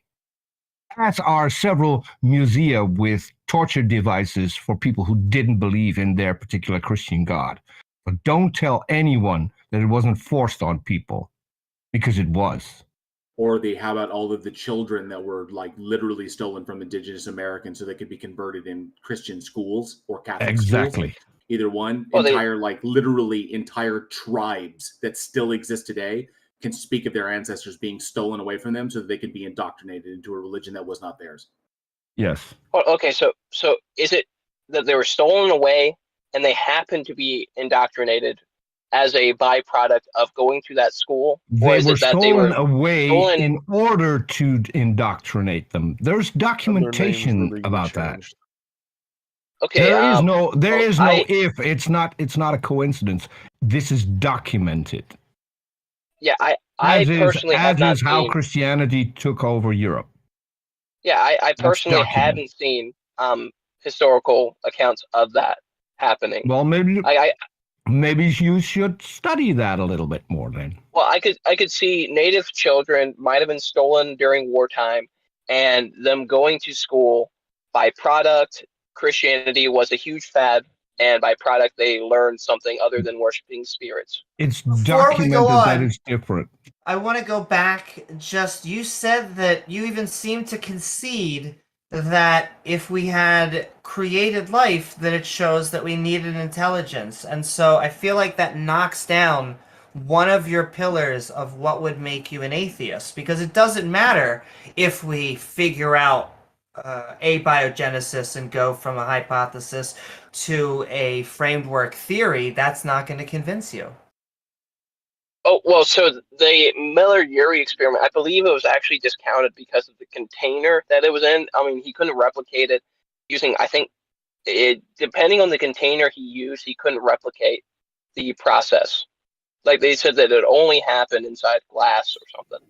Cool. No, it wasn't you can check discounted, behind and it, it but- wasn't discounted, and it wasn't the only experiment that confirmed that abiogenesis is plausible. Well, no. So the original Miller-Urey experiment was shown to be not representative of the early Earth, and then for each subsequent various showing that the earlier universe or early Earth had, they did another Miller-Urey experiment, which did confirm the same result. So every time, the one time the Miller-Urey experiment, the original one, was shown to not represent the early Earth, they did another one which was representative, and they confirmed the same results. So it's like saying Darwinism.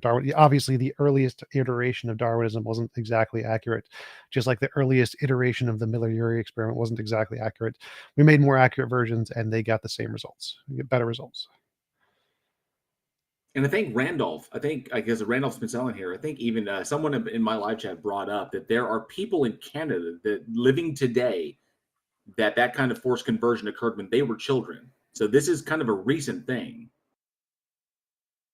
And I know Randolph would just have a better representation because he lives in, obviously he's Canadian, so he would have a better knowledge of that than I do.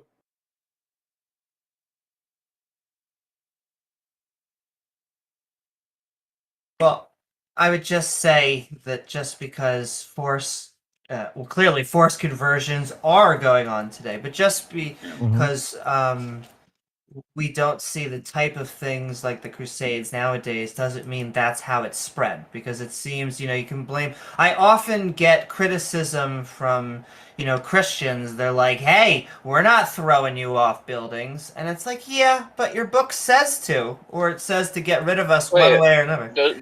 I have the perfect. Oh, Hito, hold on. I have the perfect. Peter, hang on. Let him finish. No. I would just want to throw something out there. I have the perfect thing to word all of this, and that is no one, and this goes for Fipto as well, no one expects the Spanish Inquisition. Fipto, what were you saying? Yeah, I was trying to ask, does our book tell us to throw you off buildings? No, it says to stone us to death, the LGBTQ. No, actually, so no, it doesn't tell us to do that either. No, I mean it says pretty clear. Because so if you look in the Old Testament, it was completely different because God had a covenant with His chosen people who had laws that they were restricted to certain things. Heck, Just to note out, LGBTQ is not the only sin in the world. Like, so the laws, you can't focus fully on that. Fipto, the laws that Jesus referred to when he says that you need to keep all of them until heaven and earth pass, those laws? Yes. Okay. So I'm not saying that the laws are discounted or done away with. I'm saying the punishment for those laws, which happen to be death for a lot of them, are done away with. Where's that in the Bible? Because Jesus paid the penalty for your sins. No. Where's it in the Bible that if a man lies with a man like with a woman, that he should not be stoned to death anymore? Where's that in the Bible? Okay, so do you remember the lady caught in adultery, quote unquote? I'm asking you a specific question, so point me to the verse where there is a new punishment given for a man who lies with a man like with a woman. Where is that punishment? Where's the change in that punishment that addresses this specific thing? So give me the verse. Give me the verse. Okay, so how about John 3:16? Like, that's the most obvious verse. What does John 3:16 that doesn't say? alter the punishment. What does John 3:16 say? The concept of Jesus being sacrificed in the Peter, we already know that John 3:16 does not change the punishment. We already know that. Yeah, we know that. Fipto, the answer is there is nothing in the New Testament that changes the punishment or the penalty for homosexuality. Nothing. Yeah. You are trying to infer that from what is written, but there is nothing that explicitly states that. Nothing at all. Okay, so where in the New Testament does it say to go and stone gays? It doesn't need to, because that's it doesn't say that. It does. Yes, in the Old Testament, in another tribe, laws do not exist. Fipto, let me finish my sentence. It's not necessary to put it in the New Testament, because Jesus covered that by saying that you not a jot or a tittle of the law shall be changed until heaven and earth pass. Now, I don't know what it's like where you're at, but if I look outside, I can still see the heaven and I can still walk on the earth. So not a jot or a tittle of the laws should be changed. Those are the words that Jesus spoke. I don't care that you now accept Paul, because that would make you a Paulinian, not a Christian. Paul said that we can do away with all these laws except for the 10 that for some reason are special, and then he gets the 10 wrong. According to Jesus, you need to keep those laws. And you can actually, go and Paul find me actually somewhere. said to uphold the You law. can find me somewhere a verse in the New Testament where Jesus says, "Okay, now we can discard all the Hey, I'm laws." sorry to interrupt, but I have to love get to hear going. that. I can't wait any longer. I know Randolph will be closing down here in a few minutes. Fipto, if you could please assist them with closing down here in a little bit. Okay. Well, I just want to address. So you guys all rock. Have a good one. Thanks, Taco. Okay. Yeah. We'll see you. Thanks, Taco. Well, I just want to ask. Someone in the chat, Fipto, pointed out the verse, Matthew 5:16. Do not think that I have come to abolish the law of the prophets. I have not come to abolish the laws, but to fulfill them. Yes. So, question: are you mixing up laws and punishments together? The laws have the punishment attached to them, don't they? Well, it tells. Jesus was specific. And Jesus was specific. Punishments are a byproduct of breaking the law. And Jesus was specific in saying, "Not a jot or a tittle shall be discarded." Yeah, as far as the law, there's laws. Punishments are separate from law. Okay, I'm still waiting for you to point me to the verse where it specifically states that the punishment is to be changed when a man sleeps with a man like with a woman.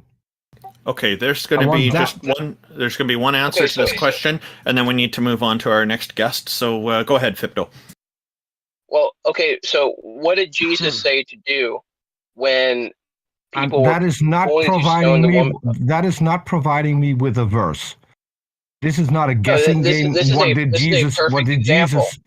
No, if you're going to ask me what Jesus said, if you're going to ask me what Jesus said, then I'm going to just discard it, because I asked you for a specific verse in which it states that there's a new punishment for when a man lies with a man like with a woman.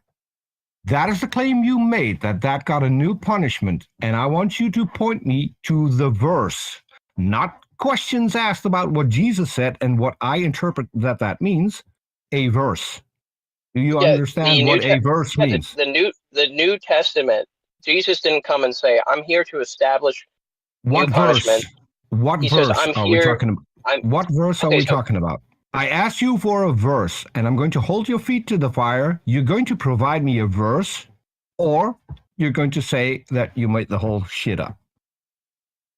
Okay, so would you like me to provide you a verse as what is it? I think it's Romans 6. I think 6:23. It says, "For the wages of sin is death, but the gift of God is eternal life in Christ Jesus," meaning that Jesus came to take the penalty for your sin. Hold on. Where in that what you just read does it talk about a man lying with a man like with a woman? Wait, what? Where did you get that in the verse specifically? Wait, what? Do you want me to ask you the question for the 7th time? Oh, you want to know a specific punishment for LGBT I want the verse that specifically addresses a man lying with a man just like he lies with a woman, that got a new punishment. Is there any way that I can make this more clear? Okay, can you admit that the Bible says that homosexuality is a sin and counts as sin? Can you admit that you're just talking bullshit and you can't pull up the verse? You're going around it. What are you saying? I'm asking you for a verse that you claim exists in which the punishment is changed, and I want you to read out that verse. Fipto, this is your chance. Your do or die move. Provide that verse or we're done. Yeah, he's saying specifically to homosexual. Okay, so I'm trying to ask you, can you admit that homosexuality is a sin? Can you provide the verse? Hold on. Quick question. This is a yes or no question. This is a yes or no question. Can you provide? You've not answered the question. Wait. Yes. Wait, stop. Yes. In the Bible, homosexuality is a sin. Yes. So what? Okay, so like I said, read Romans 6. Okay, so read Romans 6. 23 so you cannot provide the verse that specifically addresses I just a new gave you punishment. The verse. I just gave you a verse. What does it you say? just gave me a verse that doesn't mention homosexuality, that doesn't mention anything even remotely No, we're talking about close to sin. that. It's sin, general sin, all sin. But sin, not just homosexuality, because the Bible is not. Stop, Peter. He's making a valid argument. Not about LGBT I want to point out one thing. Everybody, stop. The Bible's not about LGBT people. Shut up. So you said all that sin does not Peter, have the same Holy punishment. shit! Let him finish. Son of a bitch. Fido, you said that this has to do with sin, and that you gave a quote. You gave a Bible verse. What does that Bible verse say about sin? Yeah, so it says, "For the wages of sin is death." In Romans 6:23, it says, "For the wages of sin is death, but the gift of God is eternal life in Christ Jesus our Lord." And how does that ameliorate the punishment that we're supposed to dole out on people in the Old Testament? That's affirming again that the punishment is death. That is affirming again that the punishment for sin is death. So the punishment for homosexuality is death. That's a reaffirmation of the punishment. Yeah, and I'm surprised you just demolished your own point. So question, what did Jesus say to the woman? I'm saying, what did he do to the woman? I don't give a shit what Jesus said, because I don't believe that Jesus ever existed. I asked you for a specific verse. I asked you for a specific. You're asking me about my book. I asked you for a specific verse that would address a new penalty for gay sex. I can't make it more clear than I make it right now. I'm asking you for a verse that comes up with a new punishment for gay sex. Do you have a verse that addresses only, or among a few other things, specifically gay sex and a new punishment? Do you have that verse? No, the answer is obviously fucking no. It doesn't exist. Wait, stop. Yeah, So, you're putting homosexuality out there as a red herring. Fipto, stop. His answer was that this new passage from the New Testament says that all sin should be treated as things that are not, that we on earth don't punish, that God will punish, or something along those lines. So it's no longer our job to punish gay or any other kind of sin. You're going to die, and that's going to be your punishment. That's what I think his argument is. That's against what Jesus said, but if that is what you think, then you're fine. You're fine to disagree with Jesus, I guess. Well, no. So I mean, that's I want to ask, what did Jesus do to the woman who was actually caught in adultery? And this goes for all sin. Jesus actually said that he wrote an inscription in the sand, which was likely the law from Deuteronomy, stating that the priests needed at least 4 witnesses in order to condemn the woman, which they did not provide, so they were in violation of the law. Well, there's multiple ways to infer this. So it also says in, I believe, the Psalms, where it goes into God. So you have 2 books. So there's the book of life, and then, well, there's not a second book, but there's it says that the people who will not inherit the book of life or be written in the book of life will actually have their names written in the dust. Meaning that they will not receive eternal life. And so there's also I guess, assertion that may have been it as well. That Jesus was writing to them in the sand their own names, saying, "You will not inherit the kingdom of God," and just showing them down the line that they're not in right with God. So and I'm saying there's a possibility of that. It's not 100% confirmed. But neither is any other thing confirmed, because nobody truly knows what was said. One thing we do know is that the story does not detail the presentation of witnesses. Xerxes, just a second. One thing is confirmed. I accept your inability to come up with evidence for your claim that gay men should no longer be stoned, and I accept the fact that it's not in the Bible, as you have shown us. So I'll mute myself now. You can continue. Well, I thought we were going to bring somebody else up anyway. Like we said, several minutes ago, we were going to move on. That's right. We'd like to bring one more person up. Fipto, thank you very much for coming on. You were asked to provide Bible verse, and we seem to just go around in circles asking more and more questions. And I appreciate you taking the time to be here. Yeah, that's fine. Thank you for having me. Hello, Analytic Breakfast. Thank you for joining us. What do you have here for us today? We have about 10 minutes altogether, and then we're going to be ending the stage. Glad we managed to get you in. Well, they left. Okay. A 10-minute breakfast? Satan took them. Well, we're going to bring up Therapist. That's a promising sounding. Hello, Therapist. Welcome. Thank you for joining us. I love it when you can't get breakfast, you bring up a therapist. That seems like How's a it good going, move. therapist? So should I start with convincing you that God exists? Yes, please. Provide your evidence. Awesome. Okay, so basically, the creation. What is the possibility of the Big Bang theory? Right. 100%. Well, we know that it's 100% that But it it's a happened. We theory. don't know. Okay. No, theory in It's not a science law. means explanation based on evidence. Gravity is a theory. Oxygen's a theory. Electromagnetism is a theory. Plate tectonics are a theory. Germs are a theory. Theory doesn't mean what you think. Theory it means. is a Don't play that game. hypothesis. No, in colloquial language, a theory refers to a hypothesis. In scientific exploration or in scientific fields, theory refers to a well-grounded explanation for a natural phenomenon predicated on an overwhelming preponderance of evidence. Don't play that game. Move on. Like the theory of then gravity. why is it not a law? Do you understand why the theory of gravity is called that? A law Do you is understand why it's the a germ law theory? is merely a That's the law of mathematical gravity. expression of a phenomenon, like the acceleration of the speed of light, for instance. E equals mc squared, energy equals mass times the speed of light. Okay, these are just mathematical Laws are expressions. also That's all they part are. of the theory. Theories Laws are are part of the No, theory. no. Laws and theories are different. No. Yeah, laws are parts a of a theory. supplement to a One at a scientific time, theory. please. Laws are Theory. proven theory. A scientific theory is an explanation of a broad natural phenomenon.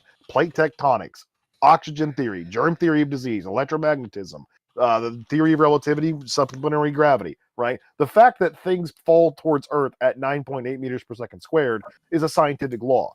right? That's a numerically expressed phenomenon that we observe. Why things fall to the ground is explained in the theory of relativity. Scientific theories are overwhelmingly supported bodies of evidence and facts that support a singular explanation for a natural phenomenon. If you were to go to a court of law and put any of these theories on trial, they would overwhelmingly win with the amount of evidence they possess. When we talk about proof in a colloquial sense, what we mean is beyond a reasonable doubt. Every theory in science is proven beyond a reasonable doubt. The word Okay. using the word theory doesn't mean it's wrong. God is a theory, your theory. So why do you think calling it a theory makes it Technically, wrong? it's his hypothesis, really. God is a belief. Calling something a theory doesn't make it It's wrong. like, So what's like your look, argument? like Darwin's theory is a theory. It isn't fact. Calling You get what I something a mean? theory The doesn't theory matter. of evolution by Wait, natural don't selection is don't comprised do of this facts. again. Don't do it again. Calling something a theory doesn't make it wrong. Yeah. So what's your Since argument? since But we're doesn't since prove we're it's since right. we're It short on doesn't time, prove it's therapist. right. One at a Therapist, Peter, the one at a word theory time. does not describe the veracity of the idea. The idea is established based on the evidence that supports it. Theory just means explanation in science. Stop using the word theory as some sort of derogatory muse for evolution And or we anything cut else. this short because he came on and he said he wanted What to is your convince evidence that us a God that a God exists? Thank exists. you. If you want to convince us that a God exists, the one thing you do not need to do is try and convince us that what we currently believe to be true is false. You need to convince us that what you currently believe is actually true. So we can let the whole theory thing go because it's irrelevant to your evidence for your God. So, therapist, the best way But the thing is, it's not true though. It's not proven. Therapist, the best way I to don't look Can we at get rid care. of this fuck? Hang He's on a not second. listening. Peter, therapist, the best way to come at this, a hypothesis. This is the easiest way to think about these terms. A hypothesis and hypothesis is an educated guess. A theory is an explanatory model. Oh my God, we need to stop. Okay? Stop. It's Don't, really, don't, really just simple. stop, So- It doesn't matter. He's don't being define obtuse it. on purpose. He's not listening. You're right. We It doesn't should matter. bring It doesn't analytic matter if it's backup. proven. It doesn't matter if it's proven. We don't need to prove it. The fact that science isn't proven isn't evidence of a God. What's your evidence of a God? Okay. Basically, atoms have half-lives, right? Yeah. They basically decay over time. No.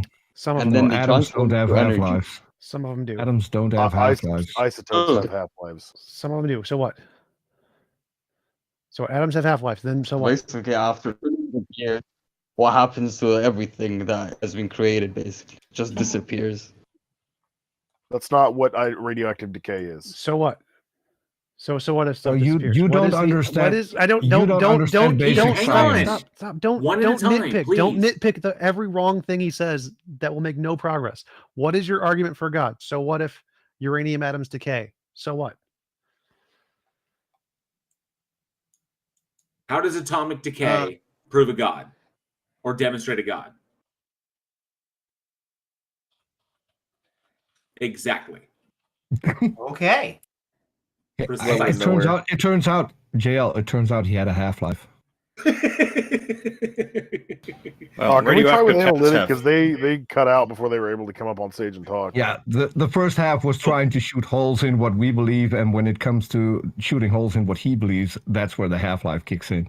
Oh, it doesn't look like there's anybody up here who can even invite people on stages anymore. Yeah, Randolph can. Oh. Yeah, I'm just bringing up Analytic Breakfast again. They told me that they're having some Discord issues. It looks like it's all sorted now. Welcome. Hey, Analytic, what you got for us today? And this is our last call. quick. We've Yeah, got sorry. less than 10 minutes, so we'll try to make it quick, and then we have to end the stage. Yeah, sounds good. So, when we look at the world and we make knowledge You're claims in muted, terms about Analytic. You need to ethics or unmute yourself. metaphysics, there's no, all he's not. kinds of Yeah, I can hear him. preconditions that are necessary and have to be the case for those knowledge claims to be possible. So I'm not talking about any specific knowledge claim in this case. I'm talking about a higher level, a meta level claim about the possibility of knowledge claims. So these preconditions are things like epistemic norms, universals, abstract concepts, the status of objects, the identity of objects over time, the principle of induction, the external world having a mind-independent reality to it, that there's a self that Okay, underlies all of our perceptions. Therefore, all of these things are not reducible to matter. It would lead to a reductio ad absurdum to reduce all of these preconditions to matter. And so therefore, they do not have the same ontological existence. And we can demonstrate this through mental states being non-propositional and brain states being propositional. You can't show any logical entailment. We don't have a lot of time. How is this TJump evidence lost for the a debate God? Jay Dyer Yeah, that's terribly. why I had this person locally muted. Analytic, And analytic. We TJump don't have a lot of appealing time. to authority the whole debate. I just Analytic. watched it. It was hilarious. TJump took a massive Analytic. L. If you Analytic. watch We don't TJump have a versus lot Jay of Dyer, time. How is Analytic, this be evidence quiet. for a God? well, I just gave you a logically valid and true argument that demonstrates the existence of God. Yeah, but an argument is not evidence. No, even if everything you said was true, Well, all it evidence is demonstrates is that meaningless, right? there's I'm a things other than the scientific material. anti-realist. I'm a scientific anti-realist, so evidence is meaningless. Kick When this you guy ask for off. This is evidence of ridiculous. God, I mean, Well, you're, then you're he's a just troll. uttering useless mouth sounds. Yeah, this is why I had Examples to you This is gave why- is move on mind if there's over someone matter. else with This a hand is up. why T-Jump lost the debate with Jay Dyer. It was hilarious. I just watched it because he was I think appealing that's to just authority. Randolph, He this didn't. guy He just didn't wants read to the prove dogma himself. Can we attack. move on to the next He one didn't read and just the because dogma this is going to lead us doesn't nowhere.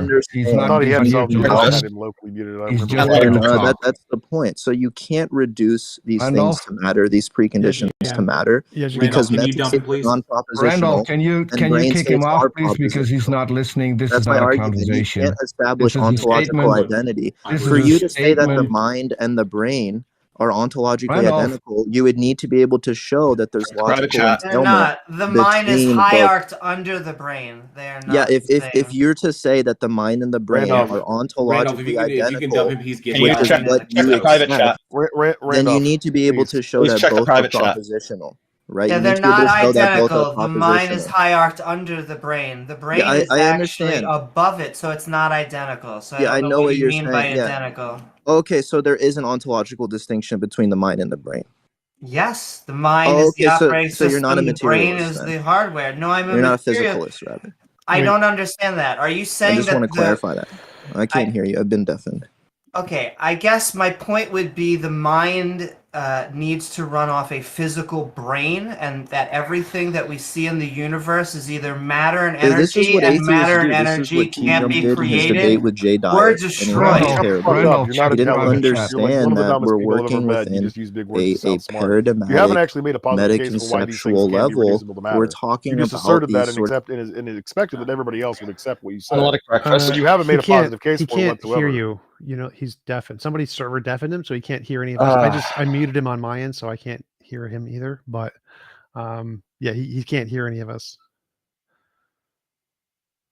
Why is he not being kicked off? Wait, he's not muted. Randolph- Mic is muted. Headphones. Yeah, That's why. I he can muted. still talk. Yeah. So He I muted. can't be. I just he can't muted be him on removed 'cause my there's end. no so- one. There's no one on the stage that can remove him. Yeah. So So, you can just mute him. You can just mute him on your end and All right. deafen him. And Yeah. that's about Well, it. how The do we thing get your is- stage then? It still goes into the stream and all that. Analytic breakfast. We have run out of time, and we're going to need to continue this another time. I guess he can't hear us. Yeah, he can't hear us. But that is our time for the day. So thanks, guys. See you later. So thank you everybody for tuning in. We seem to be running into some issues with Discord here. It would be nice if everything worked really smoothly, but we did manage to get a whole show in today, a whole 4 hours and 22 minutes. So did anybody have any final thoughts you wanted to share real quick before we close the stage? I just wanted to point out that the fact that our mind may be independent of matter, as in our mind actually just may be an energy network from our neurons that are sending real physical signals, does not point towards a god, and so still not convinced. How about you, TJump? Any thoughts? I don't know. Not really. Potato. Okay, JL Warren, thoughts for the show today? So it was a good one. There was some a little bit of trolling going on, but I think this one went a little bit better than in the past. I think the time limits work. So the changes we made, I think, are going to work in the long term once we get used to them. But yeah, otherwise, some decent conversations, but still, nothing that was brought up that was convincing at all. So. A special thanks goes to the Politics Discord for hosting this. JL Warren, you have a contest that you're in, and oh yeah. I posted links to it. Yeah, so obviously I have my own two things. I have my own YouTube channel. You can check me out. It's Bridge the Divide. The link has been provided. You can check it out if you like to hear these kinds of conversations or like the debates that I've had or the content that I've made. You can check that out by checking out my channel. And of course, I'm also because I have a horror film podcast. I'm currently up for this contest called Face of Horror, which is has some pretty solid prizes for it that I'm currently being voted for. Links are provided for that. You can pop up there and you can vote for me on that one. It's 1 vote per day, so it's just something really, really cool that would benefit my podcast and benefit the cast and crew that are behind me on that, which is something kind of fun that I'm doing. But yeah, feel free to check that out. Links are provided. Thank you, TJump. Peter, did you have any final thoughts? Just make it real quick, and we can wait a minute. Move on to King Xerxes after you. Wait a minute. That's not TJump. Sorry, what happened? You said thank you, TJump. I was like, wait a minute. Oh, I meant to say thank you, JL Warren. Thank you to you too, G-Jump. And yeah, Peter, did you have any final thoughts on the show today? And then I'll go to King Xerxes after that. I guess Peter's away from the desk. So go ahead, King Xerxes. Did you have any thoughts on today's show before we close down? If God exists, he needs to hire better lawyers. Indeed. Thank you, everybody, for tuning in. Really appreciate it. We've had, I think, a pretty good show today, and we've had another large audience with us, so people do find it interesting. For those who are in the queue waiting to speak, we have run out of time, so we will have to take a rain check on that for the next fortnight. We will be up again on the stage in 2 weeks. In the text chat right now. What's that? God has decided to reveal himself to us in the text chat. Oh, okay. And he has a Walker's cat profile picture. Randolph, I got disconnected. Do I get a no few problem, seconds? Peter? Yeah. So, Peter, go ahead. If you had some final reflections on today's show, that would be great. And then I will continue with closing things down. Go ahead. Okay. So I think we had some good conversations. Not all of them, but we had a few good conversations on here. And I always like to be part of this stage. I also want to take a few seconds of my time to promote someone else, in this case, Jackson Wheat. If you haven't checked out his channel, I'm a co-host on the Thursday shows so far. We just finished reading Creationist book from 1967, which has all the cutting-edge arguments that are still in use today. And so we went through all of that, and we're now coming up with a new series where we're going to watch theist videos and comment on those. So if you want to check that out, subscribe to Jackson Wheat, and you can find him on Twitter as well. So if you've got a good video that you want us to review, please contact either Jackson Wheat or me. I'm on Twitter, YTGGFI. Info@GonnaGoForIt is my email address. So if you have something that you want us to review, we'll do that. Thank you. Also, one last thing, I want to send lots of love to the entire chat and internet-osphere, and don't forget to like, follow, and subscribe. Give me money. Yeah, and since Xerxes has left, go find him on YouTube. He's got a great YouTube channel as well. TJump, at least you're just straight up about it, All right. Yep. See you guys later. I'm gonna go. Thank you, TJump. Thank you, Peter. Thank you, JL Warren. Thank you, Amy. Thank you, Taco, and everybody else who was here earlier. And again, thanks to the Politics Discord for providing the stage for us. There will also be a Atheist Appreciation Day celebration on October 5th. I'll be running a live stream